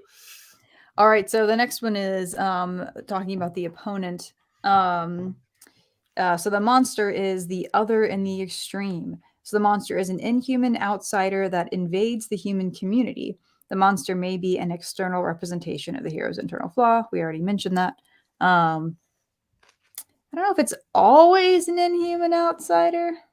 And I would argue not outsider. A lot of times they're insiders. Yeah, that's what I was about to say. Sometimes the hero. I was instantly thinking of Get Out, where it's basically the protagonist is the outsider. Oh yeah, he's kind of brought in. Same thing with Texas Chainsaw Massacre. But he's also the other. So you could say that's the inversion, though, because he's the other in that situation. Oh, I see what you're saying. To where this holds up if you think of it as an inversion of the theme. Maybe. I don't know. I just don't like the word outsider. I feel like in a lot of cases in a horror they're insiders. You know, the killer, the masked minotaur is almost by definition an insider to the native culture, not an outsider. A lot of slashers. I feel like I say a lot of slashers as if I've seen a lot. I have not. That's not one. I don't like slashers, but with the ones that I've seen, it's usually like it's someone that's masked that's in your community. I forgot who it is. Scream is one of their friends in the group. Exactly. I was thinking of Scream specifically. Yeah. I guess Michael Myers is kind of an outsider, but he's kind of both. Like, I don't know. Yeah. Well, he's inhuman. I think we can make that case. But he's an insider. He's from that town. He's just from that town. But he's also kind of standing on the sidelines watching. I don't know. That's a weird one. I'm not sure how to categorize him. Okay, fair enough. But I do think the idea of monster being other in the extreme, I think I like that. And we'll come back to that later. We're talking about some. I think that's good. I think that is good. Yeah, I do like that. Well, I like that idea of this being potentially then the outsider, the horror. They may be outsiders in other genres too, but it's manifesting most directly in this genre. And like we talked about that with the other thing that was something about the greatest fear personified. So we could have various degrees of this. And I think he might be trying to say that we're supposed to be seeing this in its most raw, in-your-face form. Perhaps, yeah. This next one I thought was an interesting one. So he mentions a beat that he calls Ally, the Rational Skeptic. No, we talked about this one. Yeah, so you'll have a character that so you'll help the audience's suspension of disbelief by providing a character who is more skeptical / rational than they are. So even so that someone that's more skeptical or rational than even the protagonist is. So I wrote here like another genre comparison, unlike a hero's journey where you start. Oh wait, sorry, that was a comment for something else. So I wrote, there will be a scientific explanation offered as an alternative to the actual fantastical one. So that yeah. And another way of putting that in that other horror structure we looked at is that like I forget what the term was. Sort of like there's some sort of resistance. That's not the term, but where you're, it can't be that. You're trying to provide alternative explanations, but you could have a single character that sort of represents that idea. Of like, I was thinking about that exact point. But it's it can be outside, but sometimes like when we were looking at Nosferatu, that kind of manifests itself internally because the guy's got the vampire bites, and he's saying, "Oh, I appear to have been bitten by mosquitoes." So he's giving the rational alternative to being bitten by. Sometimes I think that skeptic is just the protagonist, and actually I like that more. I like it when it's the protagonist that is the one that is like trying to be a skeptic. Coming up with alternative answers that are completely reasonable, except in this story. Except you're in a horror story. If you realize you're in a horror story, you would start to realize that you should not be skeptical right now. Well, I think he actually contradicts himself in this because that's what I was thinking, that we got to have somebody who's providing. But he gives examples which are kind of weird in that, because he says the strategy underlying this beat is to acknowledge the audience's skepticism through a character who's more skeptical than they are. We said, or it could be the protagonist. I agree. It could be. But he says the rational skeptic provides a scientific, natural explanation for the supernatural phenomenon. And I was thinking, mosquito bites, not bitten by a vampire. But then he says in Dracula, the skeptic is the scientist who validates the reality of the living dead. Yeah, that does seem to be contradictory. That seems strange. He says the technique is also found in these other ones right here. But because then he says the Nightmare on Elm Street, it varies this approach by making it appear the death could be the result of a young man with a police record who killed his girlfriend. That's the skeptical opinion. Well, almost a better example is The Conjuring. There are several cases where the Warrens are coming to investigate, and someone says something like, "Oh no, there's usually a scientific example for this. And here's your attic. Remember that scene? They're in the attic. It's like, your stovepipes, they're heating up, they're banging. Mm-hmm. There's always a rational example." So they're the ones who rationalize it almost to vet out the bad story. So they're the skeptic in The Conjuring. They're the rational one to this exact point. The scientists who the Warrens are validating the supernatural realities, but they're the ones who also play the role of the skeptic when the supernatural argument is wrong. So they kind of weed all these other wrong supernatural arguments out, which kind of, I think from the viewer standpoint, buys your trust a little bit. They're not quick to think it's supernatural. They rule out everything first. Yeah. All right, number 10 out of 15. We're getting there. Crossing the barrier to the forbidden. I wrote in such tiny letters. So I'm going to try to read this. God damn it. So there is the barrier that fails to keep the monster from human society, the barrier in the mind against forbidden behavior, and the barrier of life-death, which may become a continuum, like in the example of the zombies. I don't really remember this beat that well. But that's what I wrote. Jurassic Park has the literal gates of Jurassic Park, where they play that fun adventure, boom, boom, boom, the big drum music as they go through the gate. Poltergeist has that other dimension. One of my favorite scenes in Poltergeist, you get these baby boomer parents who are just kind of horsing around, and now he's about to enter into another dimension tied to a rope, or she is tied to the rope, and she crosses into the barrier. So this seems to hold up. Yeah. I wrote. Oh, go ahead. Oh, I see. You've got the gates of Jurassic Park. That's kind of entering the other world. I mean, that's also we're now entering threshold. The threshold. We're crossing the threshold. When I'm thinking about things that fail to hold back the monster, it's the cage itself. Yeah, the electric fence. You're right. The fence, right? It's the fences. So the Jurassic Park gate is entering the other world or crossing the threshold. But then, like when they're with the Tyrannosaurus, that's that fence that's supposed to hold him, and it doesn't. And now they are out. Yeah, great point. That's actually a better. You're right. It's the electric fence that serves that role, not the gates into Jurassic Park. So plan, this kind of goes back to something you were talking about earlier. The plan is reactive. I wrote confirmation of my notes on number 3. Because the monster is more powerful, the hero's plans are largely reactive. I mean, usually you always want your antagonist to be stronger than your hero. So that's in of itself isn't that unique, but you know, the difference is going to be really extreme in horror. Like it's going to be like, this monster is way outside of what you can defeat. So, and then I wrote, but then since the opponent is also self, you cannot flee forever. That was an intriguing idea that he had about like the sort of the underlying psychology of it, that like, that's why the monster is never completely killed in the end, or it's not, there's the sense that they're still out there because part of it is a representation of human nature. I don't know.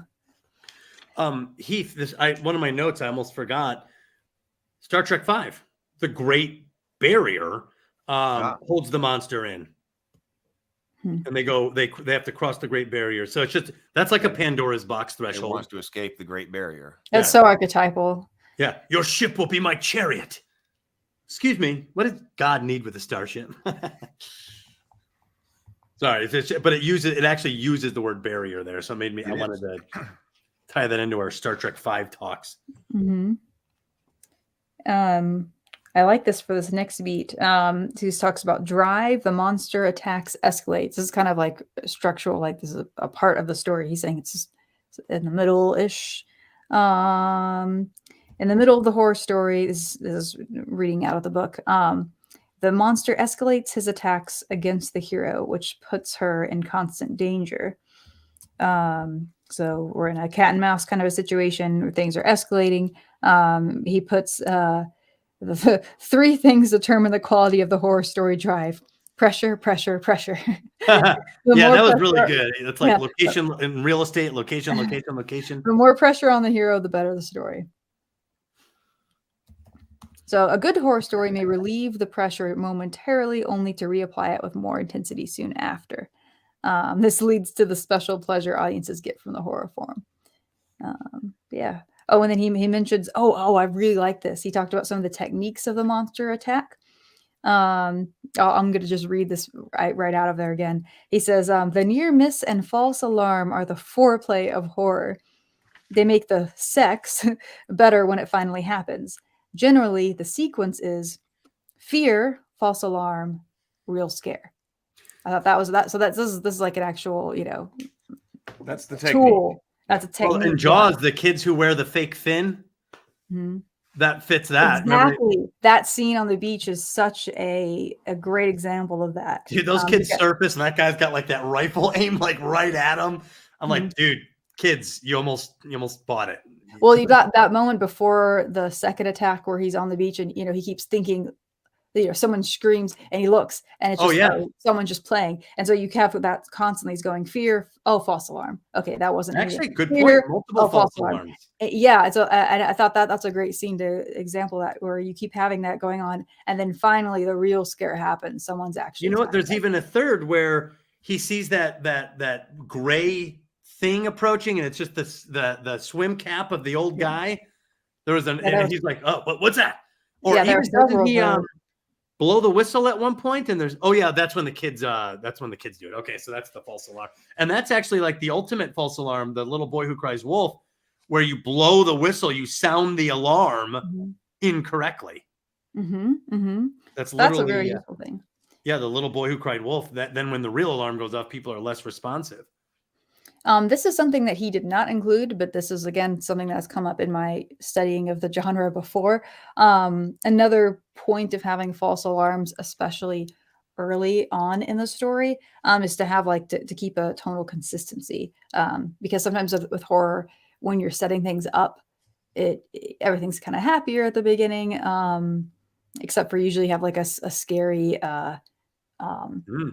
very like the first scene is probably going to be like a prologue that introduces something scary. But then as you're introducing all the characters and stuff, it doesn't necessarily feel like a horror film. And so you can help that by having some false alarm scares, like the cliche is, someone startled, it's just a cat.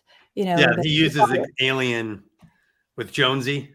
Yeah, and so that is one of the usages of that. I don't think he says this here, but that is something that I've picked up on. I always laugh in Alien when you get the jump scare with Jonesy and the cat runs away. Then he's like, "You go get it. Separate yourself from the group. Go get it." Like, man, that's like the exact wrong call after you got scared. Oh man, I'd be like, no, man, I ain't going anywhere. A very practical tip that I have encountered elsewhere is that you want to have something like that happening at least every 10 minutes, just to remind people that this is a horror movie. So in the first 10 minutes of your screenplay, it's something to look out for. That's a screenplay thing. Obviously, I don't know what the equivalent would be in like a book, but well, I'm sure it translates. Yeah. Yeah. I have to say, what this happened a couple times with this book, where he says something that's like so obvious. I don't even know if it's worth like, where he's like, here's how you increase pressure. The hero is unable to get help. The hero is injured. It's like, right. It's like, yeah, I get that. Like, like that's not like, I don't know if it warranted enough attention to like single that out. Like even in that one where he's like, there has to be a scene where the monster attacks. It's like, yeah, I know. I get that. Like if you have a monster, it's going to attack at some point. But anyway, but he's laying out all the things that That's why I didn't highlight a bunch of anything around that area for that reason, Doug. Yeah, like, same here. Yeah, I didn't get any great insight. Yeah. Yeah. I'm trying to see if there's anything else here that I want to mention on this beat. Yeah, he's mentioning a whole bunch of techniques basically for increasing the pressure. If you all people watching you want to read them, get the book, read it yourself. Oh yeah, I had one beef with him based on our conversation, Heath, where he's like, at the bottom of this page, bottom of page 48, he says, not only confines the hero, but also allows the opponent to attack from behind and above. I'm like, no, from below. Behind, I can say that. Page 48. Bottom of page right 48. here. Oh, I think I did see that because it's a conflict right there, and our direction's wrong. Yeah, not only behind makes sense because you from behind and above. There is a primal fear of not knowing what's behind you. Behind is fine. We've all done this, where you're a little freaked out at night. You're walking somewhere and you keep looking over your shoulder. You're like, "Don't mess with me. I'm watching." Because that's one of our physical flaws is that we have eyes here only. Exactly. So there is a fear of being attacked from behind because you can't see it.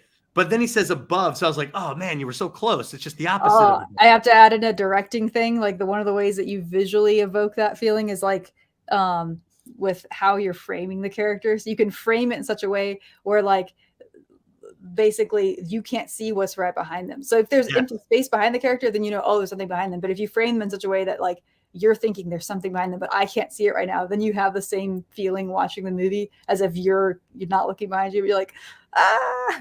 Yes, my favorite is when they zoom up close to the face and the character's kind of going like this, like they're thinking about turning around. Yes.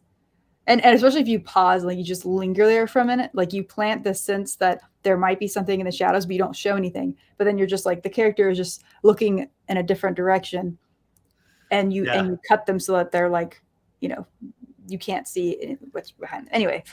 Yeah. And it's all silent, no soundtrack. Just. Yeah, man. I love the directing thinking because it's almost part of all of this. A part of the genre is how the craft of telling the story in other mediums like this too. I feel like there's so much more there. Yes. Oh, okay. So the next one he mentions, the next story beat. What are we on now? We're almost at the end. We're at 13, guys. So this is Battle Safe Haven. This Battle. What about the Heroine's Labyrinth right here? Home is Battleground. Home is Battleground. This is relevant to you, Doug. About the ideal location for the battle is the one that appears to be a safe haven. Beautiful. Yeah. Any comments on that? Well, just that the Heroine's Labyrinth incorporates horror. One of the things I said, like the hero's journey doesn't really follow horror at all very well, if at all. But the Heroine's Labyrinth very clearly will work on that model So it's interesting that he sees, I call it either home is battleground, and the other phrase I've been using is the invasion of the inner sanctum, a place that's supposed to be safe, like he said, as structural, as archetypally structural. And he's pointing it out as a beat, at least in terms of genre. All right, number 14. This one's an interesting one. So he says no self-revelation. So he mentions these things that are in every single story, one of them is self-revelation. But then he says in horror, you don't have a self-revelation. So unlike most other genres, that seems contradictory, but whatever. The hero in horror typically does not have a self-revelation. The monster is out there and within and lives on in some way. But then he does say that in transcendent horror, that may be different. You may have a self-revelation, which we will discuss in a moment, as he says. I don't know. Real quick, I just want to say something to Drew and Fuzz. I'm not discounting attacks from above. I think you're totally right. In fact, there's plenty of examples where attacks from above are absolutely horrifying. Vasquez in Aliens is attacked from above. That it comes right down. So I think when attacks from above are relevant or possible, in Alien, when the facehugger comes off Kane, it lands down on Ripley, so it falls from above. So there is something about being attacked from above. I'm saying the human being is geared to watch below. So we're very guarded on those below attacks. So when they happen, when that manifests, I think there's an archetypal response to an attack from below that we're ready for it, and it still got us. Whereas I think the attack from above is a little bit more of the unexpected attack, and there's certainly room for that. So you can be attacked from above. 100%. I think it's one of the things that we're, for some reason, there's something psychological about us that we watch down. We're programmed to be guarded from totally be killed from above, and that's why when the Predator right here, I was thinking about that in the military context. The Predator would know humans don't watch from above, potentially, or whatever, because this is a military. Because you can, or you're told if you're going to ambush somebody, actually being above them is a great idea because the enemy won't be looking above. So hiding in a tree is a great place to be. Totally. You see it in infiltration scenarios where the guy is up above the door and he's looking down, and the guy looks out and he doesn't see him. Ninjas actually are trained to camouflage themselves by using elevation. And secondly, me and my wife, when we first moved to Austin, we lived in a really cool area near downtown, and we lived on the second floor, so we're on this balcony. And our thing was, man, people do not look up. All sorts of shit would happen right below us, and we'd walk, they never see us. So above, we're just not guarded up there. So I think the archetypal fear that we're geared toward, because it's more common, is the attack from below. But Drew, you got a total point. The attack from above can be absolutely horrifying. We're just less inclined to look up. All right, final beat. The double ending, eternal recurrence. He's definitely not the only one to mention this, but you're going to have in that final battle, as he calls it, some sort of a false death and a resurrection.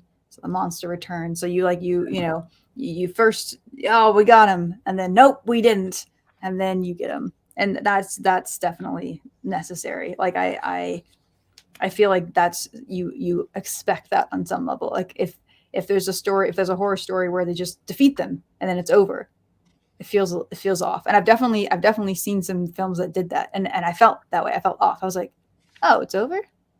Like you expect there to be a second conflict. I couldn't explain to you why, but I think he's correct about that. Well, I think it plays on that sense. It's almost like the opposite of the false alarm. This is the false security. Yes. Yeah. We're fine. Good. No, you're not. Yeah, of course, Alien has one of the best examples of that.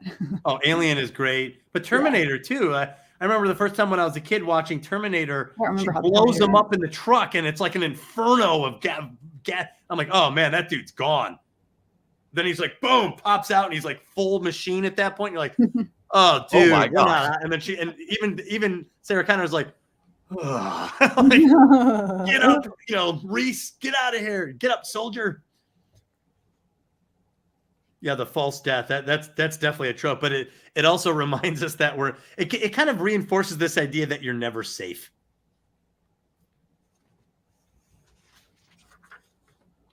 Okay, so those are his beats. And the final things that he talks about in this chapter on horror, he talks a little bit about the theme of horror, which we've already talked about a lot, but there's a little bit more to say there, I think. And then the ways to transcend it. And so he goes into a couple examples of that, which I think are pretty cool. So of course, theme, he says that horror is about trying to avoid death. We all feel that it is more about fear in general, but I think there's a point to that as well.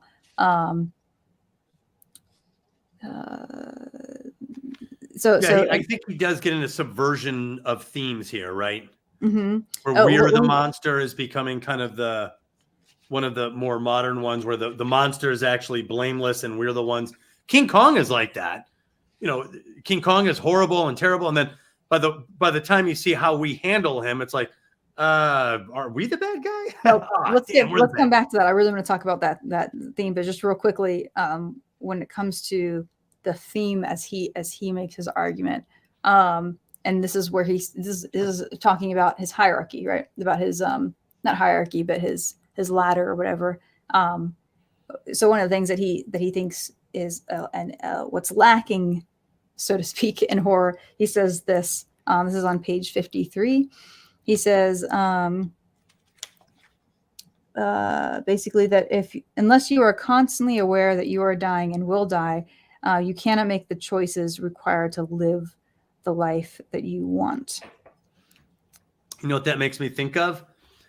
Fight Club. Remember Raymond K. Hessel? Tyler Durden, he's like a convenience store owner. He pulls him behind. He's like, "What did you want to be, Raymond K. Hessel?" And he's like, "Oh, biologist." And he's like, "If you're not a biologist by next week, I'm going to blow your brains out." So then Raymond K. Hessel goes off and he's like, "Tomorrow will be the best day of his life." Because he took that he took the idea of you will die, away, put that on the plate, and suddenly, Raymond's motivated to do exactly what he wanted. Mm-hmm. That's what I thought of right when I read that. That's interesting. Wait, what it really is that? Well, it's the idea of being conscious of death. And you hear about this. Sometimes a near-death experience activate. George Lucas got into a massive, almost life-threatening wreck in a car speeding. And ever since then, he's like, okay, no more effing around. So I think he's right. An awareness of death on some level does serve to motivate you along the lines he's talking about. Where did you read that from, Brianna? That was on page 53. Where on the page? The bottom. His essential point is that unless you are constantly aware that you are dying and will die, you cannot make the choices required to create the life you want. Okay. Well, it's the idea of either exist. So Druden Fuzz mentions existentialism. I think that's important because it means existence. That's the root word there. I used to think of existentialism meaning philosophical, but really it's the meaning of existence. So if you're just existing, that you're going through the routines, you're not doing much. Being aware of death forces you to deal with the purpose of your existence. And I think if there's some awareness there, you shift the focus from existing to the purpose for your existence with a little bit more force and what's the word I'm looking for? Deliberateness. So I want to go a couple of paragraphs above that, Brianna, because I think that's important. That's why I wanted to highlight what you just had read. But just a couple of paragraphs above that, he says, which I think is where he's trying to be clear on his philosophical articulation, which I've been trying to understand, because he says, in horror, the victim runs from a monster and away from the sins that have not been atoned for. In a deeper sense, the victim tries to escape death itself. And he's saying that so the recipe for success is to confront death and face our fears and ghosts from the past. So that's what he's saying, that we're supposed to be learning from the horror genre, that in order to be successful on this most primal, basic level, we must confront death and face our fears and ghosts from the past, because they that the fears and ghosts of the past influence us today. That we don't live in a vacuum. Things have happened in the past that we have to deal with. I mean, that's two things: that we're going to die. We have to confront death. We have to confront our fears, and we have to realize that we're still going to be dealing with the ghosts of the past. So that's an interesting distinction to point out that that's two separate things. I feel like you could take out the death part and say that that's like a lot of horror deals with death, but I don't know that it all does. We already covered. That's why I think Jordan does the same existentialism because he has fear. I'm like, this sentence, he does have fear. Say that. Just say you have to face your fears. And then maybe the sins of the past thing. I'm not sure if I agree with that or not. I'm completely. Well, I'm not sure I would agree with that or not. But I think you're right, Brianna, that if this said the recipe for success is to confront your fears and deal with the ghosts of the past.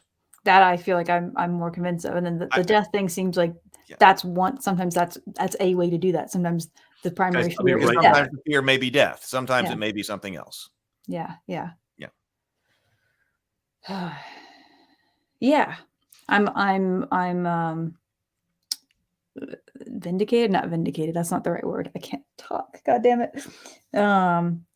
I'm happy, I guess, that you all came to agree with me on this one thing that I disagree. There's so much about this that I love. Like I'm really enjoying this book. I actually, when we get to if we get to the action, the section on action, I didn't really have anything that I disagreed with on that chapter. But it's also, I haven't studied action as much as I've studied horror, so maybe that's why. I don't know. Have I? I feel like action is one of my favorite genres too.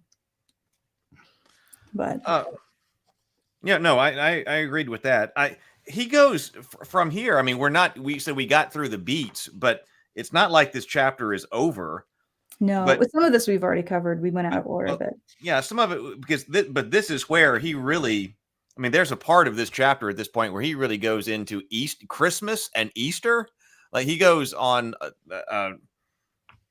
I was like, okay, here we are talking about horror because we were on Adam and Eve, and of course, then we kind of left that to talk about some other things, and then here he brings in Jesus and Christmas. I know, and Easter too. He even says at one point, Easter is primarily a horror story.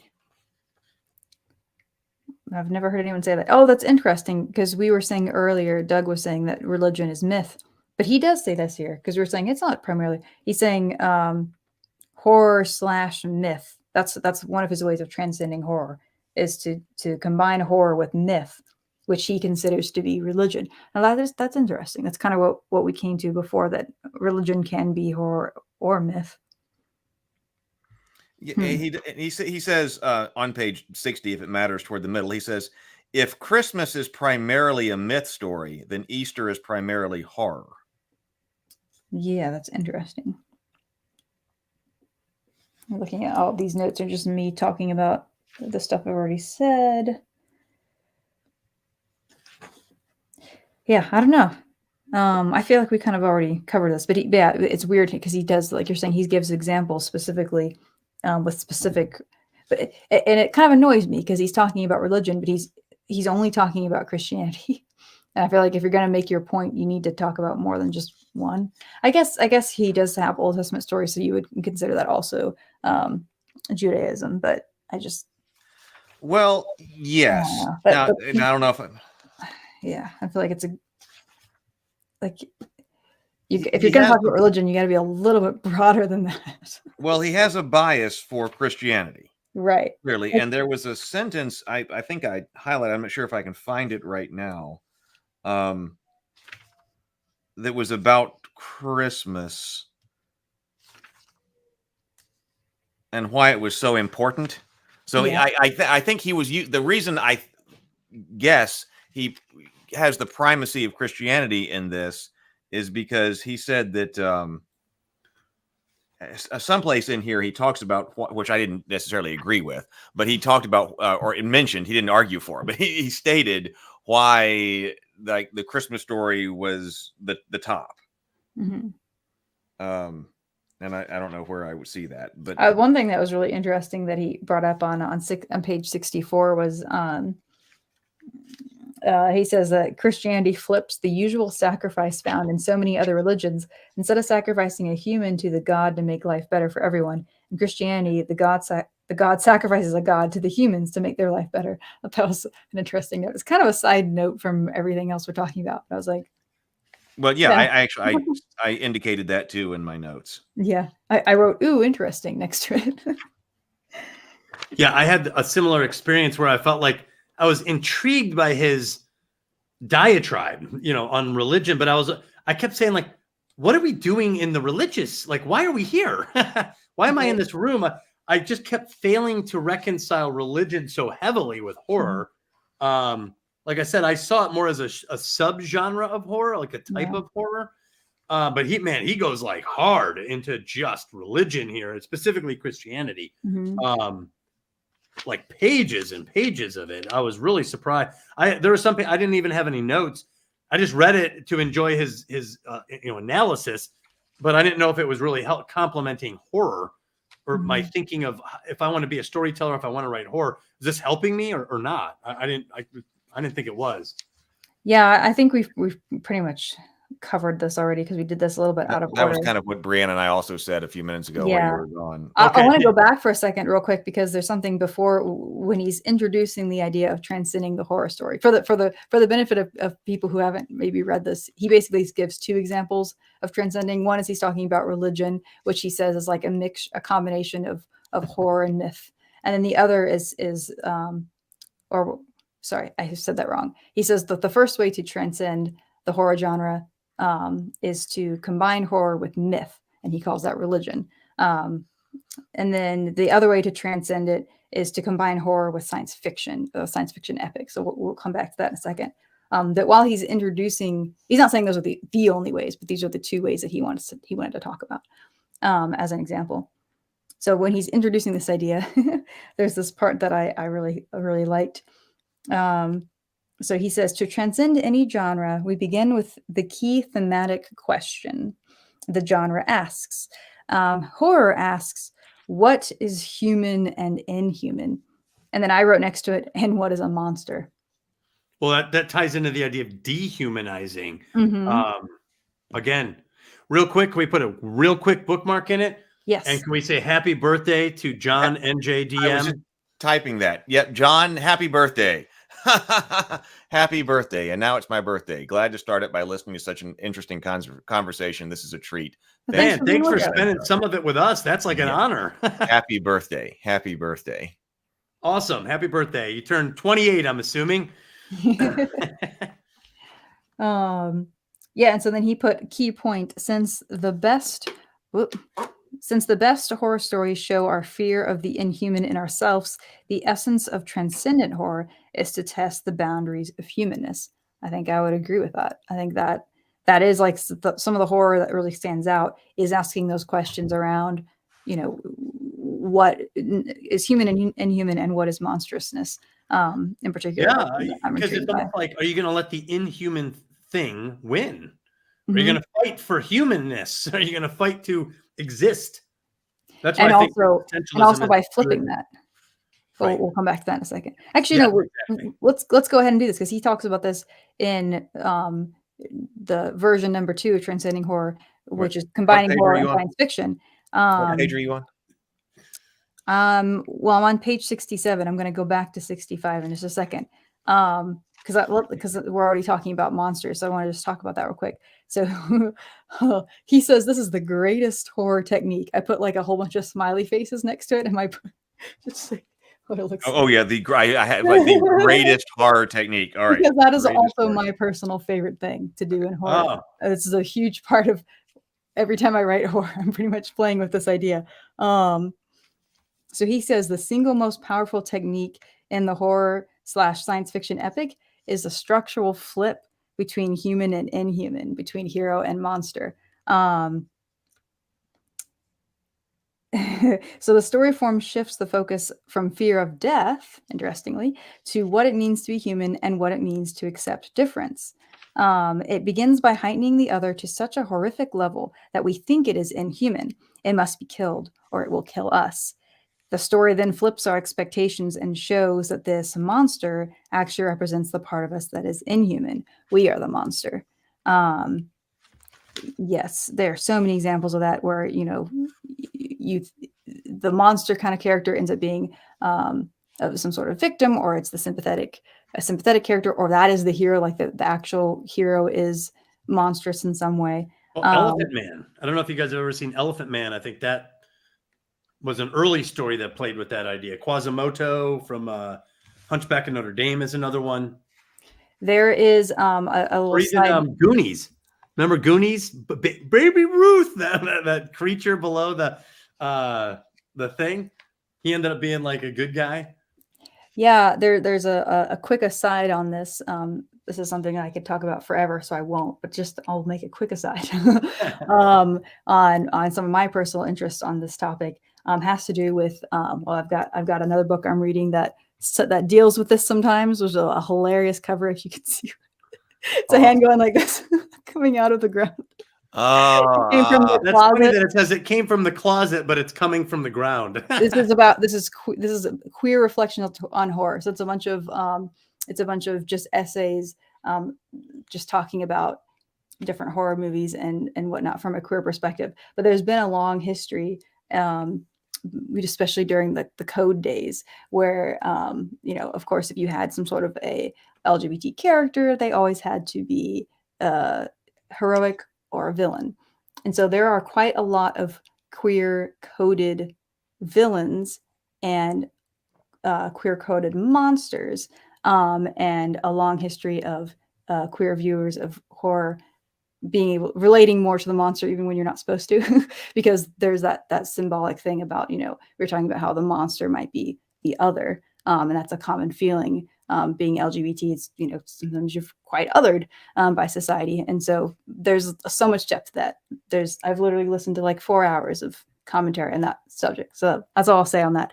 But that sounds like another table talk. Other people have already done that kind of commentary. But I have my featured horror script that I'm working on is just, very obviously dealing with this. But yes, so that is one example of that I just think is really cool and really fun to play with, about like, okay, so here's your basic example of monster and victim, and then whoop, and you can make interesting social commentary that way, which of course lots and lots of writers out there do.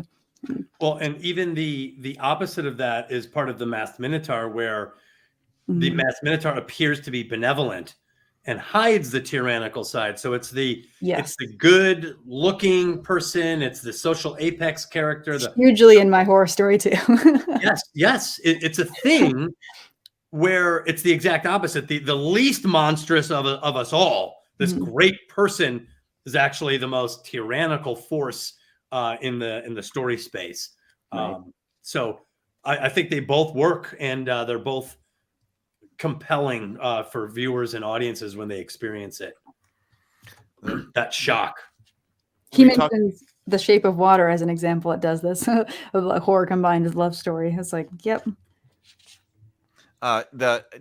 We just talked about Easter being a horror story, but I see it's because, and John, he's probably already left, but John says crucifixion is a pretty horrific way to go. Yes, coupled with the torture Jesus suffered beforehand. Interesting take, but it's not in this context. I mean, yes, if you're just about violence, gore, you could depict the crucifixion and the torture and all of that, and I probably would if I were writing the story. Yeah, the passion of the Christ. Right, yeah, but that's not why Truby is classifying Easter as a horror story.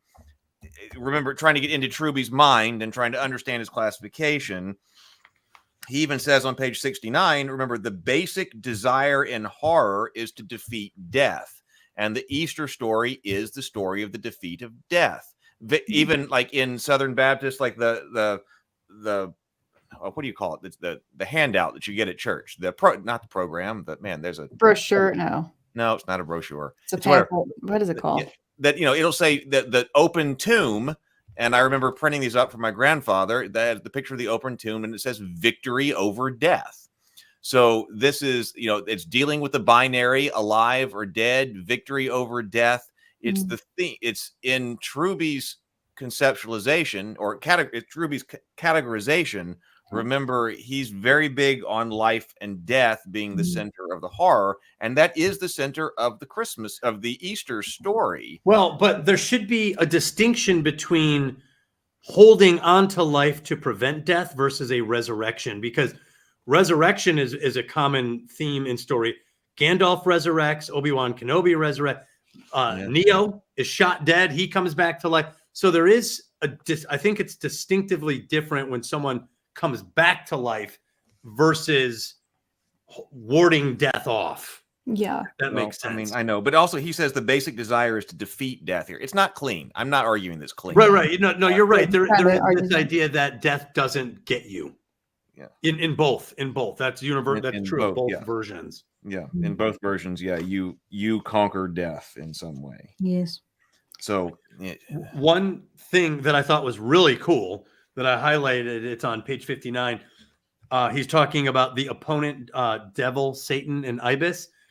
It's the last comment in that paragraph. He goes, generally, Satan is the measure of a man's inability to live up to the ideal.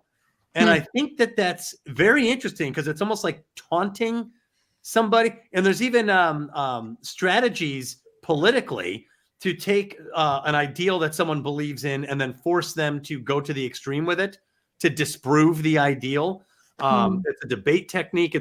This happens all the time. So I just thought that was an interesting observation of this sort of chiding, taunting force who is not having to live up to any ideal himself or herself, but is certainly questioning you and calling you out on yours. I think that that's pretty intriguing. Yeah. Can we go back very briefly? Well, maybe we'll just go back. Yeah, I want to go back too. Yes, that's good. I'm going on page 3. You want to go to page 3? Oh, I'm joking. That was a joke. I believed you for a second. It takes me a second to realize it's funny because it was plausible.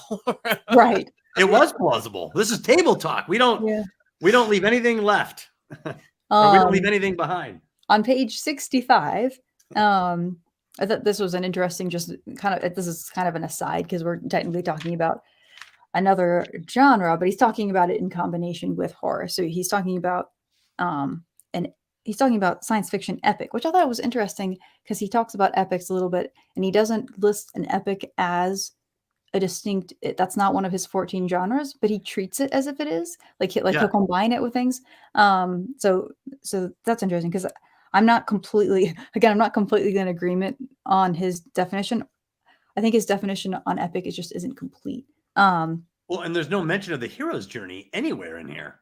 He's I think he talks about it in the myth.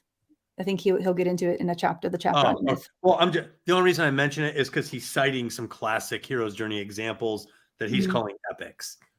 Yeah. So he says that the classic definition, and he's correct about this, the classic definition of an epic is that the fate of the nation is determined by or represented in the actions of a single individual or family. So that is, a single individual or family, their actions, have broad consequences. That is the classic definition. In other words, that's the definition that we would use for things like the Iliad and the Odyssey, like classic literature. But I don't think that we should stop there because the way we use that word in modern day context is a bit broader. My understanding of the word epic is that basically, so it could be that the character actions have your protagonist's actions, they have consequences on a massive scale, or the story takes place over a massive expanse of time or space. So that's another way that we in modern day use the word epic when we talk, especially when we use it as an adjective. Oh, that was such an epic story. You could have like an epic fantasy. Yeah, you could have like an epic, like something like the Foundation trilogy, which I haven't actually read that yet, but my understanding is that one is taking place over a massive period of time. There's lots of characters, like we're going over thousands of years. That is considered an epic story.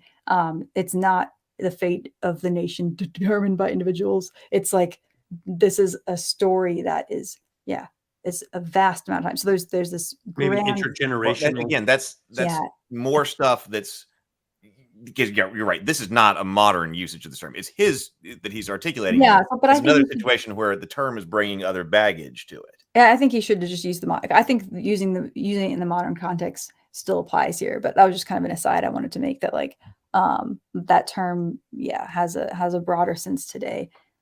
So I think we should use that sense of it.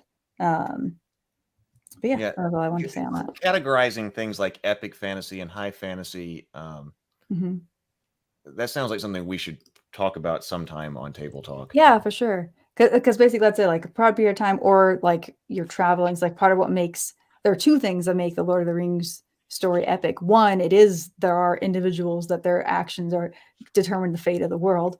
So there's that element, but there's also the journey element, the fact that they're traveling over this vast, area of space. That also makes it an epic story. So you could have just one or the other, and it would still be an epic story, I think. But okay, let's see if there's anything else we wanted to say about. Shall we go to page 68 and just talk about that real quick? Okay. So he says that the horror / science fiction epic transcendent story type there are 4 subcategories of it. So number 1 is dealing with recreating a human being. So like Frankenstein.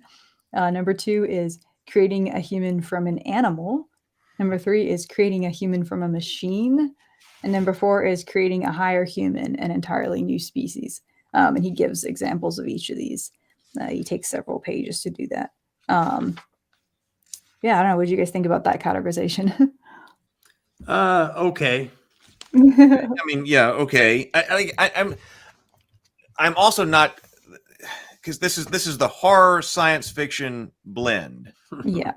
And one of the main idea of the science fiction is, according to him, is that we're supposed to be talking about choices we make today about making a better future. This is also human science fiction epic, which you were just talking about. Epic, according to the definition that he just gave, and he uses Frankenstein as an example here, and Ex Machina. I don't know what's epic about that. That's certainly science fiction, but I don't know what's epic about it. About which one? About Frankenstein. No. Yeah, I don't think that would classify as epic at all. No. I'm not sure by what definition. That's horror, and it's Planet science of the fiction. Apes. Yeah, it's definitely a hybrid of those two. But I'm not even sure. Like he hasn't completely. He has this major break at Star Wars that we talked about. Okay, that, oh my God, these things have to blend stories. But he's saying that Frankenstein blends these genres. And so it's not like that's clear cut either. That, oh my God, one of the majorly revolutionary things about Star Wars is that I have something science fiction and myth. Yeah, that's a good point. So now that's true. I think probably somebody in the comments might say, well, yeah, he's pointing this out because Frankenstein, Mary Shelley's Frankenstein it stands out because it was doing that, and that Star Wars was stand out in the modern cinema sense. But I'm not even sure that if we look at movies of the 40s, 50s, 60s, and pre-Star Wars 70s, are you not going to find movies that are blending genres like this? You hadn't told me on that. I mean, science fiction and horror have been like best buddies forever. Like they've always been good friends. Yeah, I think you'll find mixed genres all through history to some degree. I think it's just hard to tell us, because remember, back hundreds of years ago, they didn't even know what a genre was. They're just telling stories, and we're coming in and saying, "Oh, your story fits into this category." The whole reason why the term genre, I feel like, is even in modern use is because we have so many stories, and it's really a marketing term. It's like a categorization of, this is a product, this book or this movie is this, and it fits under this category, and so I will sell it to this audience. That's what genres are. That's their practical purpose. So his whole thing is saying that it's actually deeper than that. It's deeper than that. It's not, but it's there because he does say you have to. The genres are there for expectations. Yeah. People who are reading, but that it is deeper than our surface expectations of tropes, especially. He brings up tropes at one point. We're far deeper than a trope. Well, genre is also a type of story. A type of story. And again, if this theory that, and I'm not even saying this is my theory, but the way I've organized it, the idea of a dominant human emotion, the process of dealing that emotion, the natural beats that come out of that process, and this idea that there's a social benefit to going through this process, that there's then it makes sense that if you have, a human being or as your character, they're going to go through multiple emotions. There might be a dominant emotion, but you might get a couple in there. I think science fiction is only recent in that science is being redefined through the scientific method. But the idea of learning new things, a greater awareness or levels of awareness of how the world works, what is reality and what is not. I think that process has been going on for a long time. In terms of classifying it as genre. All right. Should we wrap up with his final thoughts, or is there anything else you guys want to say? Well, I think we should definitely read his final thoughts. Like I didn't have anything else beyond like in the anything else to hear, but I think the what he says with his final thoughts is important to for the purposes of understanding what he's trying to say. Yep. Do you want to? You want me to read it with my rapidly fading voice? Oh yeah. Would you rather I read it then? If your voice is... Where is it on the would. My throat is starting to hurt. Okay, then I'll read it. Okay, so this is how he wraps up. He says, the next rung on the ladder. It's easy to underestimate the horror genre when we look at it in only its basic form.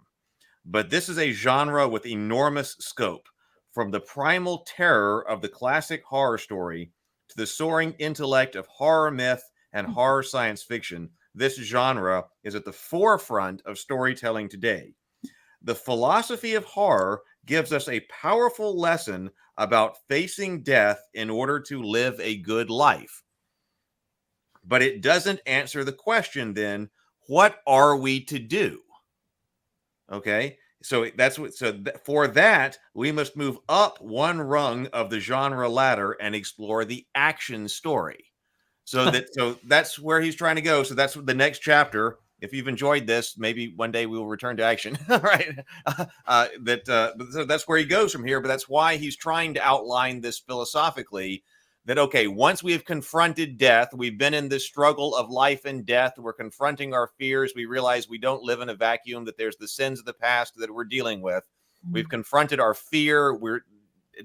We are alive. We've confronted it. We've come out alive. What do we do? See, I think he's elevating this beyond. He's almost making this sound like it's more enlightened, even though he's got it on the bottom rung. He's saying, and he's like, enormous scope. That sounds more enlightened than basic. And he's like, the powerful lesson about facing death in order to live a good life. That's pretty profound. That's not small. That's not basic survivalism. These are profound questions of how to live as a human being. That sounds pretty enlightened to me. So this paragraph is an odd transition, even with it next rung up on the ladder. I would expect this to be like, from a primal standpoint, this is what the horror genre does. It's basic, it's primal, it's not enlightening, but it does these basic things that we all understand. Now we're going to move up the ladder to something he does the exact opposite. He lays this out as very profound, very enlightening, addressing some major fundamental issues for humanity, how to live a good life. So anyway, I don't know. Like, I got the sense several times that he's a little all over the place with this. I wasn't sure where he was going with this. So I didn't get the sense after reading this that I was on the bottom rung. I got the sense that he's almost saying, we thought it was the bottom rung, but when you really think about it, it's pretty high on this hierarchy. But it's almost like he's trying to say, I'm putting it on the bottom rung, but I'm not trying to say anything bad about it. Let me just make sure I spend some time praising it so no one thinks that I'm talking down on it. A little bit. I never got the impression. Yeah. I never got the impression that being on the bottom rung meant that it was bad. Being on the bottom rung means it's foundational. That it's foundational. That this is dealing with a foundation. Right. It's not so high. Profound. It's foundational. But I think you're completely right, Doug, that when he says that gives us a powerful lesson about facing death in order to live a good life. Okay, good life is doing a lot of work here. We could have just said on the foundational level, we've got to confront death and our fears and the fact that the past is something real that's going to, but then and once we do that, we can live. We're not necessarily living well yet because we've got morality and society and all these other questions that are above us on the rung. I'm not sure that I'm living a good life yet, but I do know that I am alive. And I think that would have been a better transition paragraph to close out this chapter. Yes. Because then I love that we're acting like his editors. It's kind of funny. well, I think though, because we're trying to understand what he's saying. Yeah. I'm trying to get, like I think Heath said, I'm trying to get into his headspace. And there's been several times where I think I'm in his headspace, and then he says something. I'm like, well, that's a little different from what you're trying to establish. You're establishing that this is primal, foundational. I think was Phoenix. This is basic, and we've achieved something that matters to us. But there's a lot of unanswered questions as far as being a human being. And now we're going to move up the ladder. I just thought that would have reinforced his case that there's a hierarchy. This seems to say we're on the bottom rung. There's a case that it's on a high rung, but now we're going to go to the next rung. It's like, okay. I just didn't get a sense that this hierarchy was clearly established with this final paragraph. No, we needed to edit it for him. And to be fair, this isn't saying he doesn't want me to give him a buzz. Hey, we should. Well, I actually already did. I tagged him on Twitter like a little while ago at the 3-hour mark. I went, you know what I should do? I should just go ahead and tag him on Twitter. So I told him on Twitter that we were having the stream. Well, I don't know. Listen, he's covering. I think I said this before the stream even started. He is covering some big stuff here. This is extremely ambitious to try to type this book and cover all this ground and to glean so much out of this. So, I have to give him credit for trying to cover all of this, but this is a huge task. It's almost like saying I'm going to give my analysis of the Bible or something, like you are covering all of this ground for like what it means to be human, what it means to tell stories, what each story means. So, I'm not surprised that he's run into some of these problems, I guess is what I'm saying. Anyway, that said, there's still plenty of good stuff in here and plenty to glean out. And if I'm ever writing horror, I bet I could flip to these pages and it would help jar me in, maybe out of a confusing problem that I'm having in writing horror or in solving a certain problem in the narrative. What I found just really fun was just the all the thinking that it inspired in me, all the thought. My God, I can't talk. Like even before I was having this conversation, sort of the conversation I was having with the text myself. Like it was thought provoking. That's the word I'm looking for. And yeah, I find it really fun to engage with a book like this, that there's stuff that I agree with, stuff that I don't agree with, and stuff that where I'm not sure if I do or not. And it's giving me things, that are actionable, things that can help me as a storyteller, and things that are just like, oh, this is a cool, like, it's like the philosophy underpinning the things I'm already doing. It's not necessarily changing my behavior, but it's like to help me understand some of the more depths beneath what I'm doing as a storyteller. I think I'm always having a fun time diving into that kind of a thing. So. I love the realization that was thinking about this too when Sable brought it up. Sable says it's like 10 candles. We got to play 10 candles sometime. It's like 10 candles. This is an RPG. We can't play it online because it has to be played physically. So if we're ever together, we're going to play this physically. I told my family I wanted to play this. We have to play it physically because the physical experience together is a major part of this RPG. It's just a one shot. It's intended to be played in one session, and it's a horror RPG. And the premise of 10 Candles is that, first of all, everyone will die by the end of it. But this is its premise and its refrain. These things are true. The world is dark and we are alive. So that one is dealing with life and death. So according to Truby, why is the story that you're creating in this RPG a horror one? Is because you are dealing with the binary of life and death and confronting that. And that's one of the conjunctive epiphanies. Yes, that's really interesting. I can't wait to play this 10 Candles game with somebody.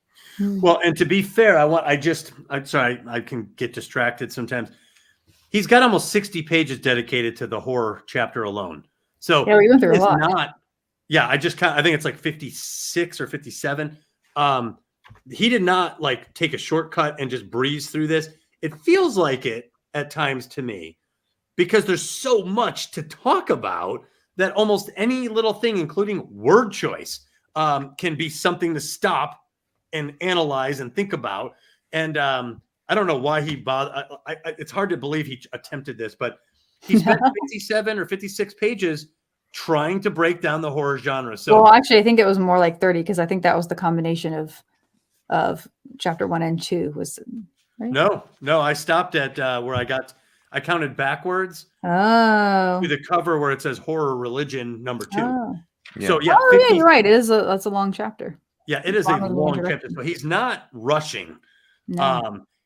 I think the reality is the horror genre, and this is probably going to be true of other genres, is bigger than a chapter. I almost feel like each genre could be a book in and of itself. It could be, but he's trying to give the whole philosophy here. Yeah, he's trying to get to its simplest form, which is difficult, which is what you're saying, I suppose. Well, and I will add this. This is one note that I made. He uses a lot of terminology like myth, science fiction, all these other genres, and those are later chapters.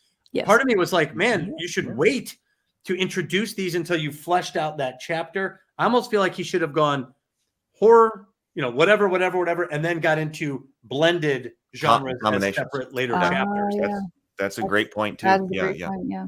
Because we don't really when he's talking about horror science fiction, we don't really understand science fiction yet from his conceptualization because we haven't even gotten to science fiction yet. I agree with that. I would agree with that. Yeah, there's a couple times where when he used the word myth, I was like, actually, I think he has an entire universe of ideas behind this one word that I don't know yet.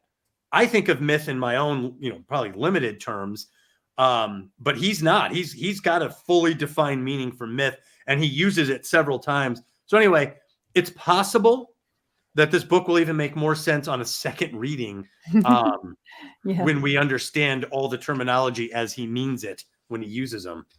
It's true. It's true.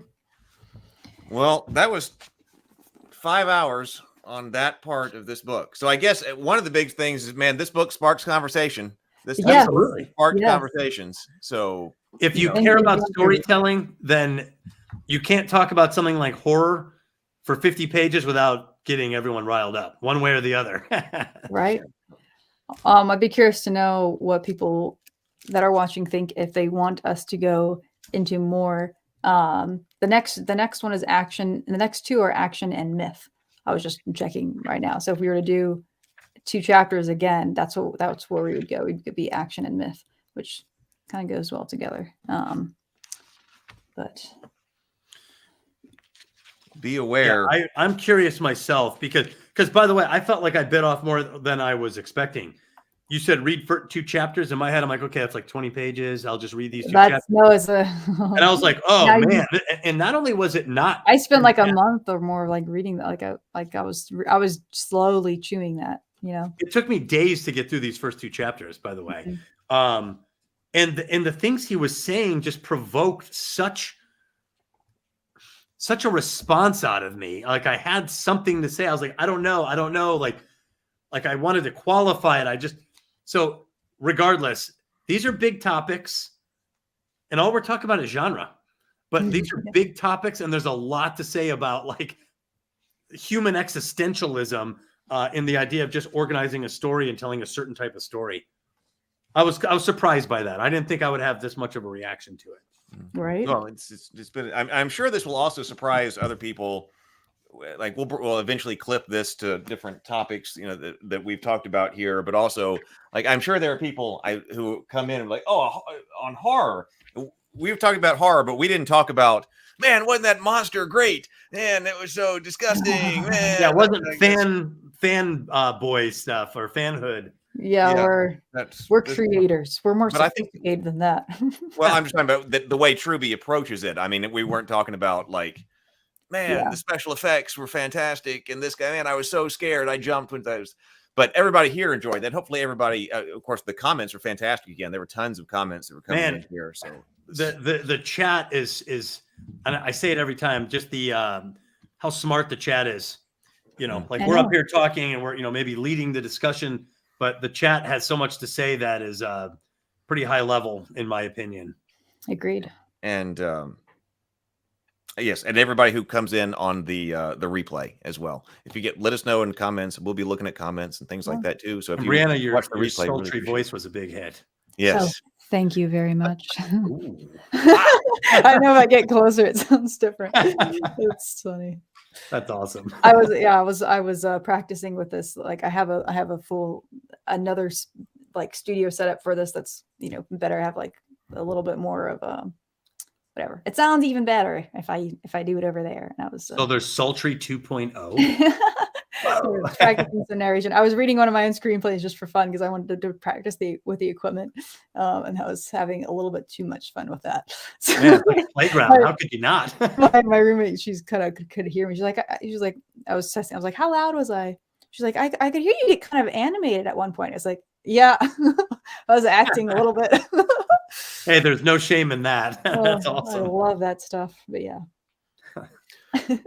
All right. Well, so that's it, I guess. I guess so. Yeah.